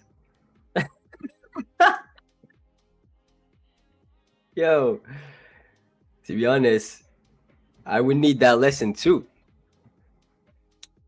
I think the most qualified guy for that. Who would be the most qualified guy for teaching us how to get girls? Actually,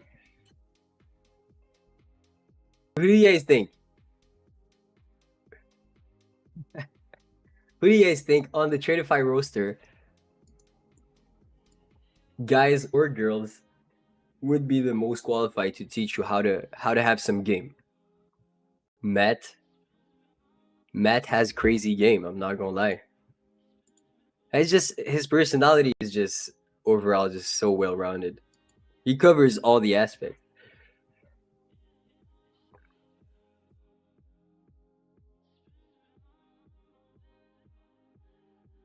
Matt. Rebecca.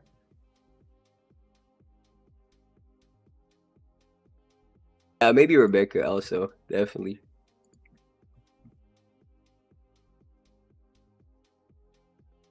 Nah, you're crazy. So, Auto Skins said, "You kind of cute, bro. You ever been to jail?" Nah, yo, ban this guy. Yo, that guy needs a timeout. Nah, this is a yellow card. In my language, this is a yellow card, bro. Chill. What else can you talk about? Initial balance strategy. If I trade that concept, let's say initial balance is like the first hour. So like you play it kind of the same way as the opening range breakout. So like let's say you have a range high and a range low formed by, let's say, the first 15-minute range. There's two ways you play it.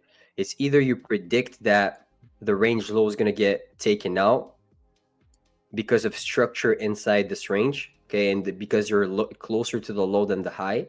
Either you predict, okay, so this would be number one, or you wait for a break of either one of those, retest, and then you try to claim some more ground to the downside or to the upside.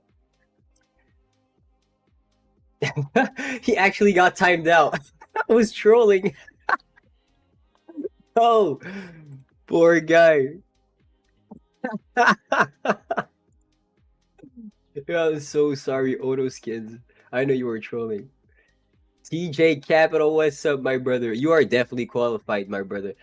You need to give me some advice to have some game, bro. I need to know your experience. Yo, how old are you, by the way, TJ? I actually wanted to know, because you look young, but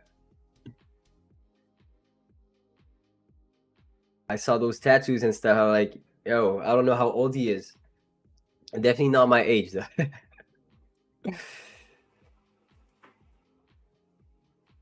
At 30, all right, okay. That's good.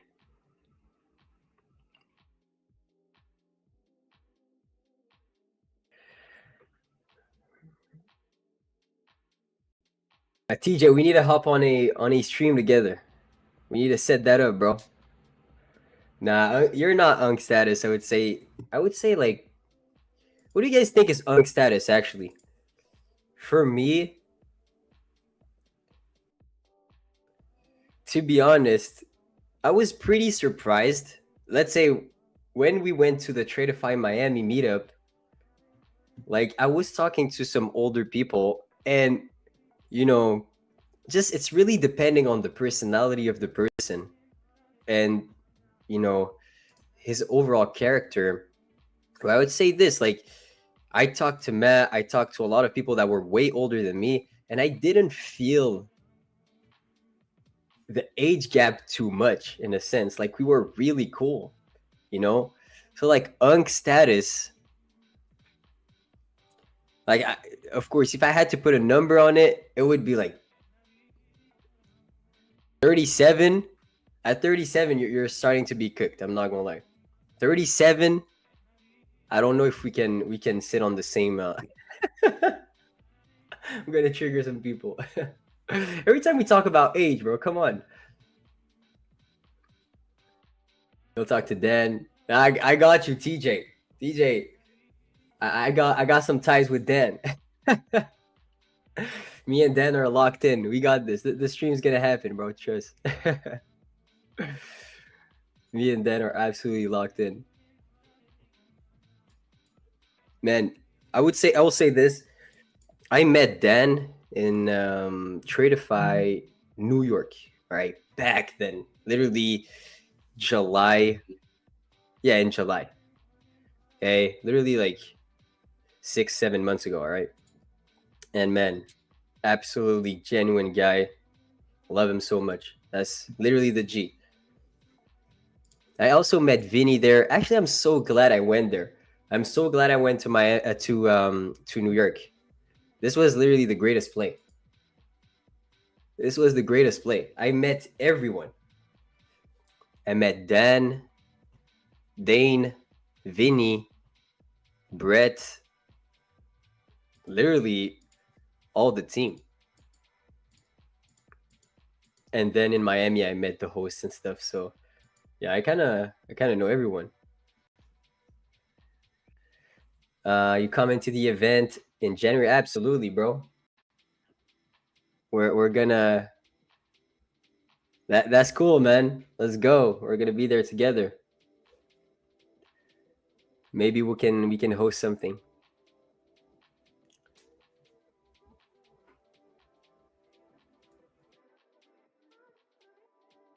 I'll DM it to you, Lumi. It's like an event, creators event, but it's not hosted by Tradeify.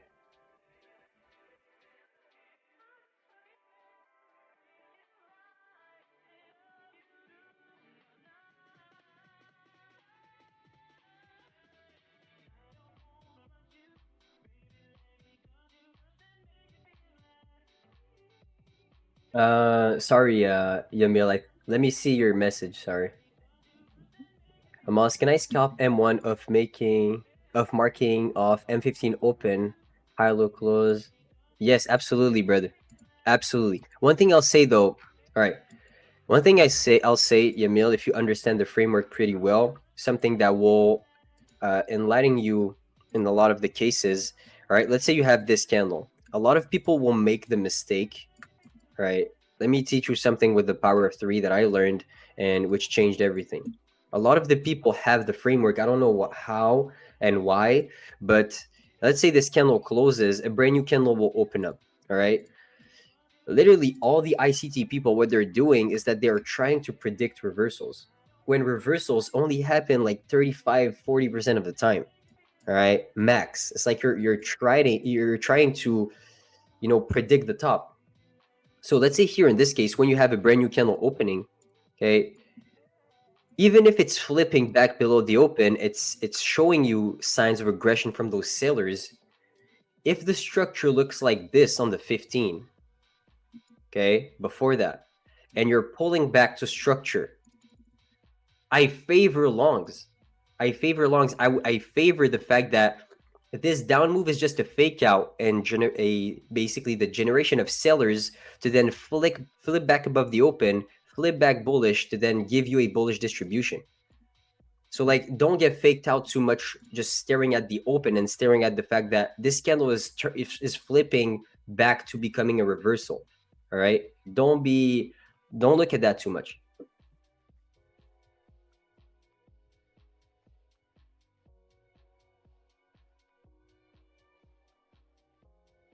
This is one thing also, like I talked about a lot. Let's say Yamil is just looking at the first hourly candle of the day. Okay, first hourly candle of the day will tell you a pretty big story. Okay, let me show you some examples. Let's say this one is pretty bad. Let me just go here. All right, which is an example I talked about. Here, the first hourly candle is bullish, closing above the previous candle's high. At this exact point, 90% of ICT traders or just people that follow big big guys in the community will sell below the open of that new hourly candle. I'm telling you, this right here, predicting a reversal. Okay, if you always try to predict that kind of reversal and you're waiting for price to get below the open and you short, you will win like 35% of the time. Okay, like you need to understand that this here on the hourly chart, if I go down to a 15, it's a pretty big order block. I would want to wait for price to flip and go against them, go against the people who try to short the top, because the trend is your friend. So here, as soon as this candle flips below the open, I am not looking to short. I am looking for a second squeeze. So here, basically what happened, buyers stepped in, they got squeezed. Good. Sellers are stepping in, creating a market structure shift. Am I selling this market structure shift? No, I'm going to wait for this block of orders right here to hold and that market structure shift to not hold. So this candle to flip back above the open again. So then I know we created the down wick of a future bullish candle on the hourly. So then you enter here and then you stab your 1-to-1 back to the upside. This is exactly the strategy that I posted on Tradeify TV, on Tradeify on Instagram, like a 1-minute video. So let's say here, look at what happened. This candle just closed, all right, on the hourly. Look at what's going to happen. You are going to see people selling below the open of the new candle, okay? So right here, we see a shift in market structure. That shift, if I'm bullish and I'm predicting one singular candle on the chart, looking at the previous one from 9 to 10, this shift right here, even if it ends up working out, I am not going to look for shorts. I am bullish biased, okay? Because of the overall framework, the overall thesis that if the previous candle closed bullish, okay, the buyers are strong. The biggest market participants are located in that first 30-minute, okay? So basically first hourly candle. So here, I will wait for this market structure shift to not work, to get squeezed. So then I know we formed the down wick of a future bullish candle. It could be a future 15. It could be a future 30. But you know that you're on side because you have a certain framework that is backing the fact that you could trade in that way. This is why I'm so big into backtesting. It's like if you just look at the 1-minute chart, you don't have any context. You can't understand the difference and the actual reason of why price should go back towards this high. You don't have an actual way to back that up. Let's say here, when you squeeze all those sellers inside this range, this is where I would go long, okay? And then I would try to target a 1-to-1 reward, Yamil. This is exactly how I would do it. You see? Yeah. Basically use the reversal framework as being a fake out to then see some longs. Like I can show you so many examples of that working out, okay? And I will be backtesting this exact strategy tonight, okay? From 5 to 6 p.m. if you want to tune in, guys, all right? Here, the biggest market participants are located inside this first 30-minute, okay?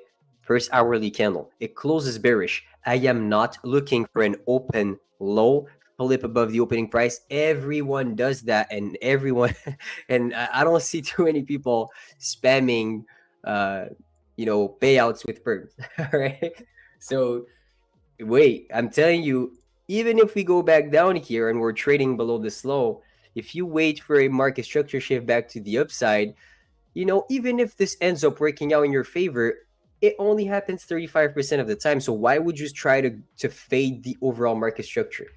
Wait for price to get below this low, shift on the one, and let that shift be a fake out. And once that shift is a fake out, and let's say always put yourself in a buyer situation if you're trying to short, and always put yourself in a seller situation if you're trying to long.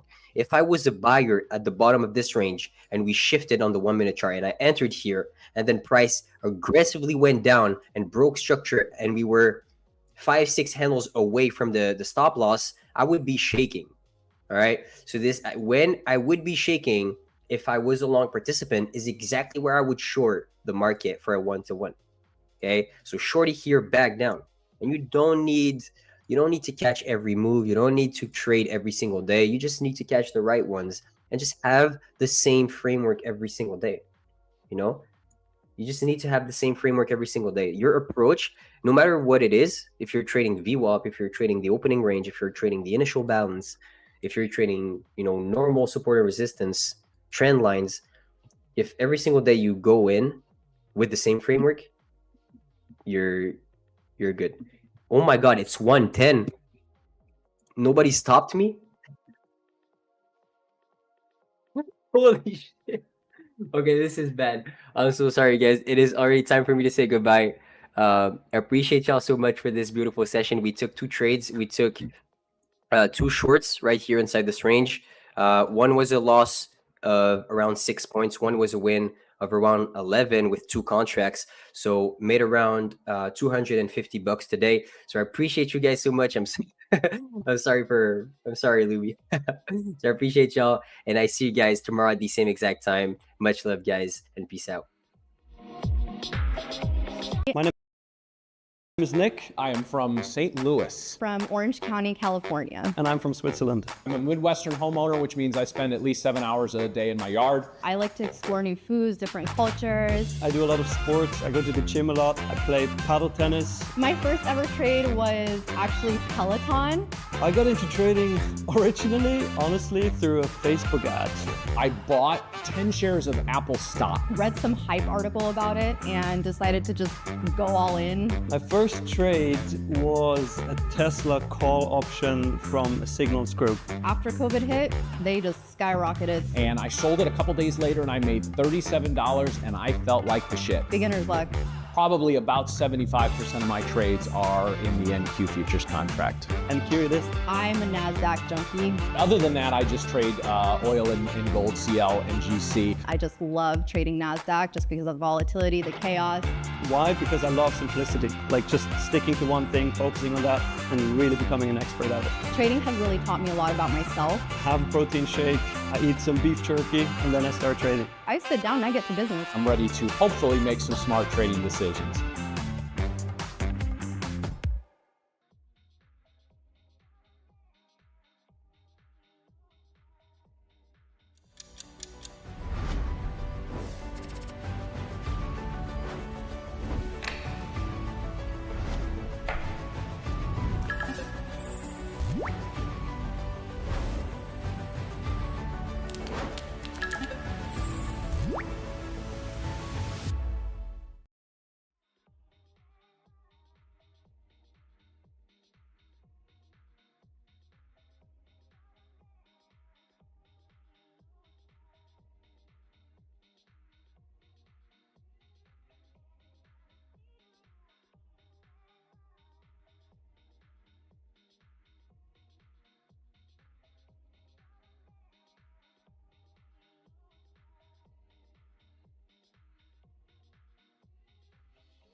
Yeah.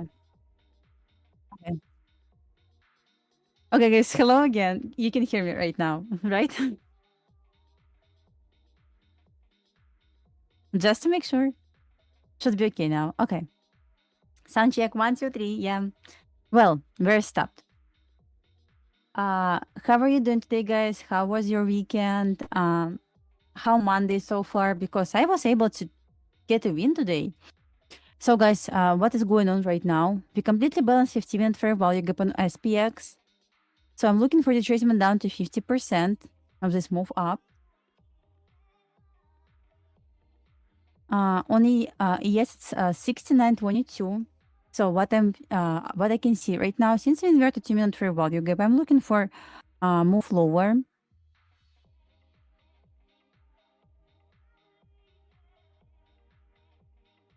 Basically, retracement down to 50% in reaction. So So once again, on SPX, definitely we have from the go higher, which is 50-minute flat candle. We have buy side there. I'm looking for the retracement down to 50% on both ES and SPX charts. And we have some support, strong support there. So guys, let's see if it's going to retrace to 50% and offer some long opportunity. Talking about NQ, so honestly, I wasn't really bullish from the very beginning on NQ. In my opinion, NQ looks way more bearish. Okay, it's dropping right now to 50%. I hope it's going to drop to 50%. So ideally, let's see, 1.8 R. Let's check SPX real quick. So on SPX, if it's going to, come on, trading queue. If it's going to close below this level, I do like shorts even more. Once again, I don't expect to get huge sell-off. I'm looking for 50% retest. On NQ, well, on NQ, I feel like I'm a bit more bearish from the very beginning. Once again, I would like to see NQ completely balance new week opening gap. I'm not sure if you use new week opening gap or not, but as you can see, it's still trying to stay below monthly open, which looks cool for me to go lower. So I'm looking for the strong break below New York midnight open again, ideally, and drop all the way down to new week opening gap again. So I'm going to be bullish. I already mentioned this in the chat before. If NQ is going to break above 740, so basically strong break above a monthly open. So I would like to see down to 6922.50.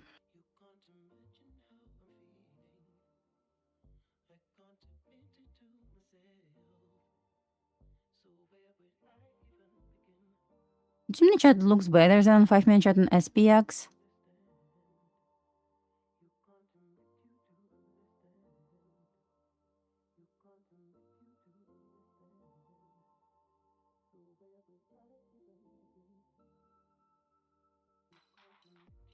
Don't expect to get huge sell-off, but this is what I see so far.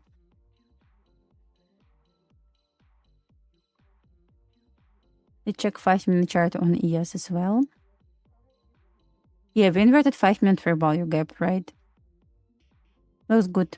Let's see if it continues dropping. Look at NQ right now. It's really trying to break below New York midnight open. So from what I see so far, if it's going to be strong break below this level, should probably go to 50% at least.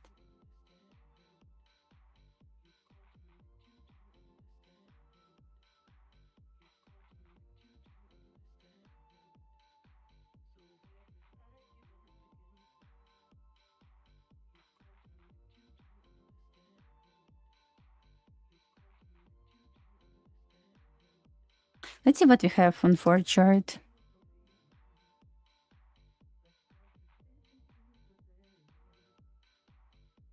I believe like it's going to be strong short below New York midnight open on NQ. My kid's so loud.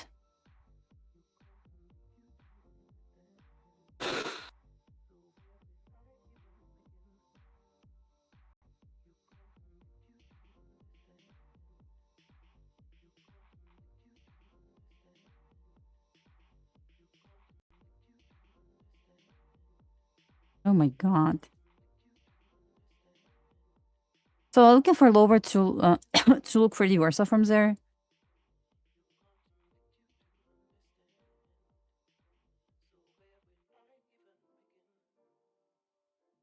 As you can see, NQ still trying to stay above New York midnight open so bad. Yeah, cannot break this yet. But if it's going to be a strong break below this level, I would like to see some drop for 50, maybe 40 points lower. So yeah, we will see.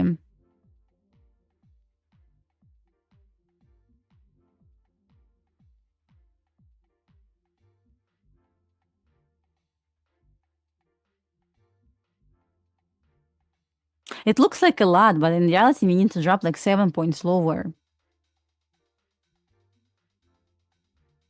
AMD, really hard to say. It looks like a low resistance to downside.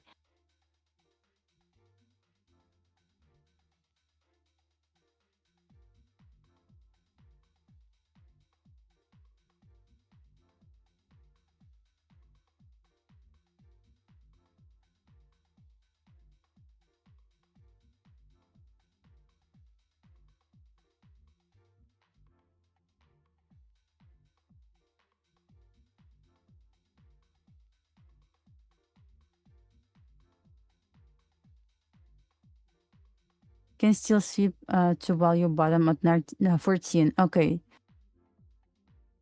14 it's a lot for me because I believe if it's going to break below 50%, I would like to see 50% retest now. Why not to take New York midnight open at 69.04 then, right? So we inverted 5 minutes for value gap. So I believe no reason for retracement here, like this. Should be just straight down. Why I would like to see this? Because right now we're sitting inside sell sentiment here, right? Didn't really break this level. That's why I'm watching for the break below this level. You can scalp short for like 5-7 points on ES, which is not bad, right? What is this? Okay. I'm holding small position short, but I entered like at 1 p.m.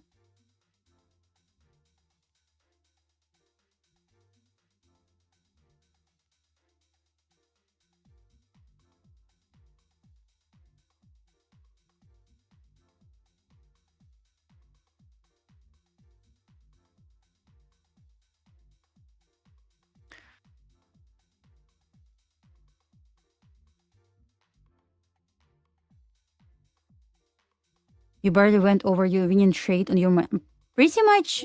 I take winning trades on my morning streams. I would say.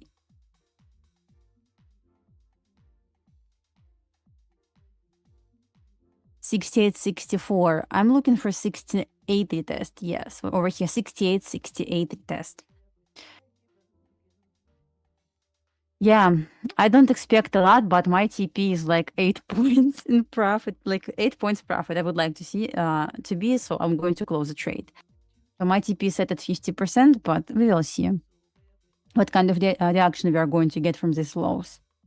I'm fine to close at the enter like higher because my entry wasn't perfect.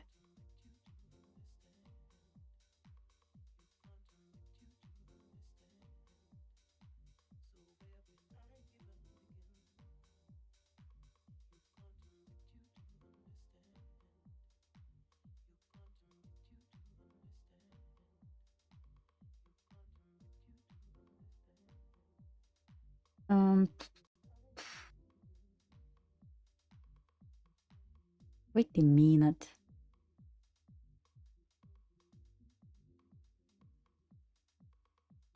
I mean, I can show you, but it's going to be horrible quality. It's up to you.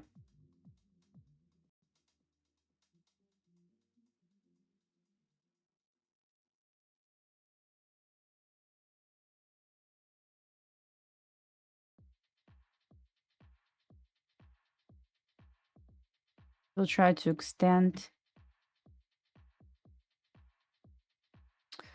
Okay, 1 second. I will try to show you then.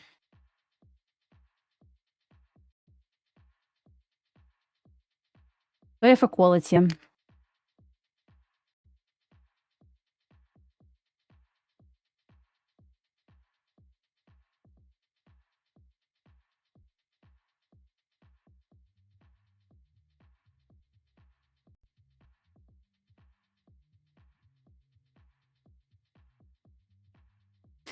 It's 10 micros. So we got the reaction from inversion for a value gap. So I entered, I don't know, is my trading view frozen or not? Let's see if it's going to take this liquidity level. I will try to partial this.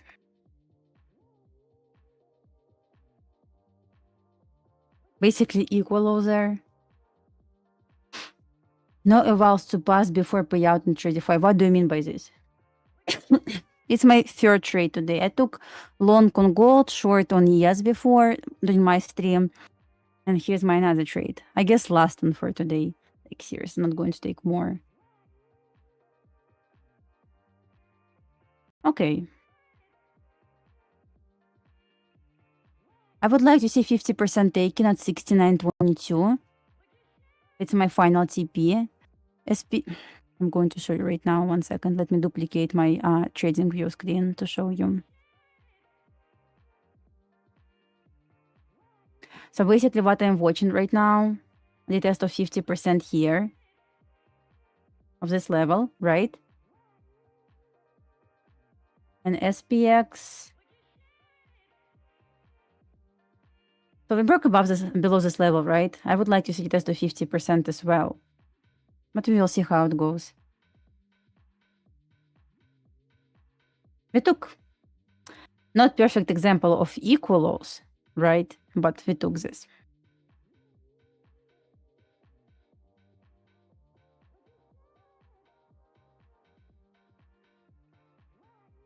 It's really small. It looks like huge range, guys. I'm in profit. Like, I took partial at 5 points profit, which is nothing. I used to trade like big ranges. I took partial, like 50% off. My final TP lower, so I locked 50%, which is not bad. At obvious level, in my opinion, over here, this liquidity level. Maybe it's easier for you to see here on ES chart. So around this liquidity level, internal liquidity level. Considering low resistance to downside, we have small one, right? We took this one.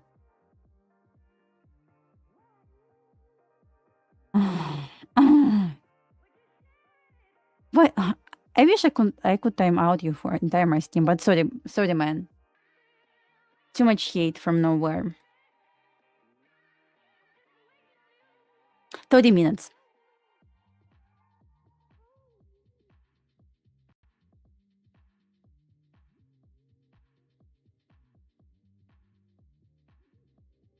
How would I re-enter?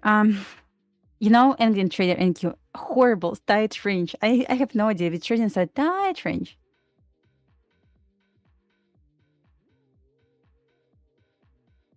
Because I'm looking for, let me show you again. I'm looking for, where's my trading view? Trading view, where are you? Because I'm looking for reaction from 50% here, see? So if it's going to give us reaction from 50%, it's probably going to be long. No shorts.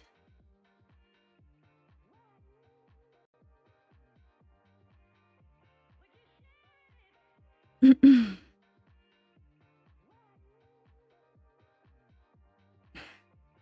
took internal liquidity level. I'm just wondering if it's enough for reversal.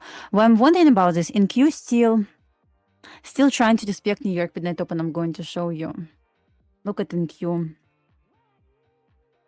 See NQ? It cannot break, like it cannot offer strong displacement yet, right? Below New York Midnight Open. If you're looking for another trade, I would say probably it's going to be opportunity once NQ will offer strong break below New York Midnight Open. It's probably going to be another opportunity back to 50% of new week opening gap. I think so.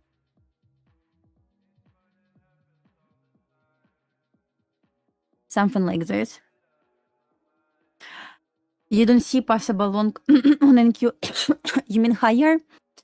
Possible long on NQ is going to be above 740. Why? Because we are going to break above monthly open.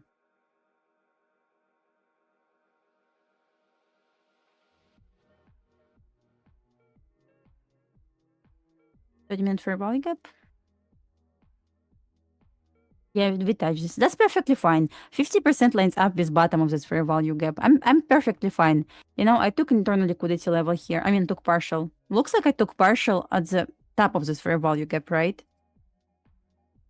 I'm going to hold until it hit my break even because I took partial already. See? Didn't look like a lot, but still. I locked like 5 micros, 5 points.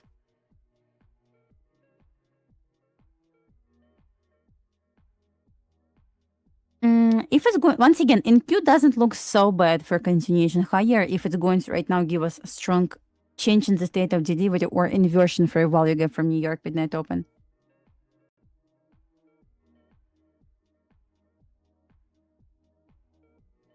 Yeah, 5 points, like cannot complain, right?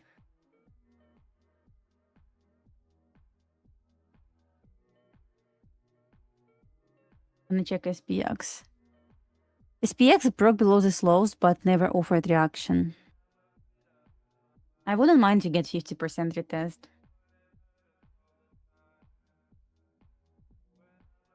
funny because this morning I was shorting as well, and it took my partial, stopped me out at break even, stopped out at break even, and then went to TP. Here, I'm in partial again. It goes to break even. I guess it's me.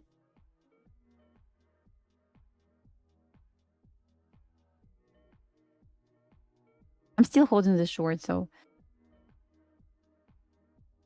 you think it continue going higher? I mean, totally possible. I'm not going to even argue about this. I'm just trying to compare ES and NQ today. I would say ES looks a bit more bullish, but not NQ. Since market open, I felt way more bearish on NQ than on ES. I will show you later where I was trying to short ES, and I will show you why.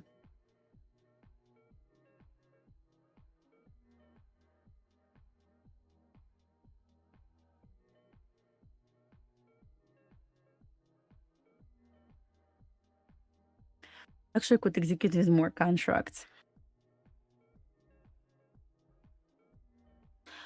Yeah, if it's going to this place right now, I cannot really be sure about longs on NQ just yet.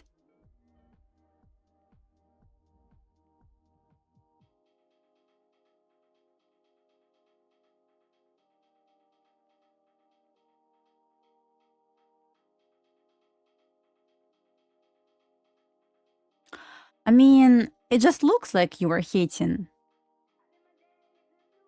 I'm never going to compare myself with someone else. Like, we all trade differently, and it's probably extremely stupid to say she or he is better than her or him, right?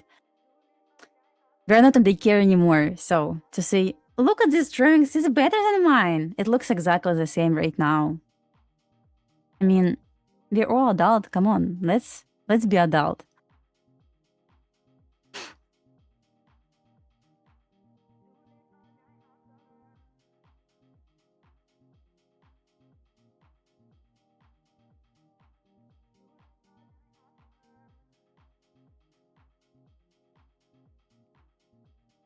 Right.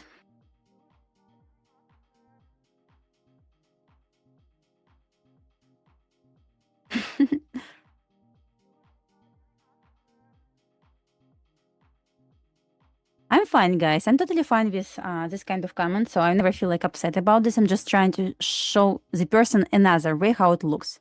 Trying to compare this with another stuff, right?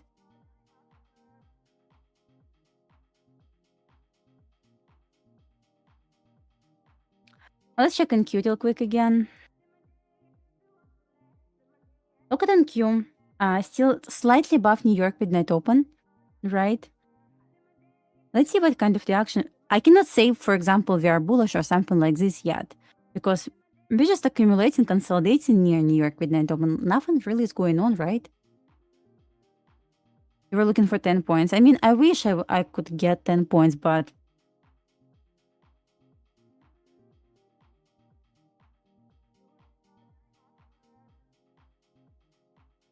yeah, I'm holding this short. I mean, maybe we'll see how it's going to play.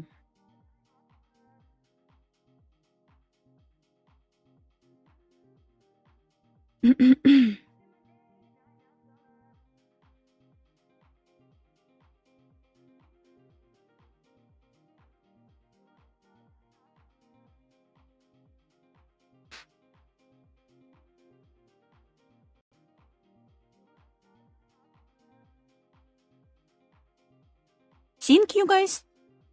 That doesn't look so good for longs, in my humble opinion.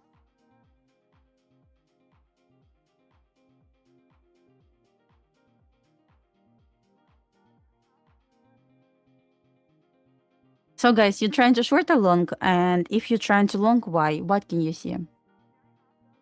It's fine. I mean, like, I'm not upset about your comments. It's fine. Don't worry about this. Yeah, it was so close to take break even. Robert, you still in short? I believe your short target is where my target, right?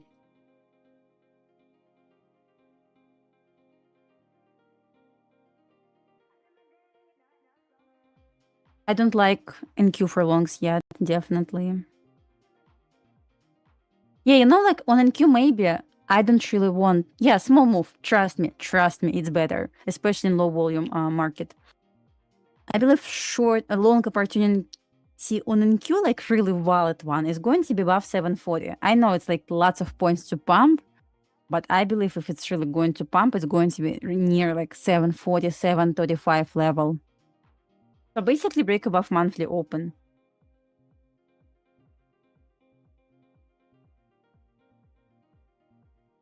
My TP set at 22.50. It's exactly 50%. I'm going to show you real quick right now. See? Today is too bad.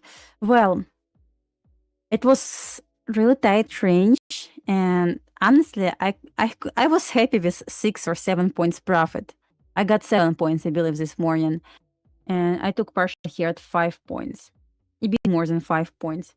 I'm really happy with this low volume, but my stop loss was like 2 points or so. I already got 2 R on this trade. Let's switch back on NQ.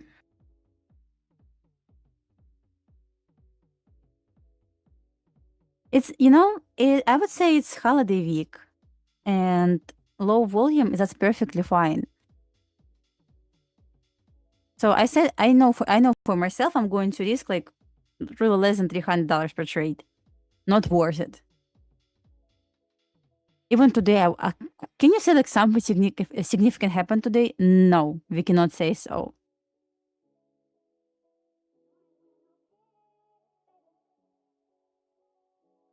$69.32.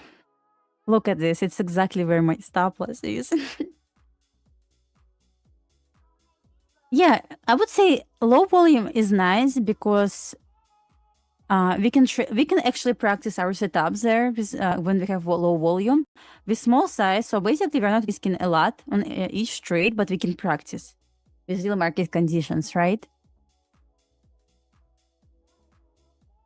Let's see NQ. Still trying to stay slightly above New York midnight open. Okay. All right. Okay, all right.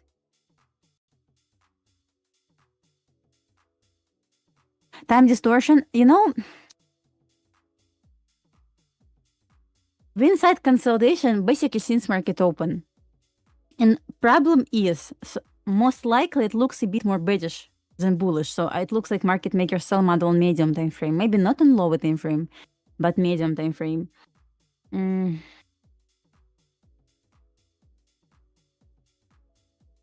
For time distortion, where you want to long? Because if it's going to be time distortion, probably I don't see a lot on 3-minute chart. Like 5-minute inversion, right? Break below distortion. You're talking about this one. Did I get this right? This inversion for valid for distortion setup, right?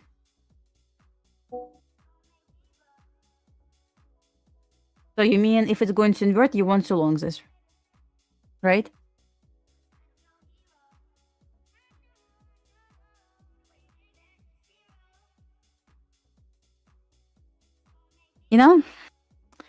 Why I don't like this as time distortion? Because time distortion normally second stage of market maker buy model or sell model. At this point, it doesn't really look like second stage yet. It looks like still first stage if it's going to be market maker buy model, right?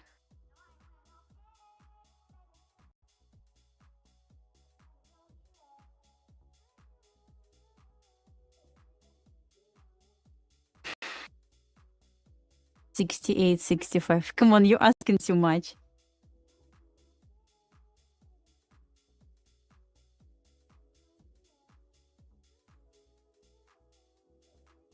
Yeah, you trade what you see, exactly right. So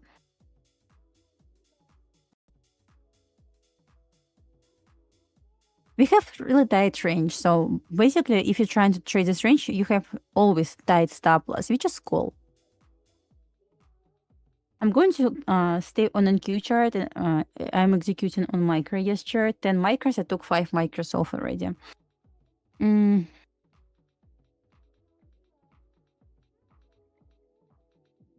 See, guys, NQ still dancing at New York midnight open. It's not bullish at all.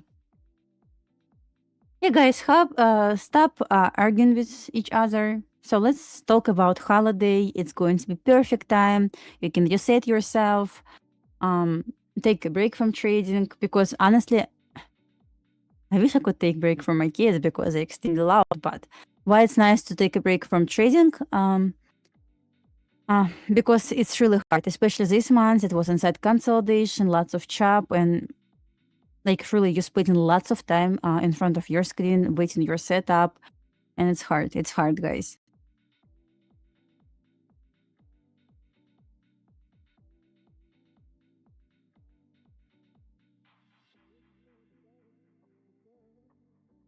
Yeah, Merry Christmas, guys, and Happy New Year. Guys, do you celebrate New Year? Because we do celebrate New Year more than I don't celebrate Merry Christmas, but I already bought some gifts for my kids, saying it's going to be Santa gifts.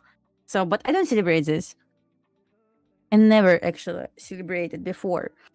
But New Year, yes, I'm looking forward to this. I like this atmosphere, guys, because I remember when I was a kid, I was waiting for New Year.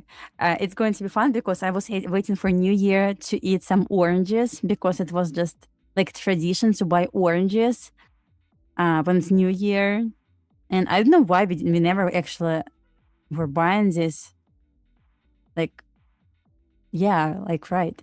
We were buying this like when it was not Christmas, New Year. And I still like, I was at Costco yesterday and I bought some oranges. I was like, they smell.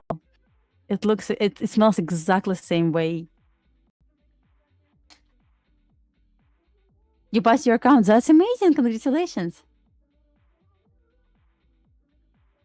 Yeah. Yeah.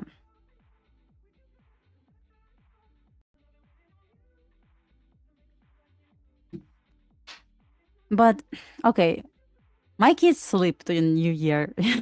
They go to sleep at 8 p.m. every day. Like if it's not hockey, so they sleep at 8 p.m. So I'm going to celebrate with my husband. It's going to be boring, but it used to be nice when I was a kid, like entire family. Nice. I don't have family here. Only my kids and my husband. Orange flavor cake. I never ever tried this. Is it good?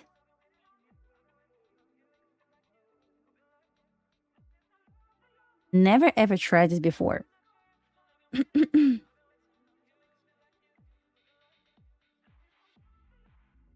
Well, MQ trying to run away from New York midnight open. Still no momentum here, no displacement. But as I said before, probably... Yeah. I would say I really like longs above monthly open on NQ. To take 800 again.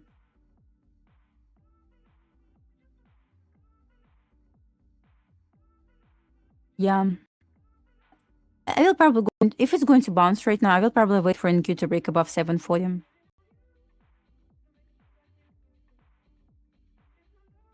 Your long technically valid once ES offers 5-minute inversion for a value gap, I believe.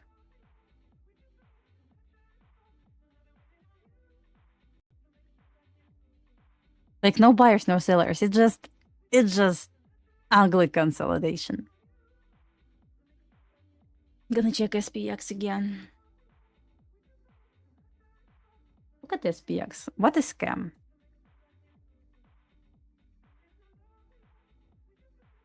SPX offered the closure. Why not to drop to 50%, which is normally happens?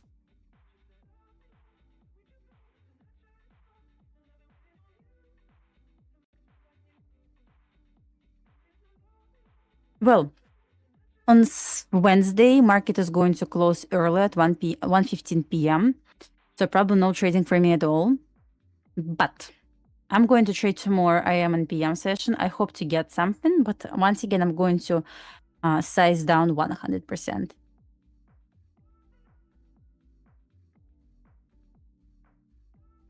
Oh, thank you so much. SPX making Christmas tree. So much for Santa rally. Yeah. Probably it will not happen. Maybe it's going to be like some sort of delayed Santa rally. I'm going to pray for you. Since I took partial, I'm going to pray for your longs.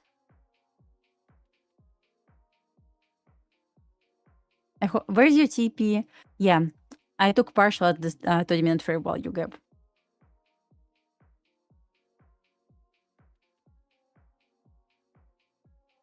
Friday trading?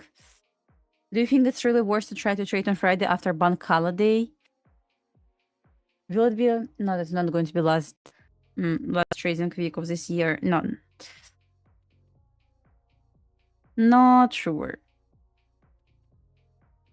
I mean, we will see. If pre-market could be nice, can be nice. I will try to show. I will short. Come on, Dasha. I cannot talk. I was sleeping like 4 hours today. You can see this, right? And you can hear this. But yeah, I will try to trade.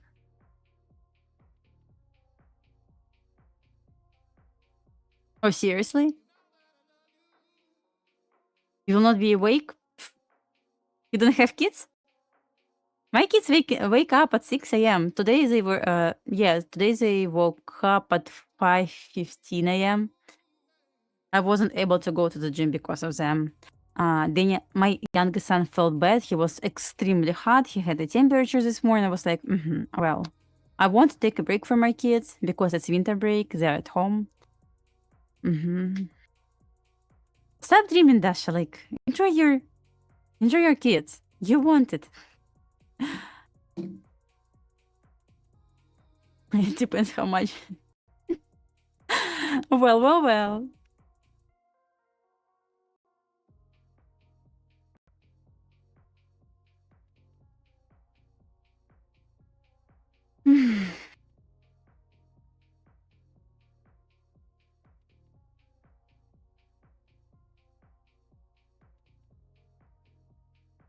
Okay, it's 13 minutes left until 2 p.m. I'm still watching NQ trace to this. Basically, I combined 2 5-minute fair value gaps here. It goes fast.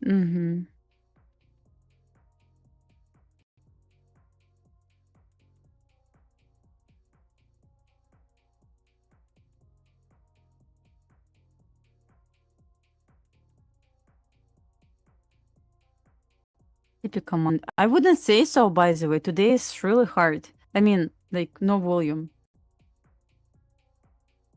Anyone fast forward this price action, please. 2 times faster. We cannot watch this anymore. 2 times faster, please.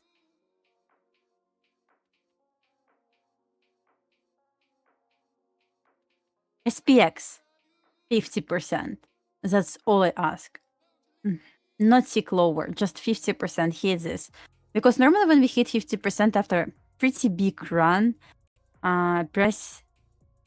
No, not this. If we got reaction from 25% of RTH gap, then a huge run from this 25%, price tends to trace to 50% right after this. This is what I want to say. And that's what I'm watching. Today on SPX, we got textbook price action. I was shorting from here on ES. Let me show you where I shorted ES, by the way, this morning. From here. I closed here. My runner stop at break-even, but final TP was hit right after my break-even. And that's my second trade on ES today. Also, I was in long on gold. Not from here, by the way. I missed this trade. Somewhere from here. 44.54, I believe. Or, yeah, I guess from here. Final TP was it was TP. Let me show you what my trade log. It was TP number 1. TP number 2 was at 70. Yes. Don't remember. I entered exactly. TP number 1. TP number 2. This is what I took. As you can see, nothing was hit here. It took me out here. But at least, like break even. More, like, better than loss.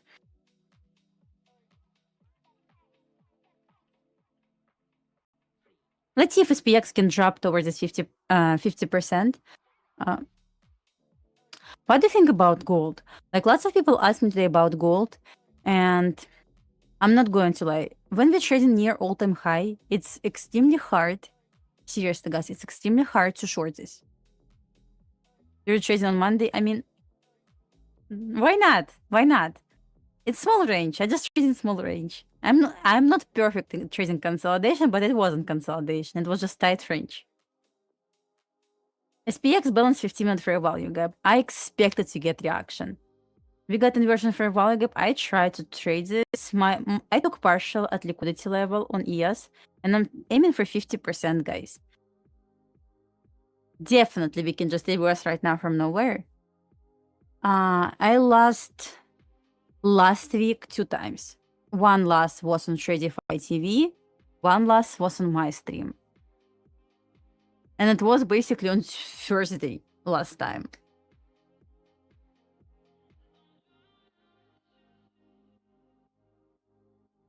But I never lost a lot. That's right. I believe I'm good risk manager. So I can last like $300, $150. I can be happy with this. Seriously. But yeah, on this trade, I was risking $150 with 10 micros. So it was to try. Especially I made some money this morning, so I could risk this. I'm still watching SPX. Sometimes SPX hit 50% faster than ES, so I can just cut early manually. We will see.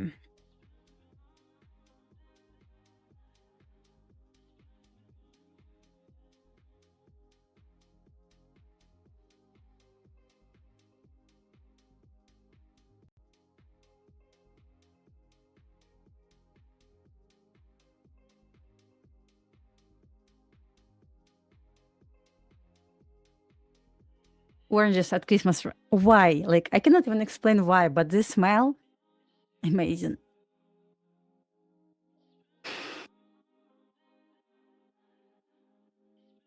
So guys, how do you think will price hit 50% of this move up on SPX, or we are going to reverse right now? Yeah, Chris, I remember you mentioned this morning, so, but still. I'm fine. How SPX correlate with... I'm going to... By the way, guys, I'm going to send you a video right now. I recorded this on Friday, posted on Saturday. And it will make sense, I promise. Let me send you a link.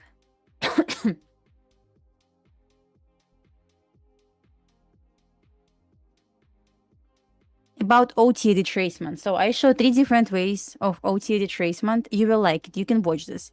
About RTH gaps, regular OT, like normal one.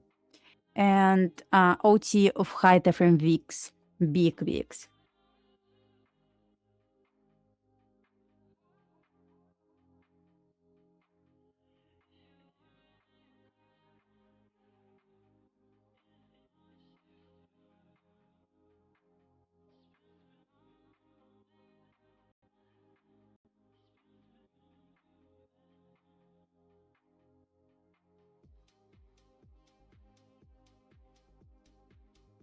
It will make sense. Yeah. Seriously, watch this. I'm in short on ES. Yes. From 69.31. Sorry, guys, horrible quality. On ES, the short. I'm sitting this trade for 1 hour already.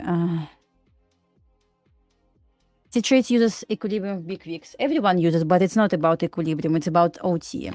Watch this. You will understand this. You will like it. I'm going to switch on SPX right now, and I will watch who is going to hit 50% first, if it's going to hit at all.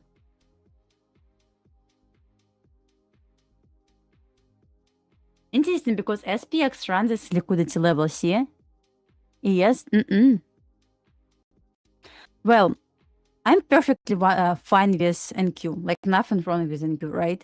But why I stopped trading NQ, I had really, not really, extremely bad months in August. I blew almost all my accounts. And it was psychologically hard for me to return back to NQ and silver, because silver took some huge losses as well in September. So right now I'm focusing just on gold and EOS.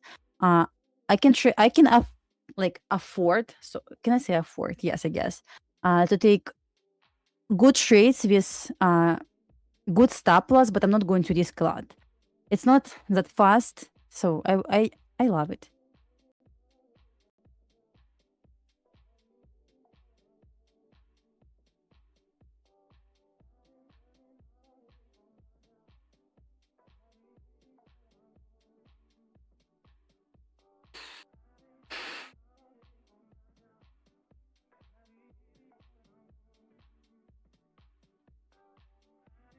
Yeah, you can practice OT of high time frame weeks. You will see how it really works, how cool it is, and you can try to use in your trading. Also, I recommend to pay attention on OT of RTH gaps. Also cool stuff. You like PM sessions? Do do I like do I look like a person who loves PM sessions? Who actually love it? I'm not fan of this, honestly.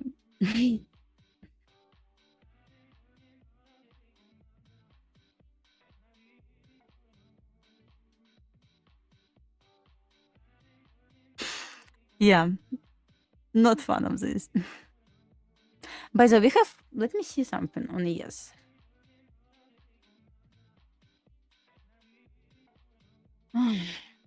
We have volume imbalance on 5-minute chart. Should I take some off there? Probably it's not going to go there, but we will see.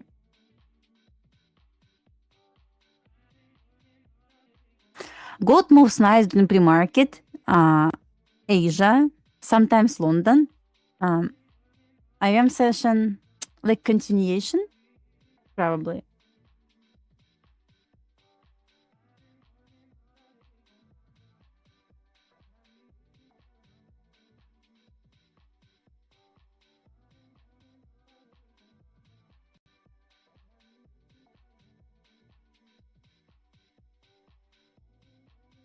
So I set another TP at this 5-minute volume imbalance, guys.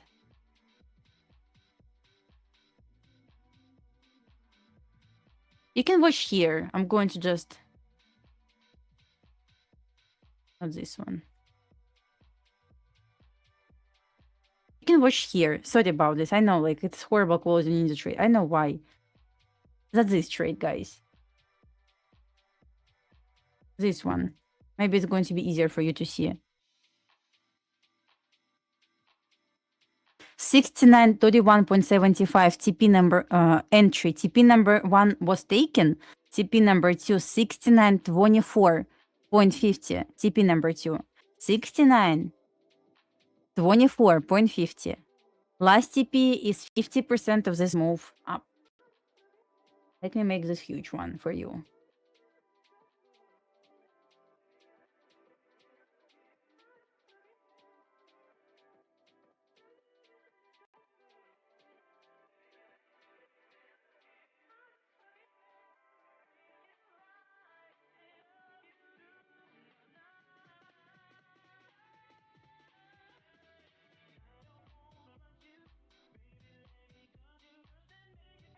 Oops.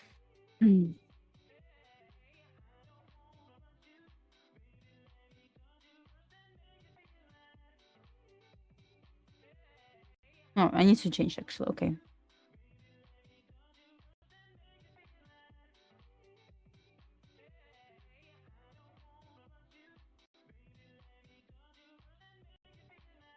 Sorry about it, guys. I know. Better?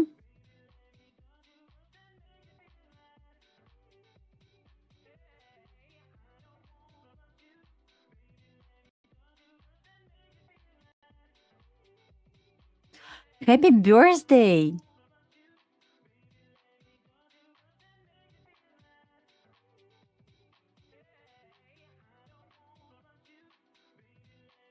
Michael, can you send me a message, please? I want to gift you something. Can you please send me a message on Discord, Instagram, Twitter?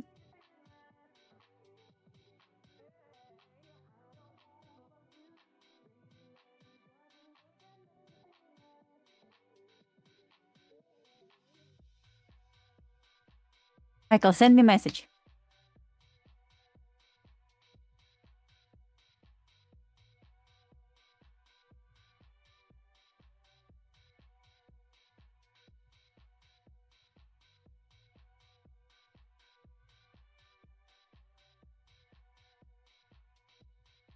I will be here until 4 p.m.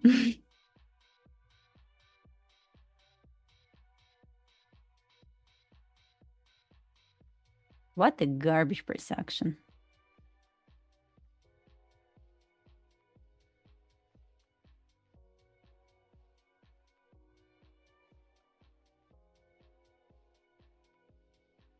I'm sitting in this trade for more than 1 hour. It was about to take my take me out 2 times.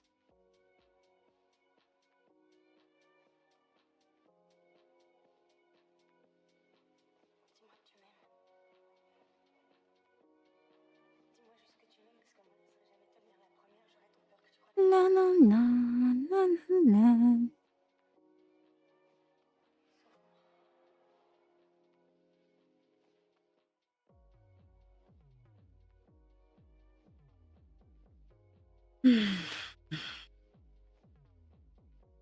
Come on, SPX needs to hit. Let me switch on SPX. Guys, sorry, I'm going to hide my ES chart for 1 second. I want to see SPX here. Let's set alert and go back to ES chart. Are you Russian? Half Russian, half Belarusian, but yes, I do speak Russian.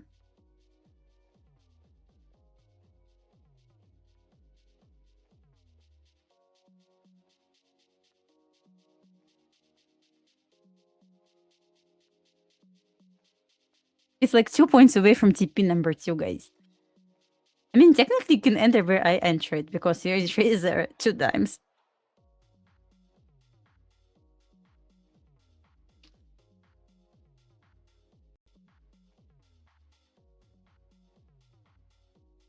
Trying to trade 3 mini contracts. I mean, you're brave enough, but once again, it's tight range, so I guess you're not risking a lot, right? I'm Russian and I'm Russian as well, so both. Oh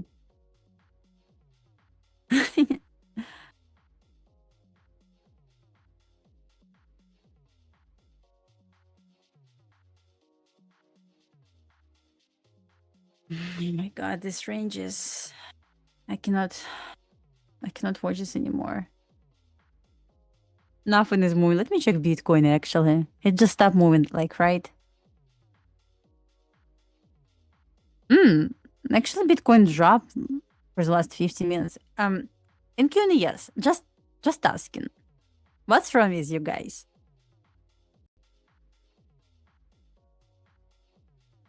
Christmas outfit? I'm going to wear tomorrow.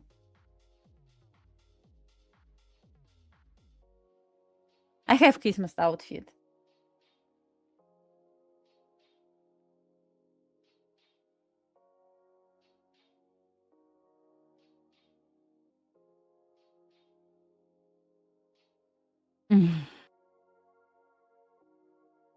Oh my god.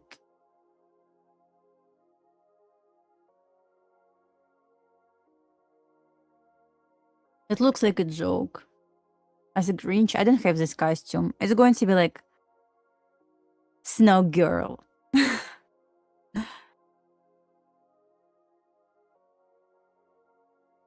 Last MXM only, how do you know about this? Yeah, I have this one. It's not super perfect or... Well, anyway.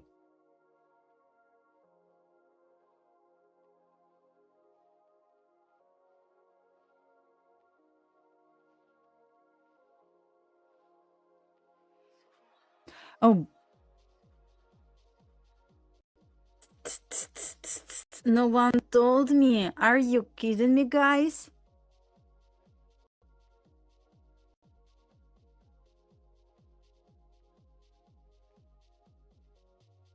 Okay, Q. Time for V-shape reversal. You got my permission. V-shape reversal from here. Why? Because it's 1 tick away from TP. I'm ready. I'm ready. I'm kidding. .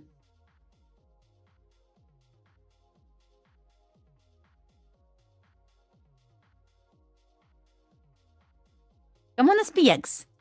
SPX needs to drop 3 more points. Yeah, thank you. Some sequence to learn ICT. I have this on my Twitter, by the way, page. ICT syllabus.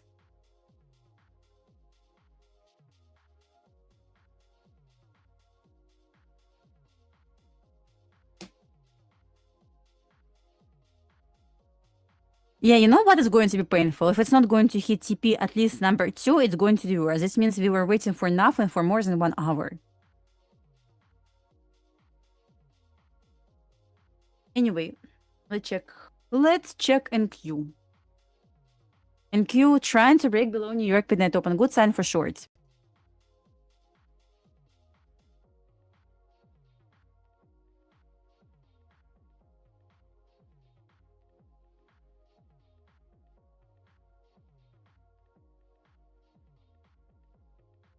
Yeah, good job, Angry Trader NQ. I mean, it was 1 tick away. Of course, you could take partial. Me too, by the way. Guys, I'm not kidding. It was 1 tick away. What a scam.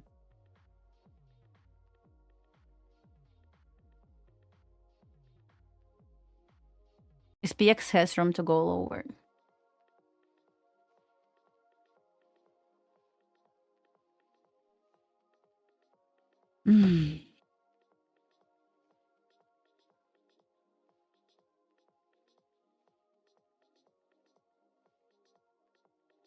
Market makers, I was kidding. Just take TP number 2, please.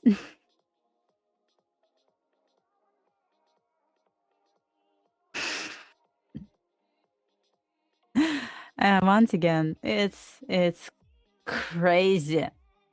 Not to, I mean, TP here because we got 5-minute volume imbalance. Let's be serious right now, okay? Final TP, extremely obvious place. I'm not fan, guys, of closing trades at the middle of nowhere. Like, seriously. I took partial. When I'm taking partial, I feel much more better. I mean, inner voice trying to tell me that, like, close, like, at least this partial here again. Like, it's my inner voice trying to tell me. It's really 1 point difference, not a huge deal. But I keep stopping myself. Why? Because I'm greedy. I know.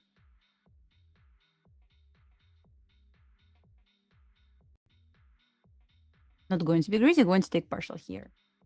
And... sorry, guys.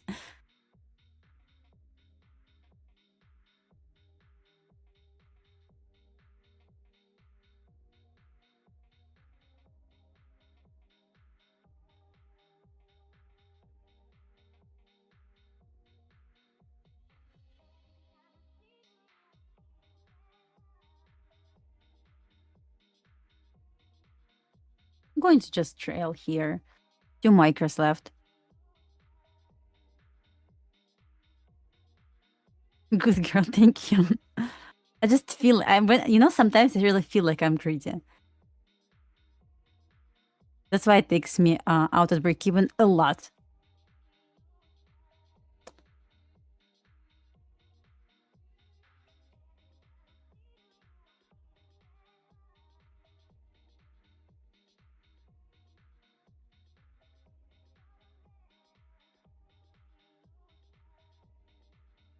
Yeah.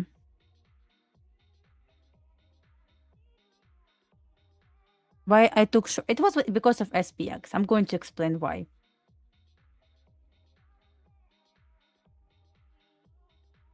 So from what I saw on SPX chart, we hit 50%, not 50%. Dasha, stop, Dasha. Sorry, guys. We balance 15-minute fair value gap. So normally it's according to my observation.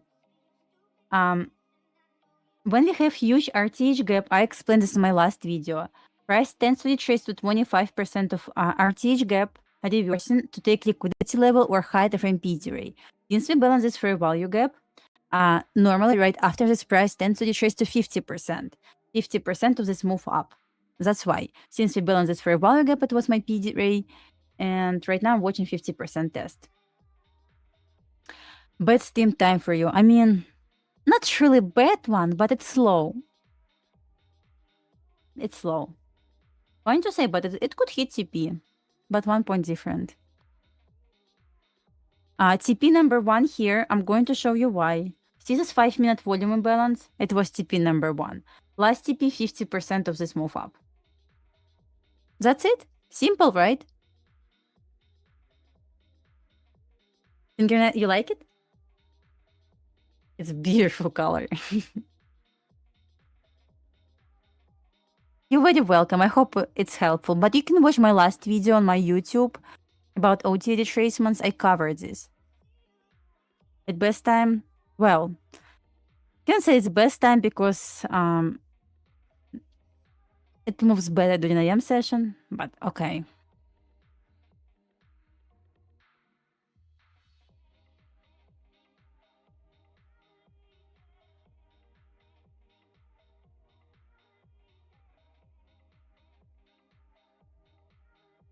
Going to take one contract off here since we hit my TP, my another TP. 1 micro left, guys, to final TP. So as you can see, TP number 2 was 69.24.50. Did we hit this? Yes, we did.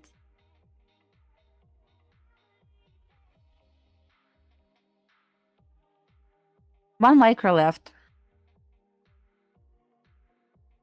This is the worst price action in the history of price action maybe ever. Well, it's not really bad. Why? Because it's just slow, but setup is exactly the same.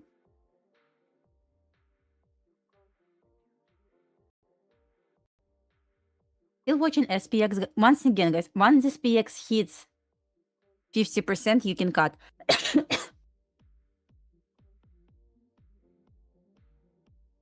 2 points away.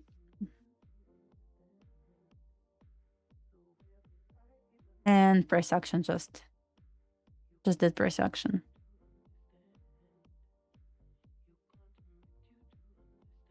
Yes, kind of stuck at 5-minute volume imbalance. SPX, stop playing games.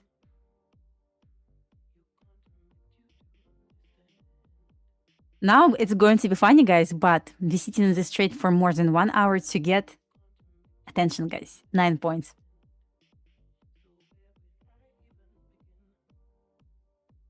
Nine points. Is it painful? Extremely.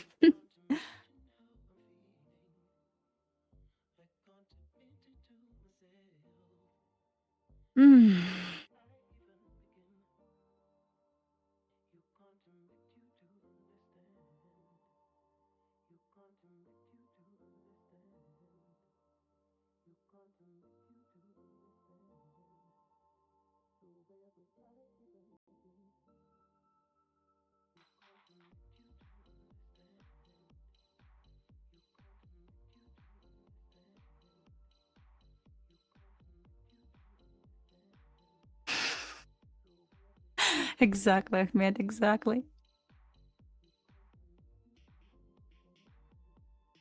I only shorted ES twice today.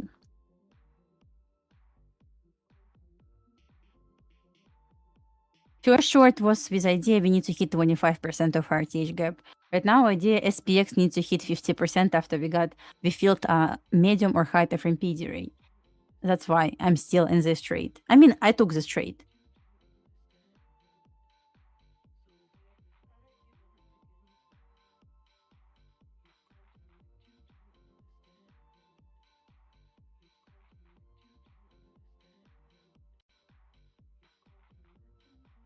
Oh my god. Guys, 3 points. It's extremely slow. 3 points. ES used to move like 3 points within like 5 seconds. Not 2 hours. Just last displacement and do whatever you want. Please.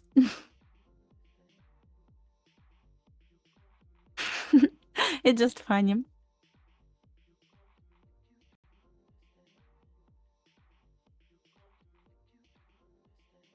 Yeah, I feel you. With this low volume and tight ranges, we really need to aim for 1 hour and be happy with this.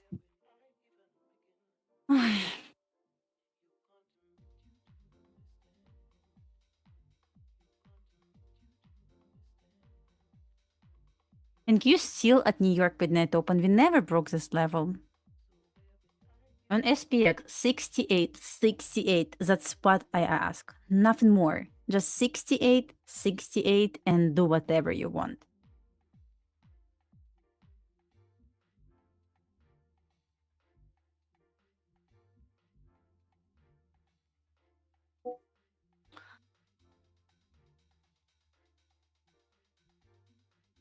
Guys, how are you going to spend your holiday, Christmas, with family? Maybe you're going to go to like somewhere. Share with me. What is your plans? I'm going to stay at home. 1 to 1.5 are exactly. I agree with you. Good point.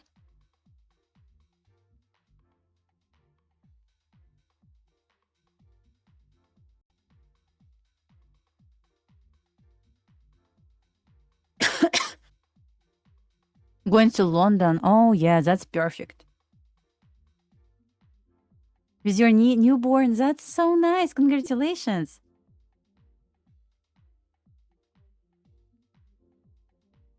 Cry myself to sleep in the closet. Gain 10 pounds. Exactly. I guess that's the best, best answer ever.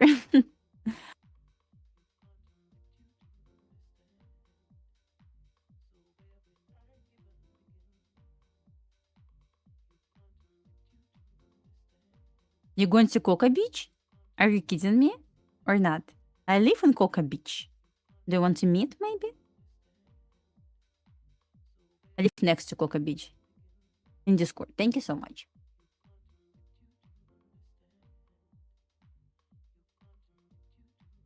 Trying to see my request. I don't see. Oh, probably send me here. Okay, let me see. I cannot see your message.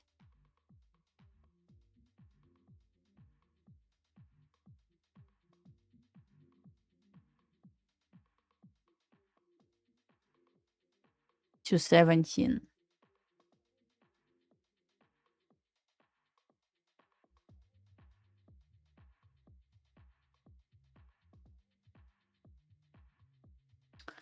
Trying to find your message. Don't see any. Can you send me on Twitter, please? It's going to be easier for me. Dish to cook. Really hard to say. Like on holiday or what? We cook lots of salad, but it's like fat salad. So I mean, I cook different dishes. So really hard to say. I love everything pretty much. I love everything but not onion, guys. Onion. Why people cook something with onion? Like seriously.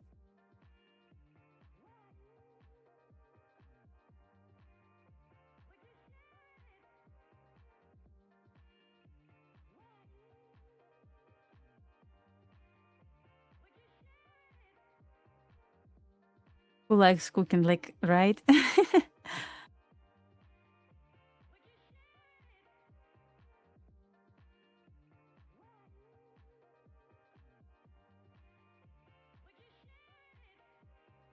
I will take a picture of what I cooked. I'm not going to cook a lot because like 2 adults only. Oh, thank you so much. I didn't see your message.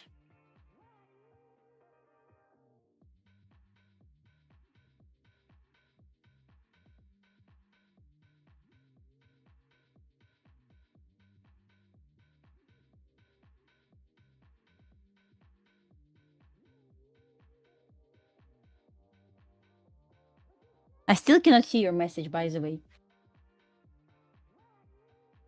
Who loves onion? Like, real question, guys. How people can even eat this? I remember when I was a kid, I was throwing away onion from my food when my mom didn't see this. Seriously. Oh, I see your message. See you.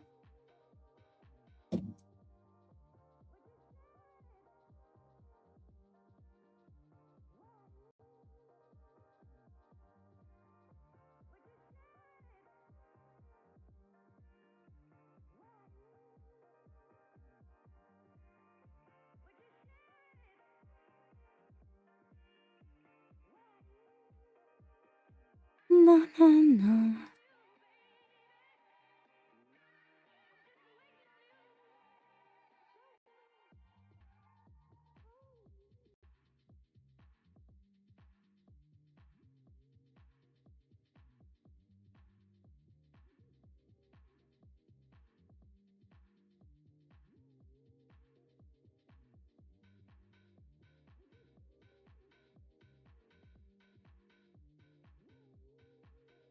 You'd like to cry? I mean, not really. Who loves this? Red or white? White or yellow? What Anis did to you? I mean, nothing. It just I cannot even look at this. Michael, I'll send you a message back.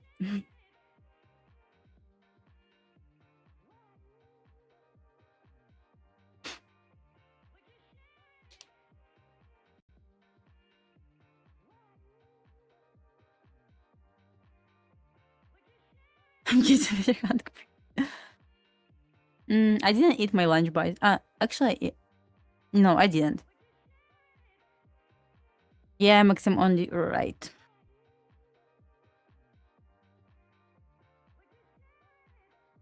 I'm in Florida, guys.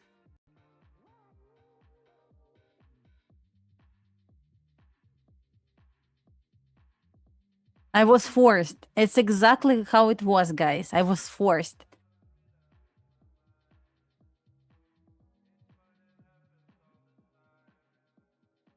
Does your husband eat onion? Yes. And he keeps saying, like, you need to eat onion. Maybe you.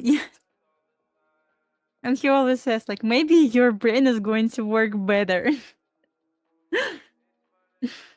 Maybe your brain is going to work better. See how my husband loves me so much, right?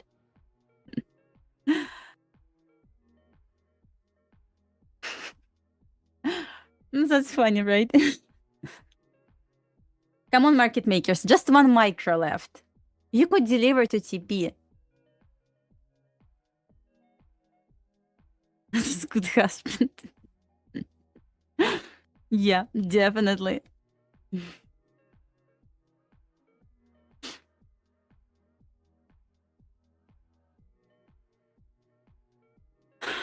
Only 90 minutes in this trade to get 7 points. How do you like this, guys? I cannot eat onion. Red, white, yellow. Oh my god, how people can even eat this?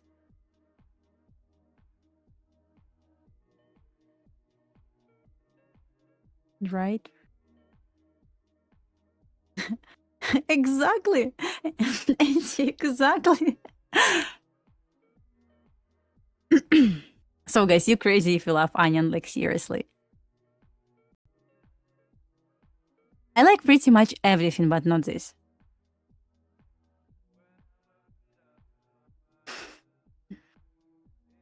Fried onion, boiled. Oh my god. I cannot even talk about this.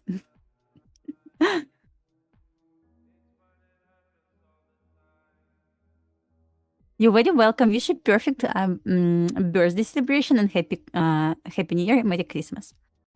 Merry Christmas and then Happy New Year, of course, Dasha.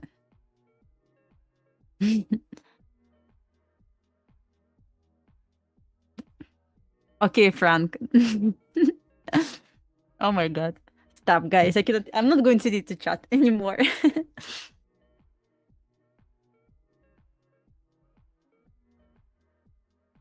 I remember when I was like 18 or 19, everyone was saying, you need to grow up to start loving to eat like black olives or green olives. I was like, I always love them, and they're actually cool. like I guess everyone loved to eat black olives or just regular one. But it was like, okay, but onion. How old I am? I am to start loving it. My husband is in love with French onion soup, guys. I was trying to cook one time, and then I had to like cut this, cook this. It was not best experience.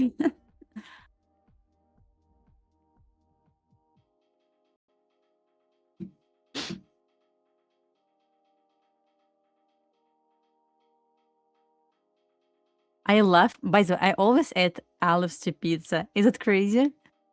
Like, seriously? Well, in Q, not in Q, yes.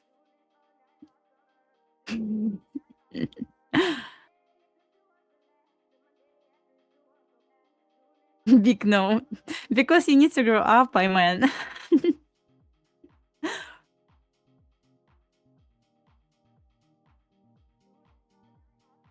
Try pineapple. It was something like lots of people hate it, but in Russia and Belarus, that's pretty much common pizza with pineapples. Seriously, guys.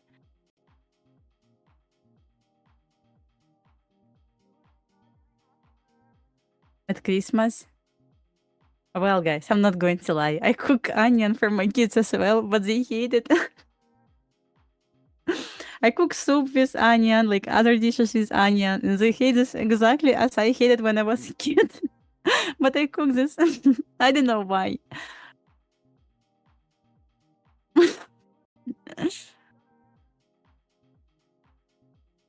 I learned trading from YouTube.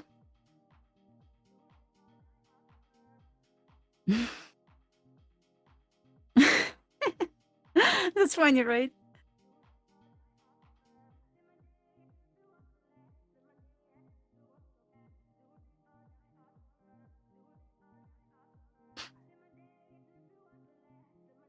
I mean, nothing wrong with pineapples on pizza, right? Seriously.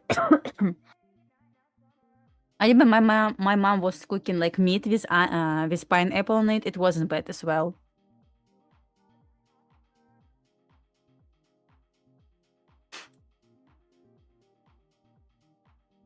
Might gonna stop that in profit as well. Anyway, good trade.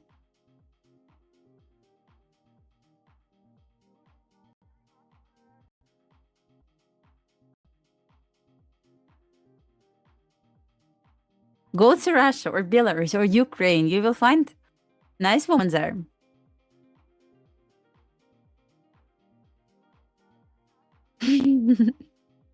Guys, you're funny.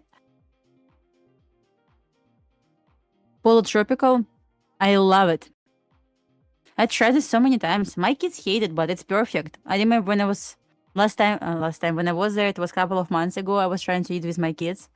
My kids was like, but it was perfect. First time when I tried this, it was when I came to US. They both hate.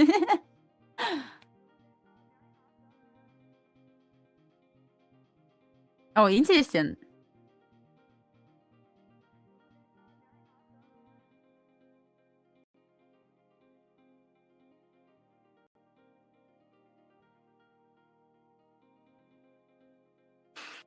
Well, what I want to say, guys, we didn't hit 50%, which is illegal, ridiculous, scam. I don't know how to describe this price action for now, but that's nice. Look at NQ, guys, for now. We're trying to respect New York midnight open. We never ever broke this. Maybe Power Hour will move. I don't know, honestly. But honestly, I'm happy with what we have. I'm almost ready, guys. I'm done for the day as well. I'm not going to even look at price action anymore. If NQ is going to invert 5 minutes for a valid, probably longs will be valid. Like, seriously. I'm not going to trade this. Not worth it. I'm not going to trade Asia. I'm not going to trade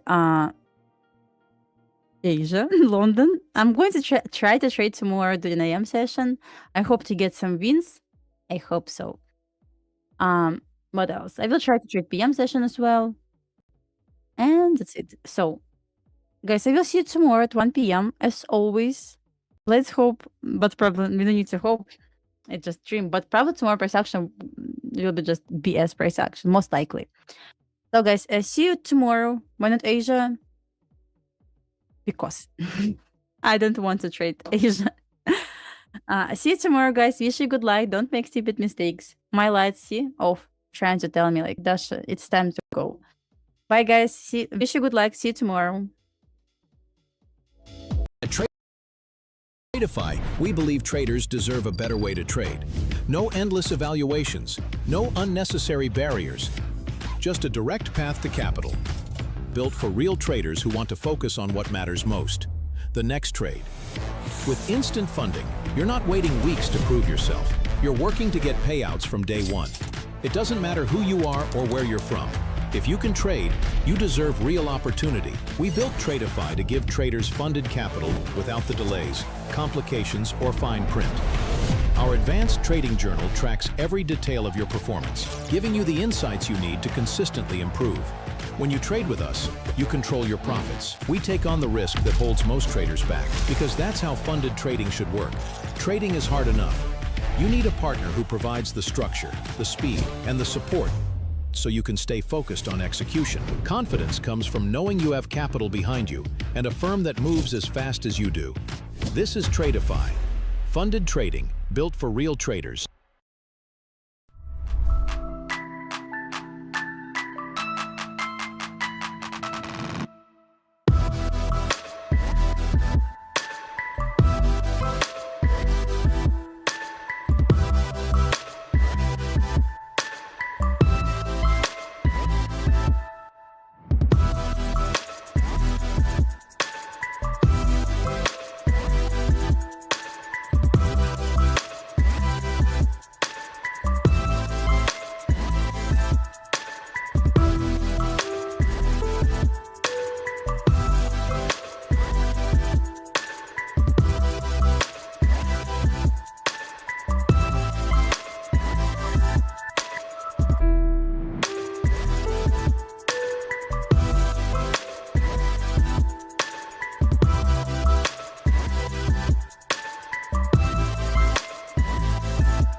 What up, party people? It's just me today. It's just me. I'm putting on my hands. Hold on. Does that sound weird? Hold on. Everyone, relax. Oh my gosh. I put them on wrong. I have my pinkies and my thumbs. Hello, everyone. I'm really committed to this bit as the Grinch. I hope you all recognize the commitment that I have given to this role, because I'm going to take my mask off. Hello. Oh my gosh. Happy Monday. Is it Monday? When it's the holidays, like Christmas time, I'm like, what day is it? What time is it?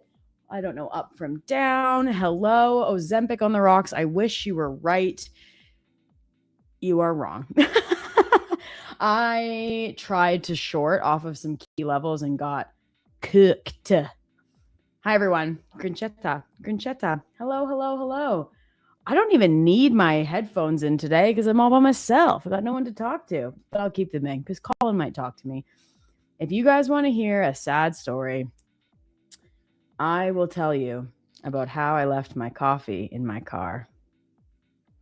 And I'm devastated. I'm going to put on my lip gloss because if I put it on before, I get all the green hair in it and it's gross. So I'm going to put it on now. So the mask... It just smells like plastic. Like, it can't be good for me. Like, every time I put it on, it probably takes like a year off my life. But I forgot my coffee in my car, and I'm really sad about it. But I did buy new electrolytes, and this is full of electrolytes. So I'll be fine. I'll make it through. Can I please explain how Tradeify works so that we can start taking the accounts? Can you give me like a more specific question? Tradeify works by, I would say, enabling traders of all levels to trade more capital than they would be able to if they were trading their own personal accounts. And you can pay a fee for a challenge account, or you can pay a more expensive fee for a straight to funded account and then make profits off of that at a lower like cost to enter the market. You lost an account, just one? Oh, I'm sorry you feel sad. It's like, honestly, I'm going to be responsible and say, like, I wouldn't be trading right now. I just wouldn't. Like, this is bad. And now I'll look at my charts and I'll analyze my charts and let you know why. But it's just like at this time of day, price isn't doing much. We're entering into the end of the year. I would, if you feel the itch to trade and you feel like you need to be trading, like, I would size down so you don't risk losing your accounts, because there's just like not much happening. You know, it's like almost not, you're like, oh, it wasn't worth it to trade to lose my account on this in front of us. Yeah, first time. I need that. Hold on. I'll find it. So because it's just me today, we're going to do a couple giveaways. Just letting everyone know. And also I need the chat to be like hyper involved because it's just me. That's all. Okay. So this is, you lost an account. First time. That's what my husband sent to me when I told him that our son told me that he hated me. That was his response. First time. It honestly made me laugh so hard. Okay, so I'm gonna catch up on the chat here. Hello, everyone. Hope you loved watching Dasha. She's the best, or Lumi, whatever you want to call her. The best thing about Tradeify, obviously, me and Nick, our segment. First of all, second of all, I would say the best thing about Tradeify is the fact that you know that your platform is always going to work, and that unless you like straight up hedge and break rules or like do chargebacks, your payout is just, it's not going to get denied. You don't have to sit there wondering, am I going to put in all this work and all this effort just to be denied? It's a pretty nice feeling. I'm going to be honest. It's a pretty nice feeling. Also, I would say too, like, that if and when there kind of have been issues, like Tradeify, I would say really tries to make things right and like respects and honors its traders. I really like that too. So yeah. How to enroll to Tradeify as a beginner. Okay, if you're like a beginner trader, not just beginner to Tradeify, you go to Tradeify. I'm like, what's the website? I have it bookmarked, so I never need to like pay attention to what it actually is. Tradeify it's like your session is expired. .co. Read through the rules of each challenge. I would not recommend that you go into straight to funded right away. I have always loved the growth accounts because you can pass them in a day. However, if you're a beginner, I would go for the select accounts and just take them slow. And that's where I would start, a 50K. As long as you can afford it, that's what I would do. Okay, I'm catching up here. Catching up on the chat. Hold on. Yeah, I feel sad. Just to try 3 minis in the crazy market and the internet is really bad. Yeah, I would just not trade. Cut it. Stop. You're going to go crazy. You're going crazy talking alone. I'm already crazy. So this is perfect for me, to be honest. Good afternoon, ICT NGL. Why does he look like Nick? The photo. Yeah, you guys. Okay, so Nick and I just met. Like, we just met when I started streaming and for Tradeify, and then we met in person in Miami in November. And it's not necessarily so much how he looks, it's his mannerisms kind of partnered with how he looks. Reminds me so much of a celebrity, and I cannot pinpoint who it is. So if you know and you've thought like, oh, Nick reminds me of this celebrity, can you please tell me so I can be like, yes, that's it? Because it drives me nuts. I can't figure out who it is. But yes, okay. Where's Nick? He's gone. He didn't die. He's gone for Christmas holidays. He is gonna be back in January 2nd. He'll be back. I don't have any vacation days left, so here I am. And I'm happy to be here. Are you and Nick friends? Yeah, I would say yes. Colin, would you say that? I'm like talking to the producer. Would you say that Nick and I are friends?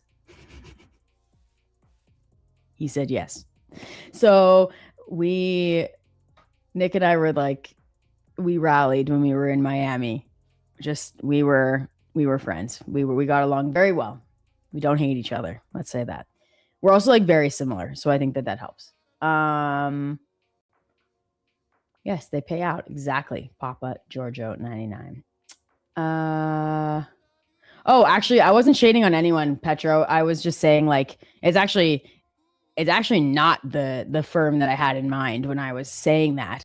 And I'm not shading anyone. I think that there's great, we live in when I started trading 2 years ago, Tradeify didn't exist. Like, your options for spending your money, your capital, whatever, to enter into the trading market, there was like very little options. And now there's a lot of options. And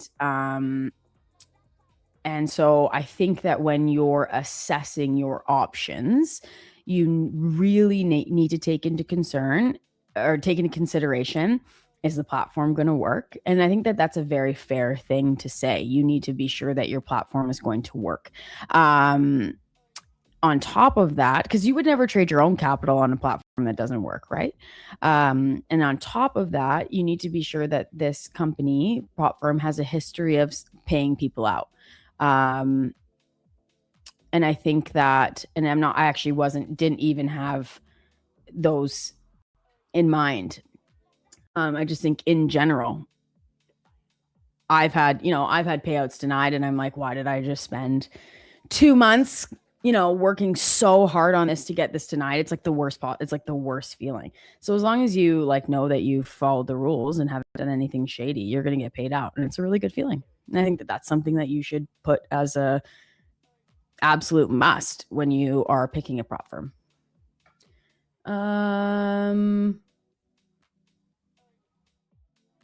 So who said Freddy Krueger?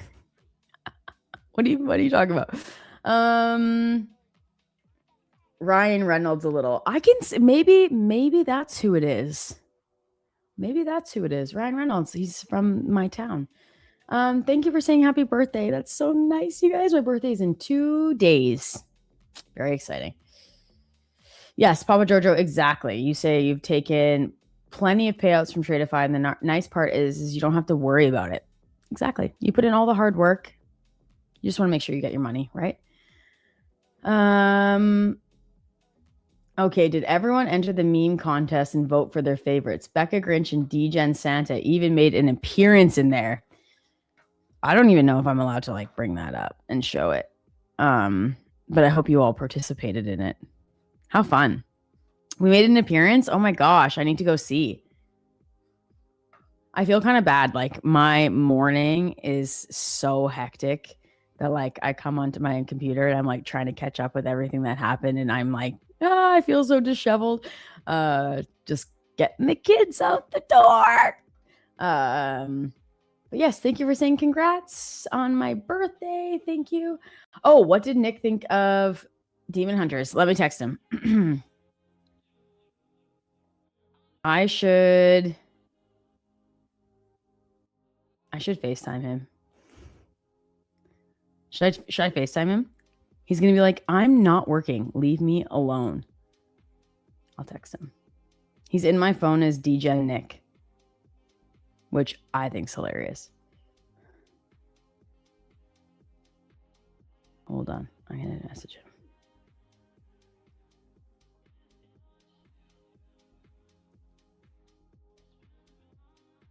Okay. Let's see. No, they didn't fire him. He's on vacation. He's on Christmas holidays.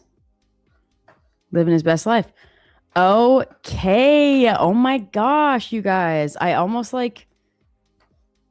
don't really want to admit that this is my first time seeing the memes, but it is. So can we vote? Okay. Am I allowed to show oh my gosh, you guys, he said he didn't watch it. He didn't watch it. Now he's fired. Better DJ Nick than Nick's from State Farm. Okay, so he said he's gonna watch it this week and then tell you so I can FaceTime him. Okay. I'll say you better. Done. Just a little threaten, you know? So, am I allowed to vote? Colin, am I allowed to vote for this? Like, actually submit a vote?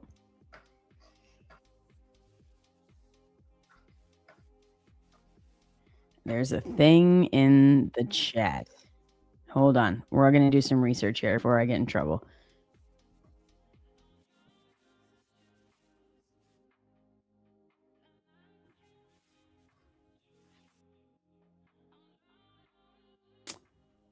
So does that mean I can't vote? Here, how about this? Yeah, what does it mean? What does it mean? How about this? I'll tell you.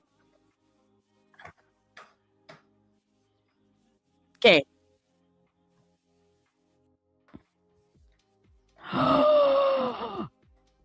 Do they know that we can do that though? Or is that are they going to announce that we're allowed to do that?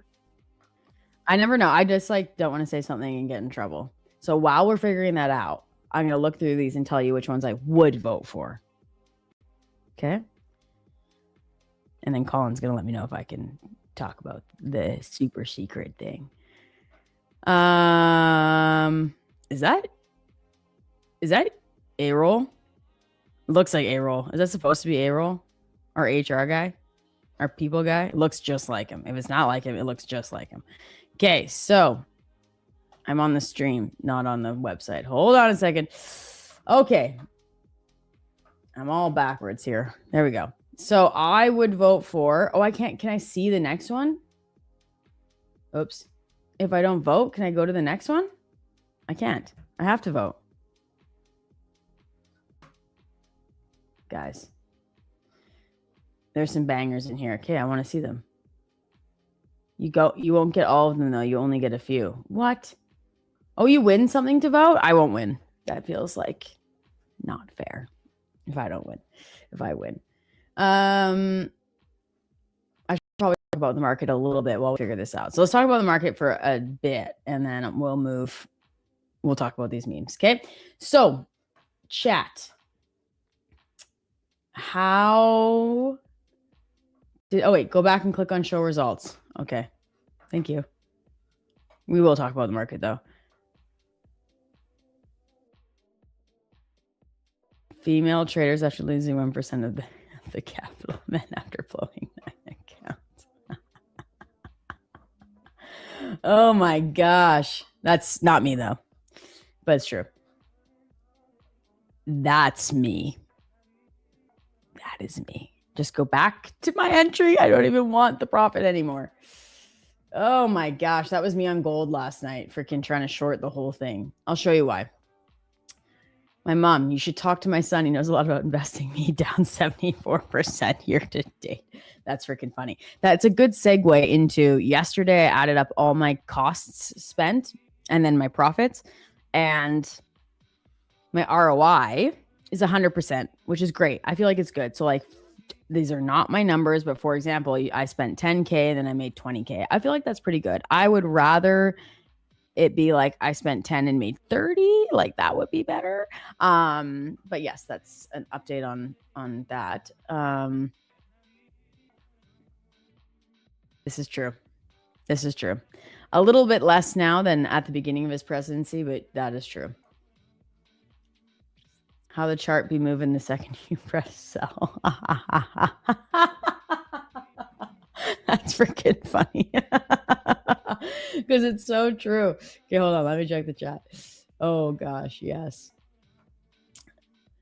Want to see me blow my Tradeify account in one day. Want to see me do it again. That's me. Oh, gosh. How many are there?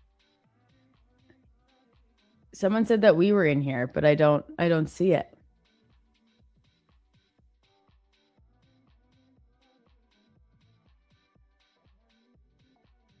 Oh my, I feel like because of Schrodinger's profile picture, thumbnail that I don't get a good view of, I feel like if he was stressed out, he would look like the one on the right. Like I feel like, and also on the left. To me, this is what Schrodinger looks like. I'm probably wrong, but just based on his thumbnail. Anyways, this is really funny. You guys are awesome. I should quit trading. My life would be so relaxing. Bored of doing nothing. I think I see the perfect setup. Yes. That's like me when I try and take a vacation. I'm like, I'm going to not trade on vacation. And then I'm like doing nothing on vacation. And I'm like, let's just take a little look at the chart. Just a little look at the chart. And before I know it, I've lost an account on vacation. Freaking A.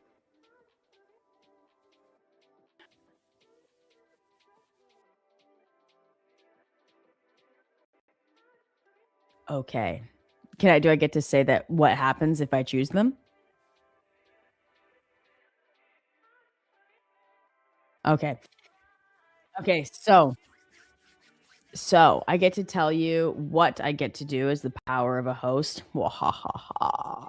But I don't get to tell you which one I'm choosing. So hosts, I'm going to yawn, get to choose.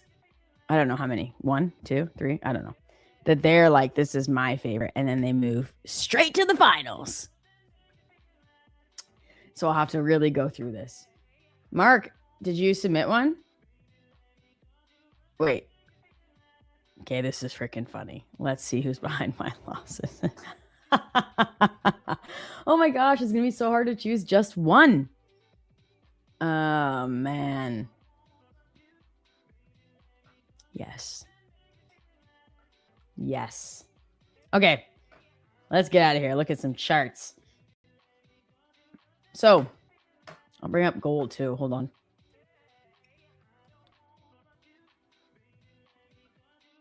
I need my coffee. Friggin' A. Okay, so, man, gold just like absolutely just went straight up. Like 100. Hold on. No. Hold on. Like, yeah, 100 points. If only I had pressed buy, then I'd be fine. So I shorted here. Okay, took a little loss. Tried again here at the ceiling. Took a loss. And I think, I tried again here at the wall long. This is my favorite short, like trade off of the walls. And I took another loss. I mean, I would take probably all those trades again. Maybe I would just like, seeing how bullish it was at the open, just like basically literally going straight up from the open, not a single Like obviously there were red candles, but it never went below the opening price. Probably I would have not shorted here, and would have waited completely till the wall long. It is what it is.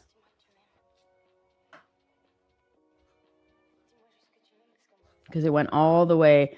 It didn't even hit the last level. Like it just kind of floated in no man's land for a little bit. So that sucks. Like if you RIP to me trading gold last night. Yeah. So if you, wow, Dudley, oh, you are still in the buy since the 6 p.m. open. Are you in an account are you in a Tradeify account, or are you in an account that you can swing? Are you planning on holding it? That's huge. Congratulations. 100 points.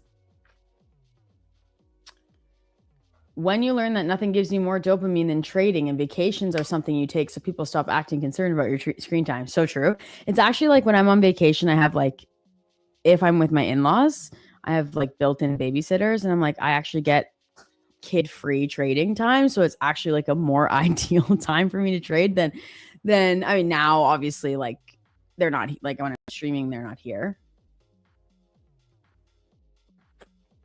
But if I'm at home and they're there, like literally nothing worse than trading with my kids at home. For them too. Like if I'm in a loss, it kind of sucks. You don't want it to affect you, but it does. Okay, hold on. I like how the SpongeBob one is a... Oh my gosh. Picture taken from a monitor instead of a screenshot. Hold on a second. Oh my gosh, there's more pages. Holy shit. I'm the most indecisive person ever. How am I supposed to? I thought this was it. And I was like, how am I going to choose a winner from this? This is just one page. Yeah, that's so funny. Clearly it's a monitor. Oh my gosh, I love it even more. Where's the one about me and Nick? What page is it on? I feel like I can't scroll through this. Who's this? No one. We'll put that one away. Well, what the heck?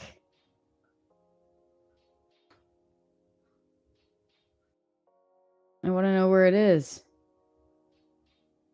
I can do this at another time, but this is awesome. I'm never going to be able to choose just one to move forward. I wish that I didn't know that there were more pages. All right, let's look at the market. So, wow, I was short ES, like right up here, and then it dumped down to the median range, and I wasn't paying, like, truthfully, I was not paying attention to this chart, like this chart in particular. Had I looked and known that the median range is here, I probably would have like gotten out of my trade, out of the short, and I didn't, and I held, and I hit break even, so that sucks. But we just don't see, like, looking at ES right now, this is the wall long, so it's unlikely that we see like that much movement above it, especially this late in the day. Like maybe for MOC, we might see a push above. Speaking of which, anyone have any MOC, Schrodinger? What you thinking? Like above this, we do have the ceiling. But we do have some levels that I know want to be hit. Probably not today. But anyways, it's like we're kind of bouncing between this stat here, which is at 692,450. It's an 82% chance that the high of week is that, like, there or above. And then also at 92250, that the 82% chance that the high of, I think that should say high of day, is there or above. So it's like we're stuck between a level where price is likely to go above, and then we're stuck at a level where price is likely not. Like we're stuck at between a level where price is likely to go above and a level where price is likely not to go above. And they're like 7 points between the two of them. So is that really something I want to be trading? No. No. And Q, it's the same situation. So we have, hold on, we have the median range right up here. We have the 82% chance of high week being at 679 and above. And we've just bounced between these levels for the last hour. Like, it's, how do you trade that? I'm just not a scalper, so it's hard for me to trade this. Maybe I need to adapt to be a bit more of a scalper for this session because I like to hold my trades. What am I going to do here? So let's get to the chat for a second. Schrodinger, Bear Tears is the purest rocket fuel source. Bear moonlighting with SpaceX. That's funny. Built-in babysitters. This is an amazing way to describe it. It's true. What do I think about silver today? Let's see. Let me see it. I never trade silver, so take anything I say with a grain of salt, okay? I do have it on my chart, though.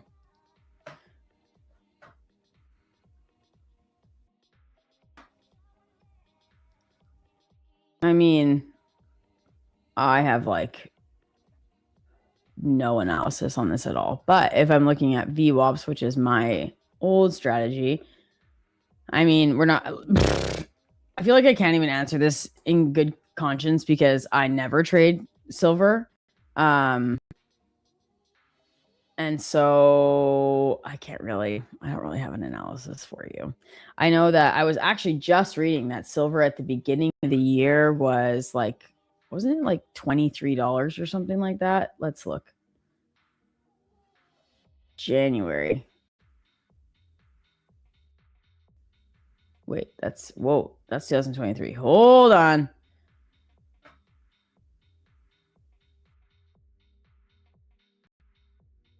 There we go. That's what I want. January 2025, right? Down at $29. And now it's up at 69. 68. That's crazy. Like, I was also reading that gold is up like 2,000 points. It's like if you bought one mini at the beginning of the year, you'd be up 200 grand. That's crazy. Shoulda, woulda, coulda. Am I right? Where are candlesticks? Oh, sorry. I should have been sharing this one. I was looking at this silver chart here. What do you mean, where are candlesticks? Here they are. Here's my chart that I really don't really refer to anymore much, to be fair. Hi, Julianne. Did you get your account that you won yet? Oh, page 5. Hold on. Me and Nick are on page 5. Here we are. Santa Brett is really funny. Also kind of weird.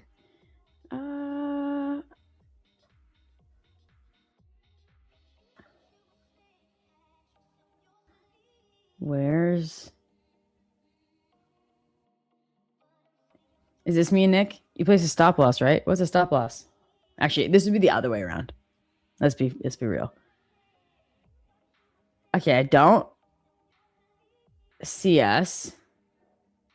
I'll put that in someone else's hands to find where me and Nick are. Maybe it's on page 6. Is it my face? I hope so. Am I allowed to share it on my own social media? Because I would. All right, nothing there. Can't find it. So let's keep going down. Bet if you slammed any entry on ES, it doesn't even move 7 points. I know. Yeah, there's a huge option position affecting the chain. Don't alter your strategy for this mess. No. It's gonna be the same shit tomorrow. Yeah, I know. You bought another and you're excited to pass them both. Hell yeah. Yeah, I appreciate you guys so much, and I appreciate you being here and chatting with me. I probably am not gonna trade this. Maybe I'll throw one on my practice account, but not on something that actually holds value to me.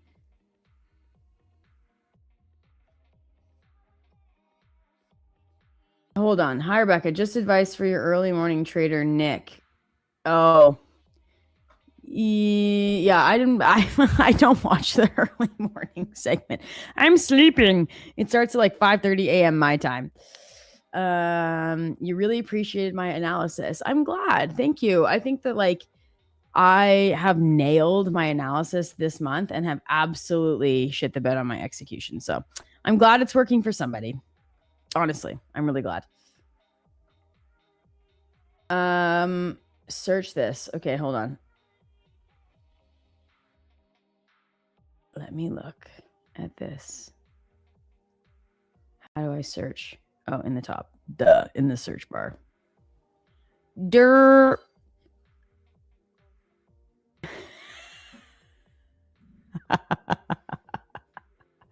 That's the winner.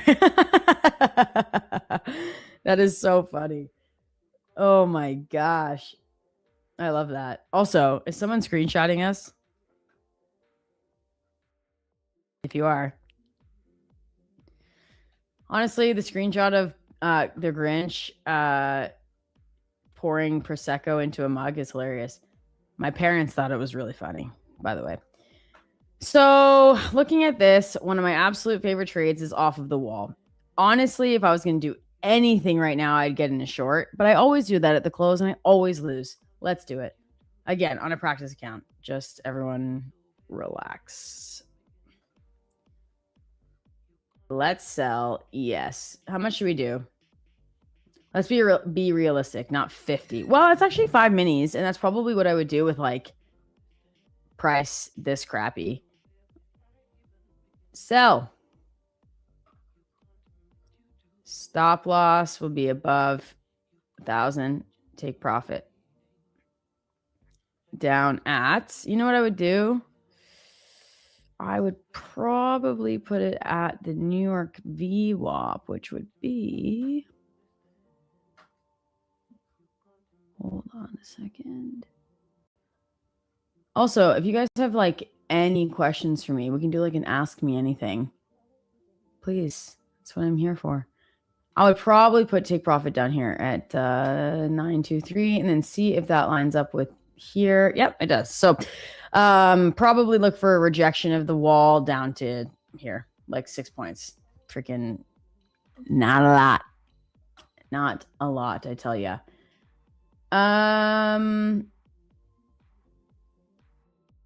Now do India versus Switzerland GDP per capita. That's funny. I lived in Switzerland. Fun fact, just so you know. I also lived in Switzerland for 2 years. So put your TP at 6920. Okay, Dr. Bob Elliott, only because you're yelling at me. There you go. Right at it. Let's see. I'm set up. That's a good risk to reward. All right. Okay. Finge, thank you for this question. How are you feeling about my 2026 challenge? So if you are unaware of my 2026 challenge, I am going to be starting off with $5,000 and I'm aiming to make $1 million by the end of the year. No, Dr. Bob Elliott, I'm just kidding. I'm just kidding with you. I'm feeling great. I'm feeling a bit nervous because I'm going to document the whole thing. But I will say, like, I've been feeling, this is my therapy session, you guys. I have been feeling apathetic towards my trading accounts, my prop firm accounts, which is not great. It's not a great mindset to be in, especially in like not great PA. It's just not good. I'm up on the year. I'm positive. I'm green on the year. And I think is like my second year as a trader. I think that's like really, I'm truly proud of myself, to be honest with you. However, I've developed a bit of an apathetic attitude over the last 6 weeks. And so I'm really excited. Am I muted? No sound? Can you guys not hear me? Can you hear me? Is my sound not working? Someone please confirm. Okay. CDK, I think you are muted. You have me muted.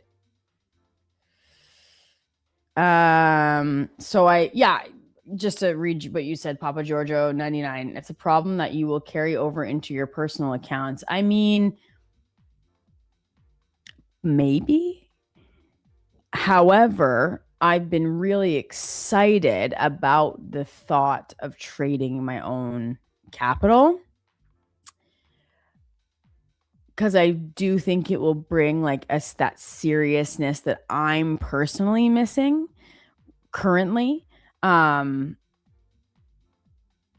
I think it will really grow me as a trader, which is the ultimate goal for me, to be the best trader that I can be. Like, I know that we come on here and we're degenerates and we make jokes and like, you know, we probably seem that we lack that seriousness in our trading. But for me, the long run, especially as like a mom of 2 little kids and someone who I really value my time with them and not working like a desk job 9 to 5, like that's not the end game for me. The end game for me is to be the best trader that I can be, to unlock kind of that freedom that I really desire. And so like, I feel like I'm really locked in for 2026 in that challenge. And I was doing some like very light back testing because I don't really find a ton of value in back testing, to be totally honest. And I would have taken 2 losses in the last 3 weeks on my strategy that I'm going to be doing for gold. So I'm feeling like a little bit anxious and a little bit sick to my stomach thinking about trading my own capital live and documenting it all. A lot of people have a lot of things to say, but I'm also equally, if not more, excited. So I hope that answers your question. Someone said your sound is great. Thank you. That you're jealous. I lived in Switzerland for 2 years. Yeah, it was pretty awesome. Trading is easy. Take profit and wait for what? I would say trading is the hardest easy money that you'll ever make. I think like once you have a strategy, trading itself is easy. The psychological aspect of it is very hard. You're green, you're profitable, you should stop and walk away. You're red, you should also stop and walk away. Like, where do you draw that line? It truly has given me the highest highs and the lowest lows that I've ever experienced in a career, for sure. So I would say it can be easy and it can be the toughest thing that you ever do. And that's why a lot of people don't last and a lot of people don't make it and a lot of people aren't profitable. So can you send me a 50K select account for Christmas? No, but we are going to have a giveaway. So stick around. We're going to give away 2 accounts today. Curious on your scaling plan. Derivative Chris, do you mean for my personal account? Is that what you mean?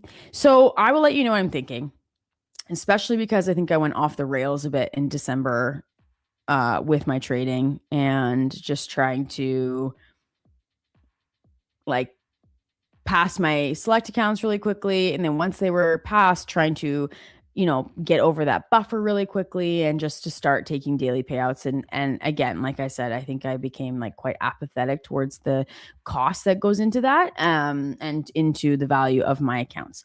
So my plan for 2026 for like prop firms for Tradeify is I just want to focus on like 2 to 3 accounts, maybe 4 or 5, depending on how many I can pass, and just try my absolute best to think about things as a big picture view.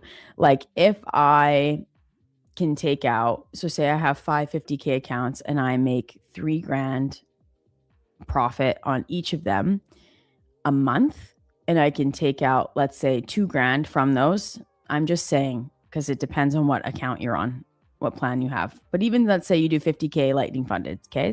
And then you make $3,000 in your first month and you can take out $2,000. Say you have 5 of them. That's $10,000 trading slowly. Like 20, let's do the math.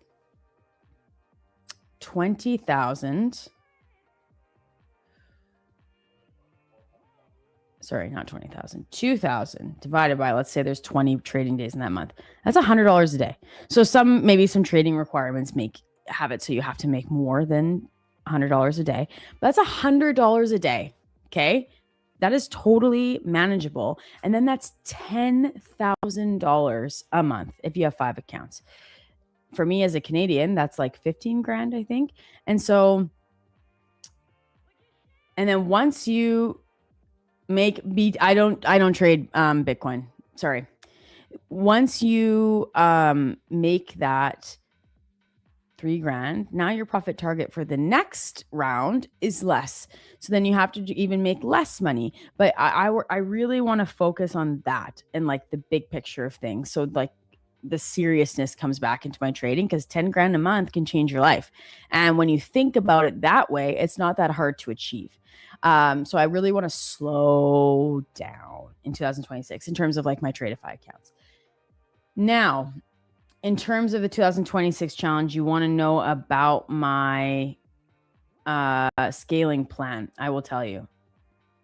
I'm going to start with 5,000 and I am going, it sounds crazy. I'm going to risk 3% or like just under 3% to make 6% every day, every trade.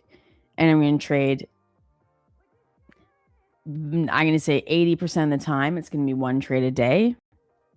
Maybe on the rare occasion where I could see 2 setups, like both working, I'll split up that risk and do it between 2 trades. So that's kind of what I'm looking at.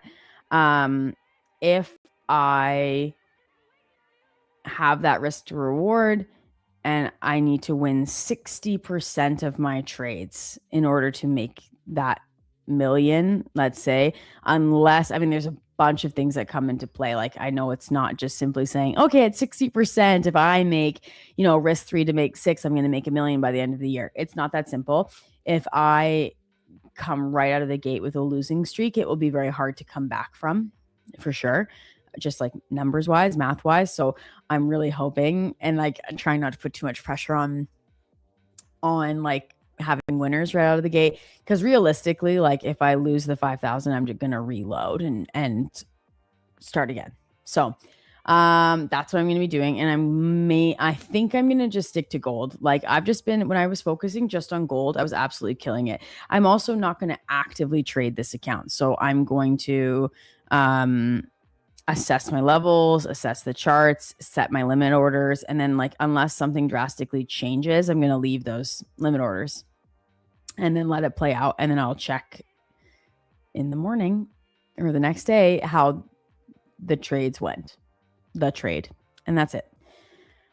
Do you have regular payouts? I mean, I'm going to counter respond to that by saying like, does it matter if you have regular payouts as long as you're profitable? So I would say, do I have regular payouts? I mean, I'm profitable. So I would say yes. However, is it like every 2 weeks I take out a payout, like almost like a paycheck? No. December, I'm not going to take one out. It's just not going to happen for me. However, November, I took out 2 or 3. October was my biggest month I've ever had. With again, 2 or 3. December is just not going to happen. And my fake trade is going to hit its stop loss here, maybe. So I don't know. Take from that what you will. Yes. Take from that what you will. So even when you make money, you have to work on yourself. That is the problem. Many people think that they have some payouts and they find the holy grail. Totally. And the market changes. You need to be able to adapt to the market situation. When Trump came into presidency, for example, like a strategy that was working during the Biden presidency sure as hell probably didn't work when, at least in the first like 3 months of Trump's presidency. So you have to be able to shift your strategy as well. Or your risk management. Nothing is promised but good luck. Oh, totally. I know that. I'm fully aware that I could lose my initial investment probably multiple times. I totally know that. Sounds promising. Yeah, I hope so. So the question you don't want anyone asking, oh God, Ozempic, I don't even want to read the rest of this question unless it's serious. In the worst case scenario of being confronted with a disastrous 2026, how many reloads will you allow yourself in the Millie Challenge? What do you think? I really just want to do it. Like, I really just want to freaking complete it. And I'm so competitive that I probably should have a line where I'm like, okay, I'll admit failure. I don't know, 5? Does that seem fair? I think it will take me like at a 3% risk. How many trades do I get? So that's 1, 2, 3, 4, 5, 6, 7, 8, 9, 10, 11, okay, 12, 13. Okay, so I got to lose so I did 13 losing trades in a row and I'm still at 33,365. And I think I get liquidated at $965. So, I mean, I have to have a significant losing streak to lose the account. So it feels like very low risk, to be honest. Thank you for saying that I got this. That's nice. October was my best too. I took my first 2 payouts ever that month. Congratulations. It's a good feeling. December is a hard month. Yeah, it is. A lot of people don't trade it. What strategy do you use? I use a fractal quantitative strategy. So basically what that is that, let me explain it. So basically what that is that there's a proprietary, is that the right word?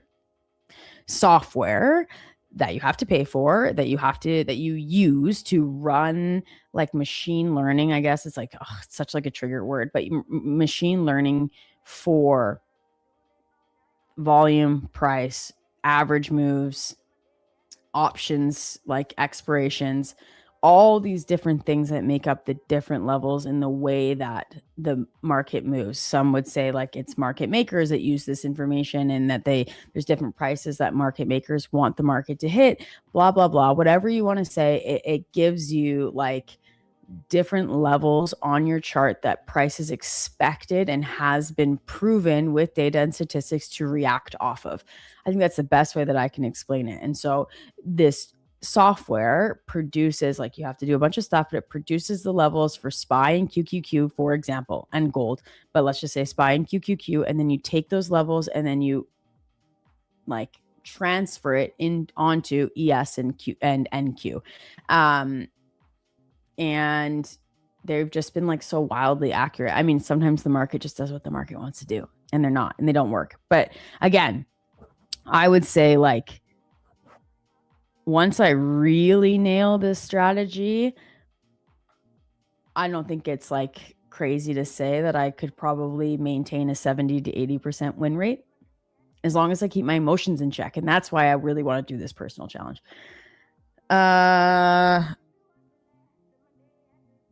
So can we participate in your challenge? Sure. Like, definitely. I've had quite a few people say that they want to do it, and they're wondering like how we can kind of cheer each other on and stay accountable and whatever. And I don't know how I could do that.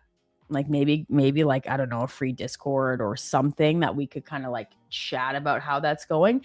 But I'll come on here and like update you. And I'm also going to do daily recaps of my trades. It's not going to be a super professional video. It'll be pretty like raw, and here's me on my phone letting you know how my trade went. But that's how you can keep up with what's going on. 20 to 100K. What do you mean?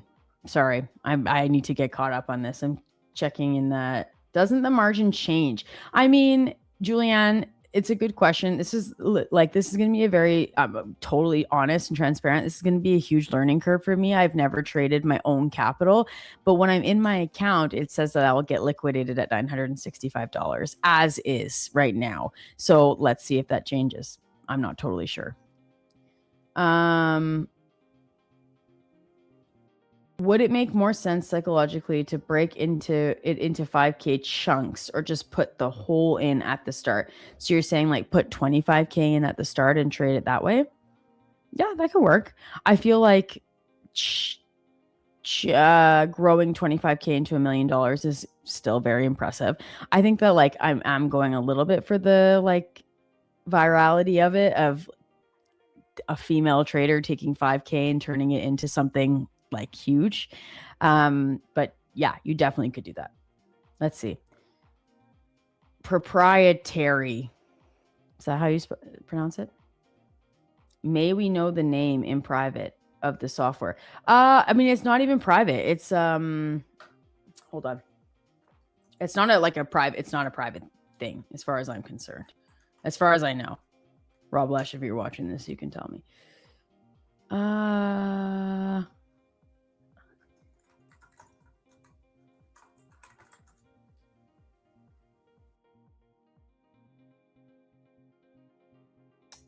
Sorry.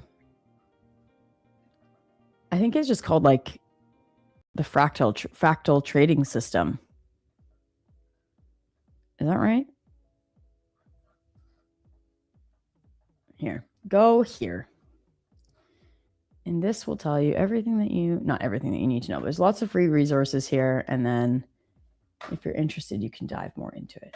It's like definitely changed the game for my trading. And I have nothing to do with it. Like I don't have any stake in the game with that.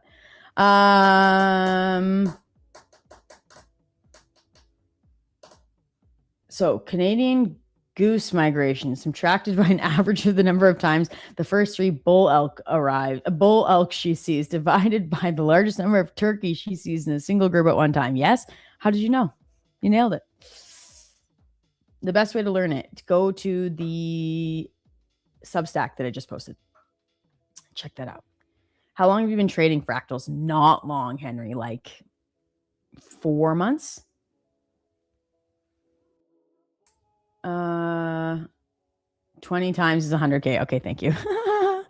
Thank you. What is the indicator that I'm using here? That's the this is the fractal system here. The levels produced from the fractal system. What broker can you say? Yeah, so it's I think I can say. I don't see why not. So it's very hard in Canada, as I don't live in Ontario, to find a broker that I can use. So I'm using like Ninja Traders sister broker, I think is what you can call it, where they like allow Canadians to trade from it.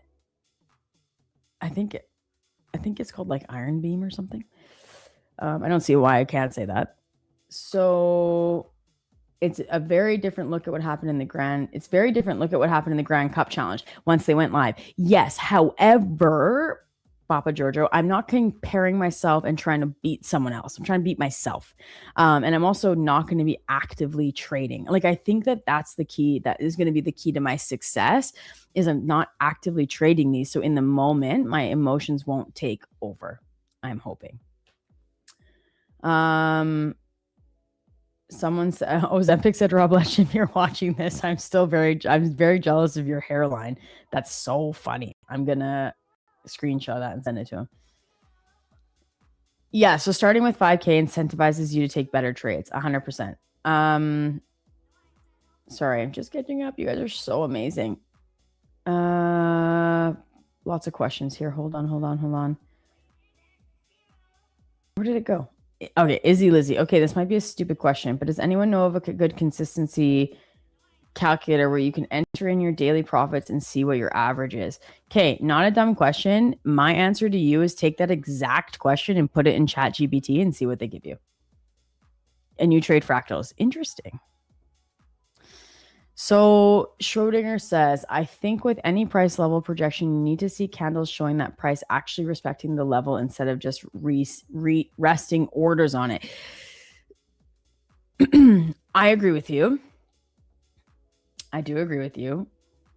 I will say, though, that often, like, literally price will wick my entry and then just like fill and hit my TP. It doesn't retest it. Like with I will say with ES and NQ, I agree with you totally. Like, look at this. We see like price like respecting. Like, I totally agree with you. With gold, however, for example, if I had an order at my first entry, which was right here at I had it at 4405. 404.5. So I actually don't know if I would have been tagged in here on my live account because it hit 440.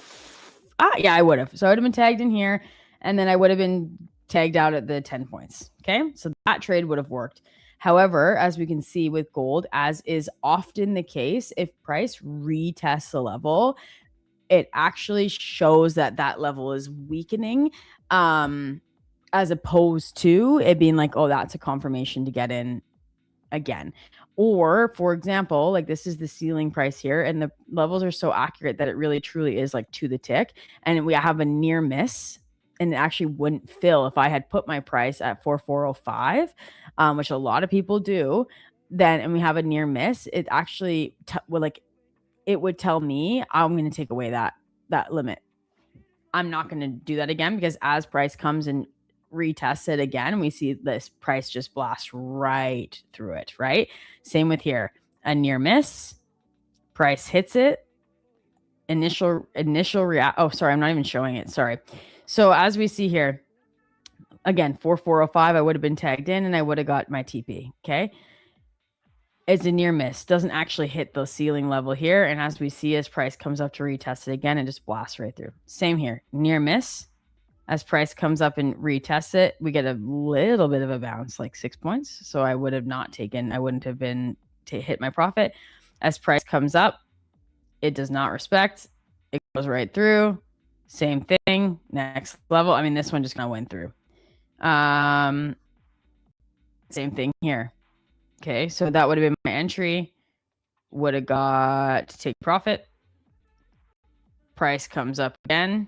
This one doesn't touch it, but as it comes through again, blast right through it.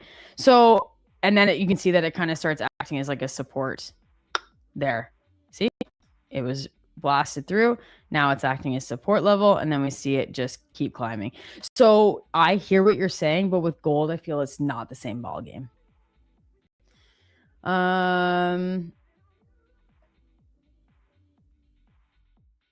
So Schrodinger, then times where it wicks the level overnight never looks back as nice, of course, but for every one of those, there's going to be back another night where it blows through the level like it didn't exist. Exactly with what I'm saying. So I would say very often I've like watched gold so much, and I've studied this system and how it reacts to gold in particular. I'm specifically talking about gold. If it's going to respect that level, and I would say it does, I don't know, 70 to 80% of the time, it's not even going to revisit it. And that's an edge that I'm willing to take. It just is. You have Julianne says, I have an AMP account and I'm about to fund it with a small amount. Good for you. As a Canadian, I can't. I'm not allowed. Sorry, I'm just catching up here. Just catching up. When's this price going to drop? Beats me. Looks like it's not. Let me see what it's doing. All right, there we go. So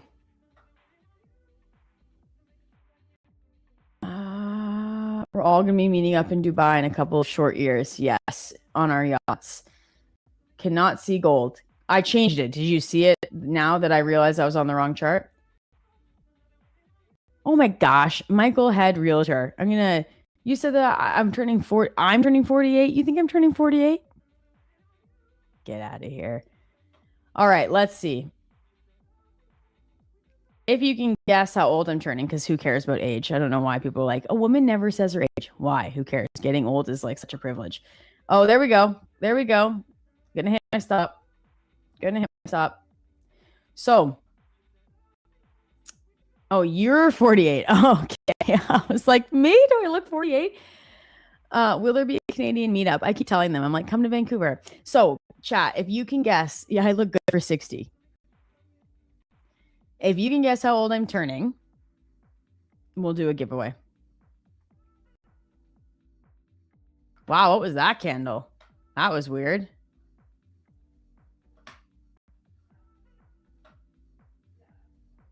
All right, let's...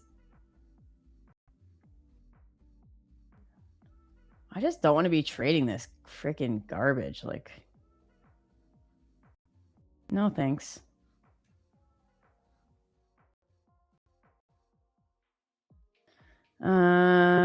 Let's see if anyone got it. Let's see.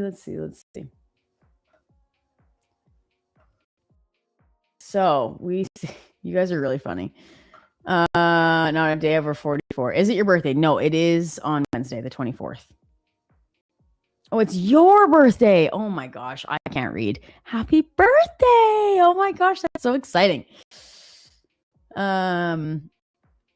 Yeah, my birthday is coming up on Wednesday. So we have here 42, 31, 33, 29, 34, 1, 2, 3, 4. Guys, 5, 6. Trading for keeps. Get out of here. You're funny though, playing the game. All right, I've seen it. 38, 28, 32, 34.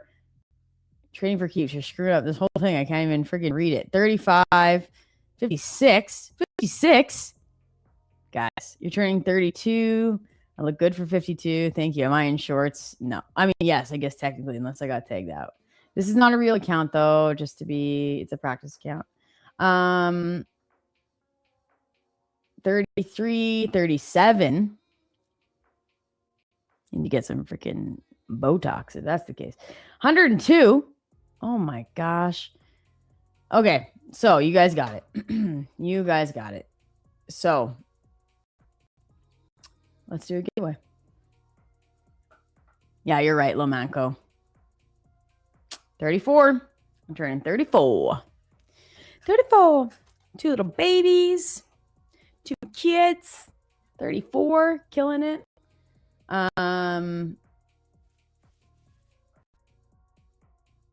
Sweet. We're going to do the giveaway.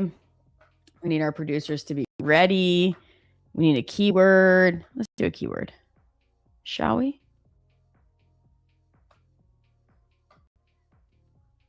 I gotta think of a keyword. What should it be?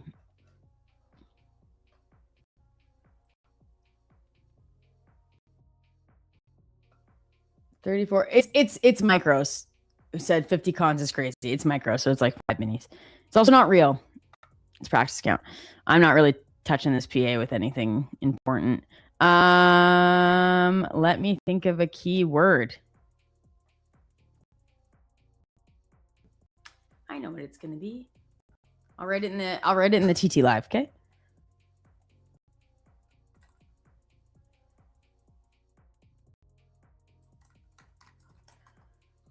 That's what it's gonna be, but I'm gonna do all caps. Can I do numbers in the keyword?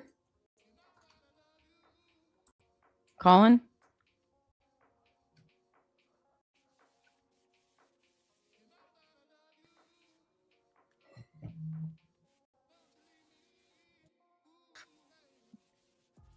Okay. There. That's what's going to be. It's not Becca Turns 34. Hot Mom 34. Yeah, that's the one. That's the one. I can't find the TT live chat. Oh, no, sorry. It's our internal chat. That's why you can't see it.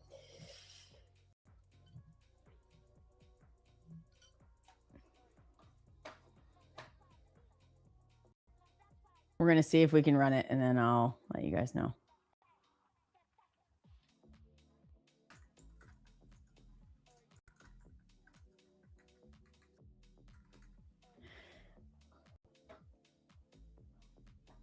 I want to know, because we're talking, well, while the producers are figuring that out, I know that you guys, I think you talked with Matt this morning about goals. If anyone was on the morning session, trading goals. I would love if someone would trade. Look at my mind. It's like trading. Can't think about anything else. Share their trading goal with me or their goals going to 2026. I have some.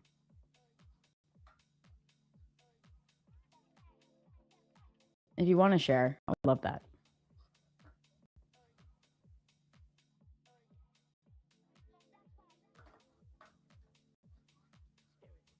I'm gonna not say anything. Give it time.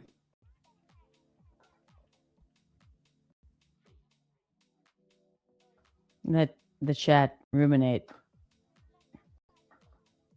I have no idea if that's even a word. Sometimes I just say words that aren't words. Just gotta own it. Fake it till you make it with words. All right. Ozempic. Are you long or short? I'm short. So people say my goal is to actually full port instead of just talking about it. Schrodinger. That's the best goal I've ever heard.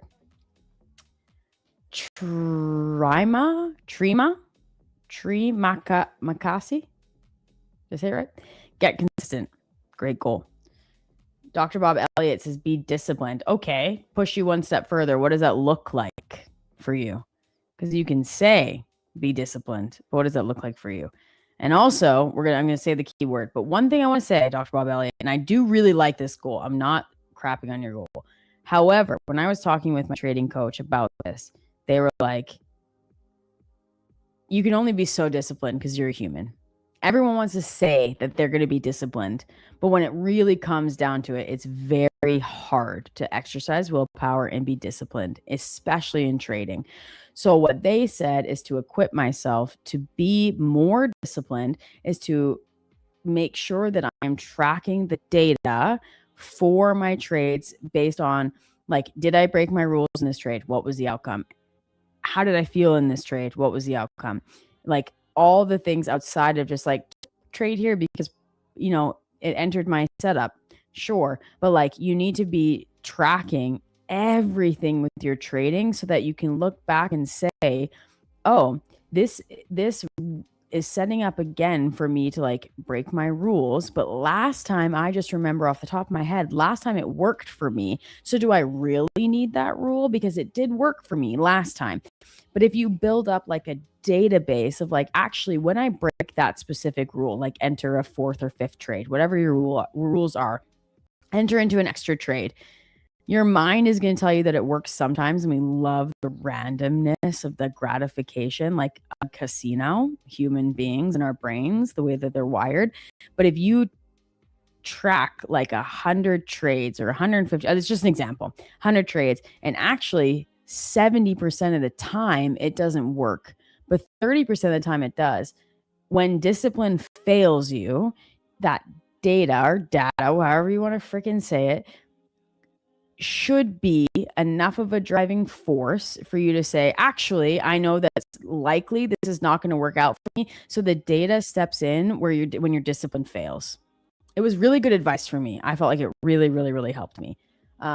Okay, hold on. We're going to run the giveaway, but I just really want to read this chat because it's going to go away. They're going to go away.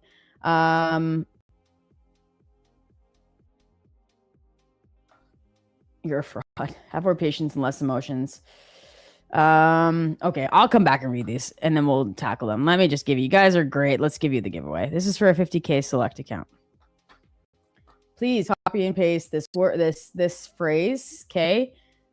Just copy and paste it. Enter it once. If you enter more than once, you are automatically disqualified. Okay? So don't do it. Here you go.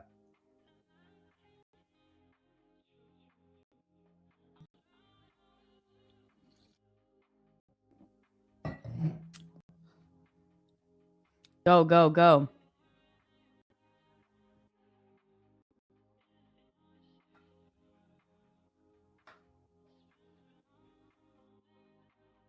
I just like to be silent and watch it all come in.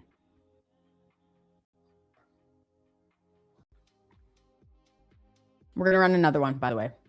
So if you lose this one, don't fret. Look at this. When did I come on? I came on there, okay? Price has moved 5 points. On ES, price has moved 5 points since I got on stream. So what the hell are you supposed to do in that situation? Honestly, that's so funny. So funny. I can't even. Okay. Awesome keyword. Thank you. 6 point range. Yeah, honestly. Told you. Exactly. No, you're right. You're right. And it's probably going to be the same tomorrow. Let's be honest. I'll be like, we need as many giveaway accounts as possible because I'm not trading this.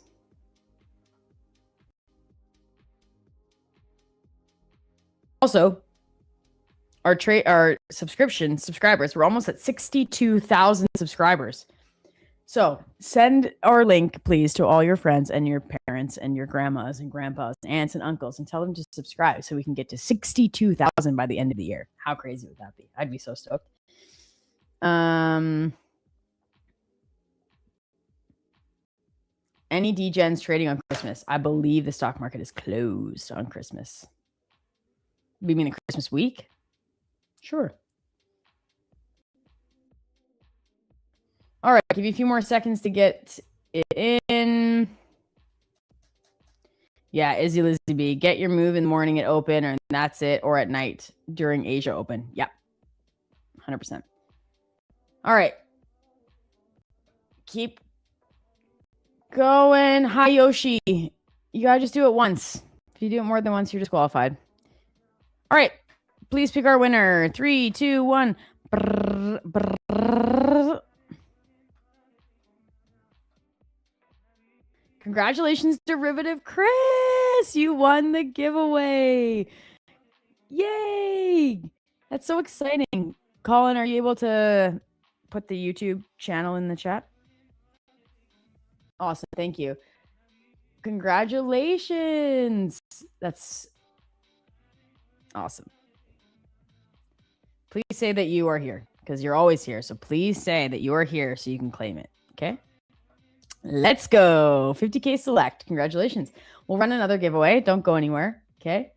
But let me go. Yeah, one more. We will. Don't worry. Let's go back and I just want to read these goals. Okay. So let's see. You guys had some really good ones here. Have more patience and less emotions. That's great. How are you going to do it? What are you going to do? Your goal is to win more and lose less. I mean, me too. So are you going to put like risk parameters in place to stop that from happening or to make sure that that happens? Like a daily loss limit or a max trades per day. Like these are the things that we as traders have to think about because us as humans, we fail and we need the mechanics of trading to step in, like the mechanics of the system to step in to save us from ourselves. Your goal is to perfect your process. Lost but happy. That's awesome. What are you going to do? Back test? Are you going to journal more? Are you going to study it more? What are you going to do for that? Take more trades so you can figure out like how they work. That's something I tell someone who's like very beginner. I'm like, take as many trades as you want. Just make sure that you're like learning from them. You learn from your trades. More winners than losers. Yes. You make it to 1 million 1 minute sooner than me. That would be so epic. We have like a closing battle of the year 2026. Risk management is key. It is key. Risk management is key. So what are you going to do to improve your risk management? So I execute perfect on demo, but on eval or funded, my emotions get in the way and I screw it up. I'm going to say something that might be controversial. I just wouldn't even trade on demo anymore. If you know that you can do it on demo, don't even go back to it. Clearly, it's the mental, psychological aspect that you need to improve on, as does everybody. So why even bother? Trading on demo, depending on how you do it, can actually build really bad habits.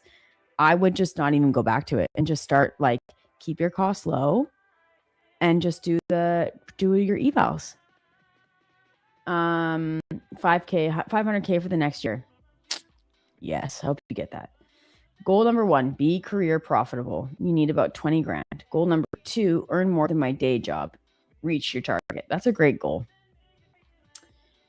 Digital nukes, 3 payouts per month is your 2026 goal. So I personally, because I'm so competitive, I do love having like a monetary goal where it's like X amount. By the way, MOC is like not really doing much. I'm watching it here. It's just like, oh, but I mean, I'm up $62. Look at that. Almost hit my stop loss. I didn't even put it at above high of day. I put it above the last structural high. That's funny. I'm going to move this up here. Sorry, Dr. Bob Elliott. I'm moving it up to the New York view up here. See if that'll hit. Okay, so the one thing though is with something like I need 3 payouts per month. Say you're like you've had 2 and you're halfway to 3. Are you going to rush it to get to that 3? Just something to keep in mind if it actually like makes you lose focus as opposed to like you get your focus from that, right? 2026, 200 daily payouts of at least $1,000. Are you being serious? That's a huge goal. I mean, I hope you get that. That's a lot of money. I would not do well with that myself personally, knowing myself. 1 to 2 trades a day. Good job. Are you going to put something in place that will stop you from trading once you hit one? Look at my hair. Once you hit 1 to 2 trades a day, like lockout features or risk parameters or something. Ruminate is definitely a word. Thank you. Thank you. It means you're slowly chomping on a thought. Yeah. You want to master your risk management. M. Mirage J. Khan. Awesome. How are you going to do that? What are you going to do? I think like as traders, we have these big lofty goals, which I think are amazing, but we need to break it down into actionable steps. Size down and aim for $200 to $300 a day and know when to walk away and think that that's still more than a 9 to 5. Yep. Okay, now I can skip down to these comments. Now we are.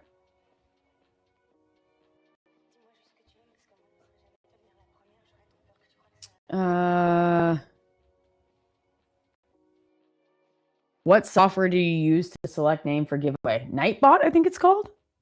They run it in the background. It's Nightbot, right?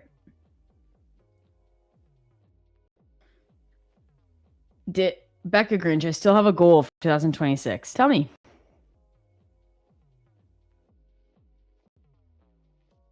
The best way is to trade your own live account and learn how to work out of trades. In other words, risk management is profit killing.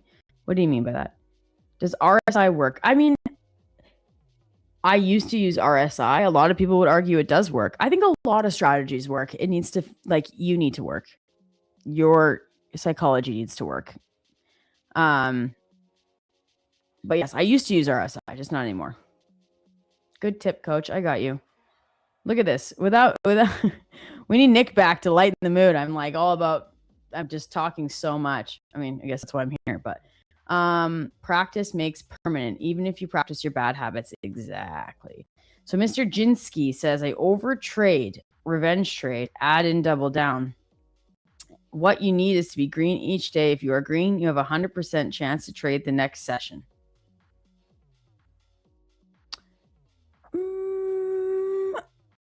I don't know about that. Like a lot of people say like green is green and it's like, okay, but green is green only if your red isn't like super red. That's the thing.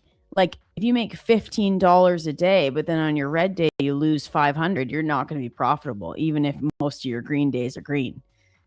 Like there's more to it than just saying like a profitable day is a profitable day. Math also has to work in your favor. So if you're doing all those things, like, are you saying like I overtrade, I revenge trade, I add and double down, but it doesn't matter because I end green?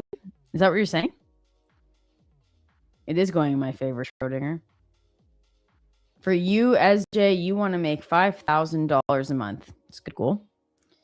Julianne, you got to go. Bye. Thanks for tuning in. What will be the best performing asset of 2026? I mean, if you're saying like best performing by volatility, I couldn't tell you. I wish I knew. I'd probably say like gold. Read more books. That's your goal? I think that's a great freaking goal. I also want to read more books. If you have any books that you recommend, I'd love to hear them. Look at this. Look at this bullish. Whoa. You guys see that? Wow, that shot down. That's the second part of MOC coming up here. I mean, since the price has hardly moved, that looked very volatile. In reality, it's not, but it looked very volatile. Your goal is to go live with and Tradeify. Nice. Frick yeah. We have a great program for live traders, like benefits if you perform well and what have you. Monetary benefits. That's a great plan. Your goal, scale up, and currently you trade 1 to 4 micros. You want to scale up twice the size with emotion still in check. So it's a great goal. Are you going to do that by having more accounts or by having bigger accounts or by building a buffer and then sizing up? Like, what's your plan for that? How do you personally manage your trading psychology? Stop when it's enough, not over trading. You do things, crazy things, just like Mr. Jinsky. How do I personally manage? So obviously I'm streaming, so it is hard to take a break. But when I was going through this hard time in my trading, I took a week off the charts, and that was amazing. The other thing, like I was talking about, like, I don't know, 5 minutes ago, was to not just journal your entries and your profits and your losses and your exits, whatever. Like, journal how you feel. Journal what you're eating for breakfast. Journal what your emotions were when you took that trade. Journal if you're breaking your rules. Journal what happened when you took that loss. But also, like, for breaking your rules in particular, because then you'll see over time that actually when you break a rule, it works 40% of the time. It doesn't work 60% of the time. Therefore, hopefully that will tell your brain to not break your rule, because statistically it's not going to work out in your favor.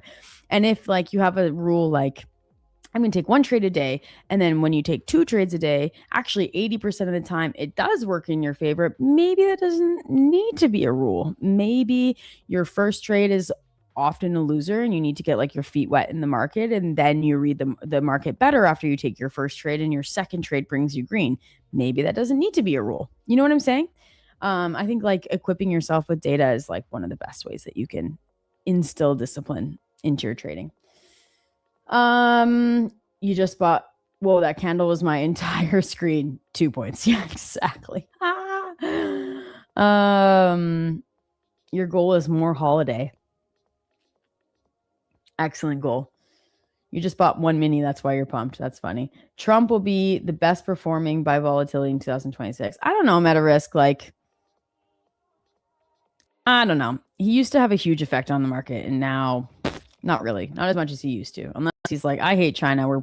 We're cutting all ties with China, and then the market will just, like, collapse. But if he it used to be like every little thing he would tweet, it would move the market, and that's just not the case anymore. Okay, you read books to read in 2026. Reminiscence of a Stock Operator. Best Loser Wins. I love Best Loser Wins, by the way. Market Wizards. Psychology of Money. Trading in the Zone. Great. Everyone screenshot that. Those are awesome.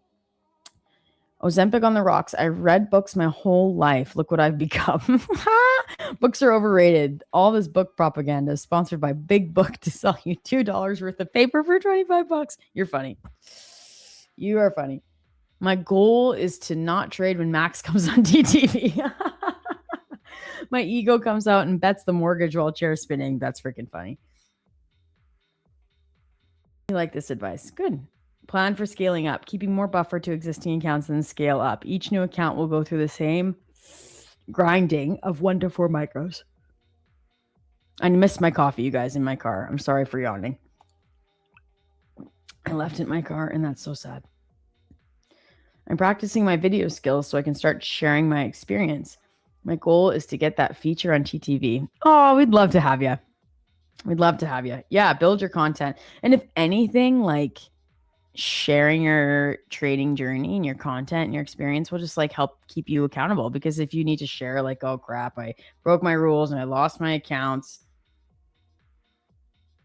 everyone's going to see it. And that should keep you accountable.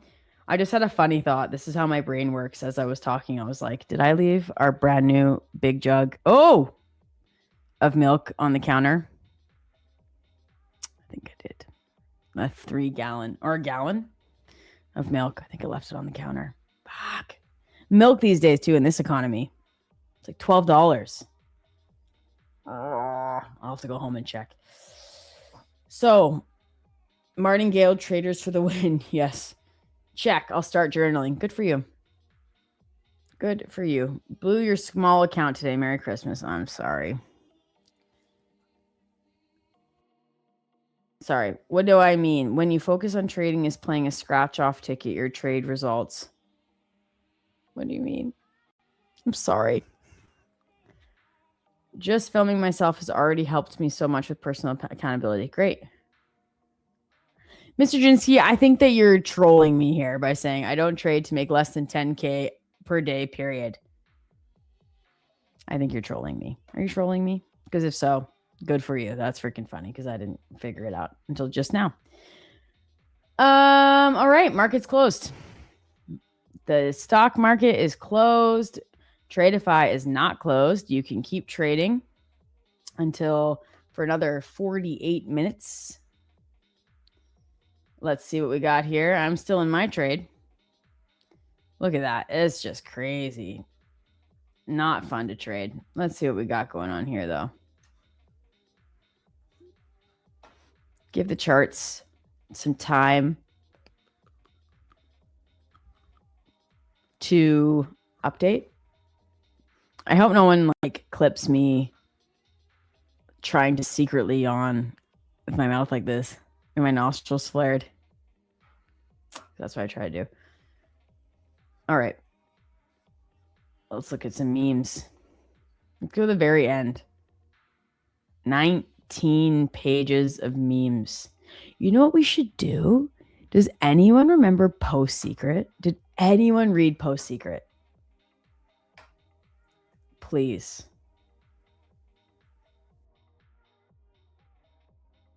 Tell me. Because we should do like Post Secret for like traders. And they post in, they like submit their secrets. That's so funny. And we share them. Post Secret. Yes, hit the live button, Ron. We did a giveaway like 10 minutes ago. Let's do another giveaway. What should we do? Let's do a keyword. I'm not as exciting as Nick doing a chicken run. Let's do... I know what I'm going to do. Here's the keyword. Actually, I don't know if that's that funny. Doesn't need to be funny, though. It doesn't have to be that funny.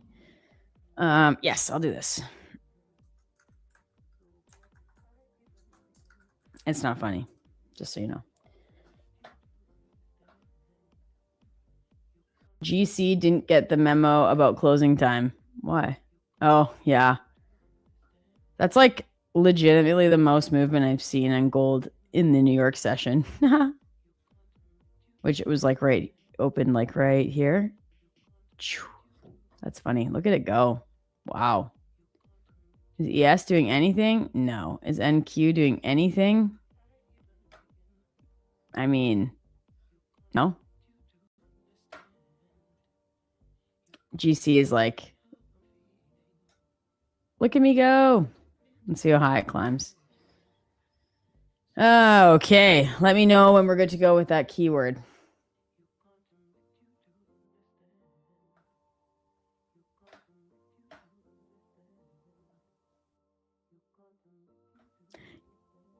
We're good. We're good. I was about to do the, what's it called? What's that freaking Jeopardy? Okay. All right. So here we go. Here's the keyword. Just copy and paste it and do it just once. If you do it more than once, you will be automatically disqualified. Okay. There's nothing I can do about it. Automatically. Here it is. There's the keyword. Almost Christmas. I'm really worried about my milk. Is it on the counter? Oh my gosh. I really hope that it's not on the counter.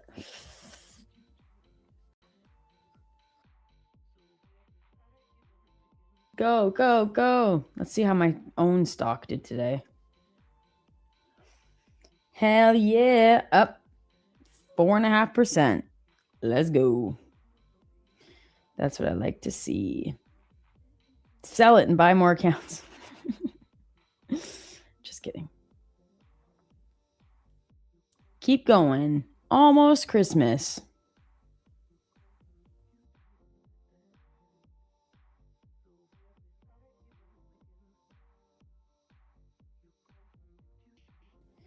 Keep going, keep going. Do do do do do do. At least you're not crying over spilt milk. That's true. But if I get home and I've left this freaking milk out and it's gone bad, I'll be so sad because we just got it yesterday, like a full gallon, which I don't know why we did that because by I say we, I mean my husband, but like he does the grocery shopping. So thank you if you're watching. He's not watching, he's working, but thank you for doing that. I don't know why he bought a gallon because we're leaving for Christmas. Whoa, look at gold. We're leaving for Christmas to go to my parents' house in like 2 days. So why did we buy a gallon of milk? I don't know. I know. Frick. Ozempic. You're right. Honestly. Rebecca's day has gone all wrong. GC short, wrong. Like so wrong. Coffee, forgotten. Milk, abandoned on the counter. Careful to stub your toe once you leave the office. I know, but I'm wearing Blundstones, so I think my toe will be okay if that happens. All right, let's pick our winner. This is for chug the whole gallon on stream tomorrow. I demand a raise if I do that. I will projectile vomit. I mean, maybe we'll go viral for all the wrong reasons, but I would projectile vomit. If I don't think like you literally can chug a whole gallon on stream. When I was in high school, that was a thing. It was like, can you do it? It was like a viral thing. And everyone threw up. Just so y'all know. All right. You can, but you won't keep it down. Exactly. I mean, I have a garbage can. Right here. Or what I could do for absolute cinema is I could barf into my Grinch mask. It'll just come out the eyes. Guys, that's gross. Okay. Do your kids watch stream? Do your kids watch your stream? No, they're 4 and 1.5. They watch Spider-Man and Bluey. How busy you are. Yeah, they're busy. They keep me busy. Thank God for daycare. Now that's Christmas content. Drew, pick a winner. Okay?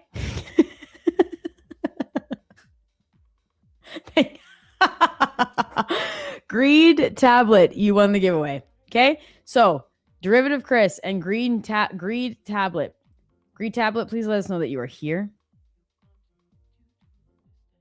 Greed tablet is a cool name. Thank you. Your winner, 50K select. Please put your email address in your YouTube description of your profile, and it will probably take us, we will not get it done before, the holidays. So if you don't get your account within the first week of January, I'm going to say reach out. Okay. We're all going on Christmas holiday. So, oh my gosh, Drew. So, backstory, obviously, if you don't know, I'm in like an office, shared office, and the person who shares that wall behind me is a counselor. And then the person who shares that wall, I think, like does sales or something, because I always hear them talking about numbers. Maybe they're a trader, but that person is a counselor. Okay. And they said that these walls were soundproof, and they're not. And Drew just posted in our employee Slack channel. Imagine going to your therapy appointment and there is a woman in a Santa suit barfing through a Grinch mask on camera. You'd be like, I don't need therapy anymore. I am cured. That is so funny. Everybody has a real job, but Rebecca, this is a real job. When people are like, what do you do for work? And I'm just like, I drink Prosecco on stream in a Grinch mask. And it's a very serious job. Okay. Okay. No, they would need more therapy. They would. Maybe the therapist would be like really happy and give me like a finder's fee because now all their clients need like infinite therapy. Yeah, a 34. Oh, Ozempic, come on. A 34-year-old woman dresses the Grinch, honestly. They charge extra for that in some places. We need to see it. You guys are really funny. I freaking love having you guys on here. Anyone else ready to go on a walk? Yes, me. All right, let's see what we got here. What is price doing? Nothing. And I have no nothing really. I don't have anything for tomorrow either. Let's see. Give it a few minutes. You guys are so funny. I love being on stream with you. Look at my trade, you guys. Exactly 1 point up. Yep. That sounds about right. Copper shorts look dumpy. All right. Let's see. Copper. I think I have it. I don't have the updated. Hold on. I don't have the updated contract. Give me a second.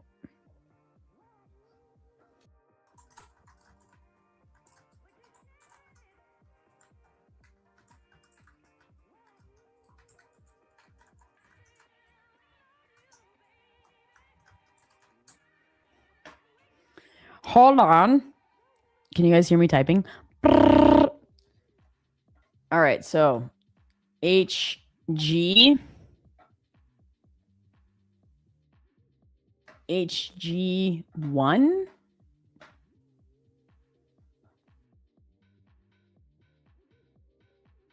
Copper. Let's do, is it on March? Like everything else? Let's click it and then we'll see. That does not look right. Is that right? Someone tell me. If you're telling me in the chat and I'm not looking, I'm sorry. Hold on. I don't have that many screens. Okay, maybe that is just how copper looks.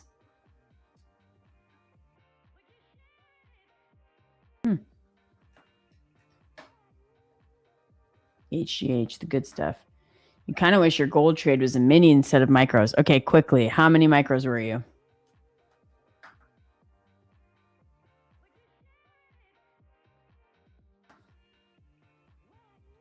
Tell me, and I can see if I can guess how much profit you're up on the day.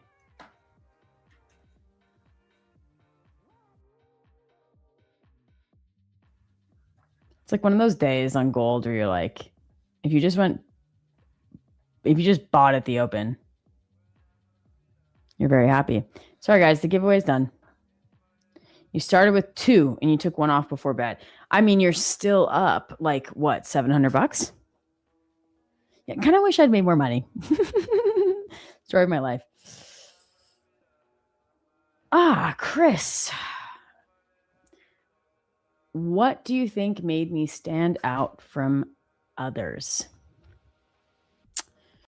I will say, whether it's a positive or a negative, I'm unapologetically myself.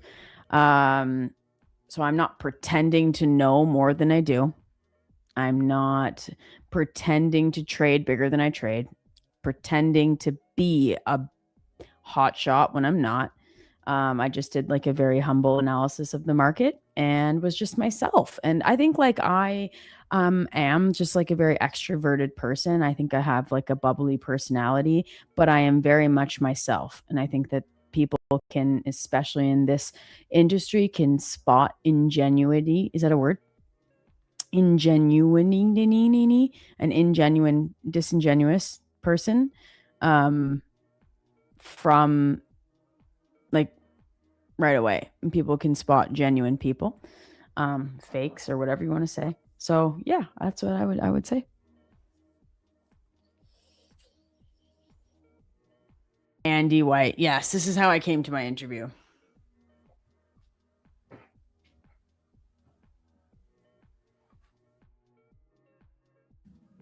And I went, Brett, give me that job. And he went, okay. That's how it went. You're up over $1,000. My willingness to ram 90 micros on stream, 100%. You know what, Dudley? I totally get that you can't help but feeling greedy. You can't help feeling a bit greedy. Totally. Everyone wants more than what they have. I mean, yes, of course you feel greedy. On a day like today in December with arguably trash price action, depends on what your edge is, take that 1K. Congratulations. I'm really glad. I'm really happy for you. I wish I made it. Want to trade? Want to trade PNLs? Because I did not make $1,000 today. I got cooked 3 times. 3. Okay. Listen, Ozempic, I'm about to ban you. Okay. Yeah, she just walked in and said full port and walked out. That's freaking right. I'm gonna ban Ozempic. Ingenuineness. That's not what I said. I said ingenuity. That's what I said. Okay. I'll look right in the freaking camera. I'm coming for you, Ozempic. Where the fuck did you get that vocabulary? I learned that shit as a second language and my brain would never go to ingenuine. No? What's your first language? Congrats, you got the job. Yes.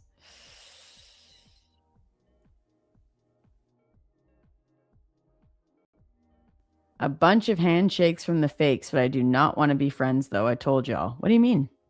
What does that mean?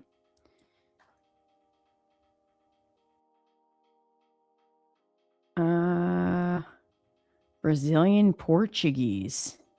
Flexing my ring. Yes, I am. This is an heirloom that my mother-in-law gave me. She gave me that. So that top, the green one, my mother-in-law gave. I'm actually flexing my nails. My mother-in-law gave me that top one, and she's like, it's an heirloom. And I was like, am I allowed to wear it? Because I feel like people are given these rings, and then they just sit in a box, and then nobody wears them. And she's like, yeah, wear it. And then I thought I lost it for like a month, and it was the worst thing I've ever felt in my entire life. So that's for my mother-in-law. And then that second one there, I got for having my daughter. Nope, my son. I got an iPhone for having my daughter. And then that is my engagement ring. And then this one is just a random ring I bought on a website. And that's it. My wedding ring is like somewhere in a drawer in my bathroom. Your first language was Pig Latin. Ude. I just know do. I was going to say do as I say, but that's too much. I just can't do it. I know some Latin and I'm kind of a pig. An iPhone. Yeah, isn't that funny? Bye, Trima, if you're leaving. Have a nice evening. Come on. Honestly, the iPhone was worth more than this ring. So I was like, thank you, husband.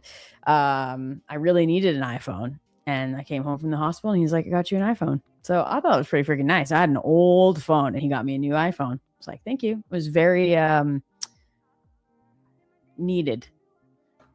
It was very needed. And I already had the ring. I don't need another ring. Maybe in a few years, I'll have another ring.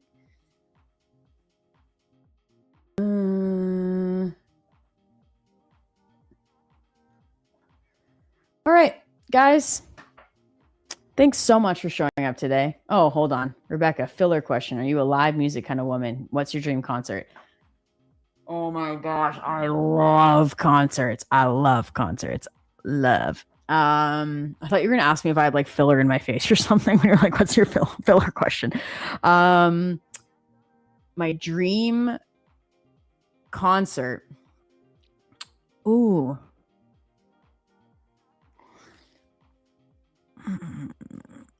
I would have loved to have seen Freddie Mercury perform. I would have loved to see like Queen as like the original Queen.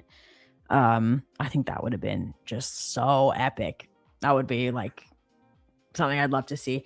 Some of the best concerts I've seen, like I saw Adele live and it was vocally just like such an amazing performance. I saw, what's her name? I'm just like really, really, really, really, really bad with names. Hold on.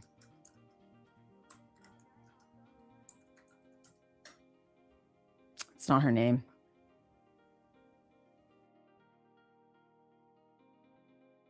Is it? Maybe it is. Hold on. I actually got like, no, it's not. Crap. What's her name? Oh my gosh. This is going to kill me. I need to, whatever. I got it.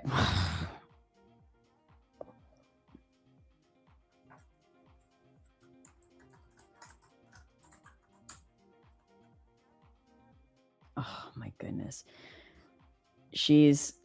Yes, there it is. Ellie Goulding. I got invited to an Ellie Goulding concert, and I had very low expectations for this concert. I got invited last minute, and she was incredible, first of all. And then she played this song, and she went and played every single instrument that was on stage whilst singing. And so she was like, went to her, so she plays electric guitar. Then she went over to her drummer, and her drummer got out, and she stepped in and she played the drums while singing for this song. Then she went over her drummer, she switched, she went back, then she went to like her piano, and then she like played the piano, and then they went out, and then she went in and played, and she played every single instrument. It was like the most amazing thing. I was like so badass. I was like, yeah, killing it. And then my favorite, best concert that I've ever been to, which maybe you'll view me as a fangirl or whatever, I don't care, but I just saw Benson Boone when he came into town, and vocally it was the best performance that I've ever seen. So there's that. Yeah. So Fleetwood Mac with Eric Clapton would be pretty freaking sweet. Drew said, I'm bad at speaking it. I can read it really well, but I can't pull the words out of my head without context. I missed what you're talking about. Oh, you kind of know Portuguese. Yes. Cool. All right. Happy holidays, everyone. Yeah, the orders close themselves at end of day. We will liquidate you if you're still in a position. Yeah. Any giveaways? I already ran 2. I'll be back on tomorrow doing more giveaways. Think of some like questions to come. You can ask me anything and I might answer it or I might not, but you can come keep the chat alive, keep me alive. Thanks everyone for coming out. My light just died. So that's the signal. Guys, have a great rest of your day and I will see you tomorrow.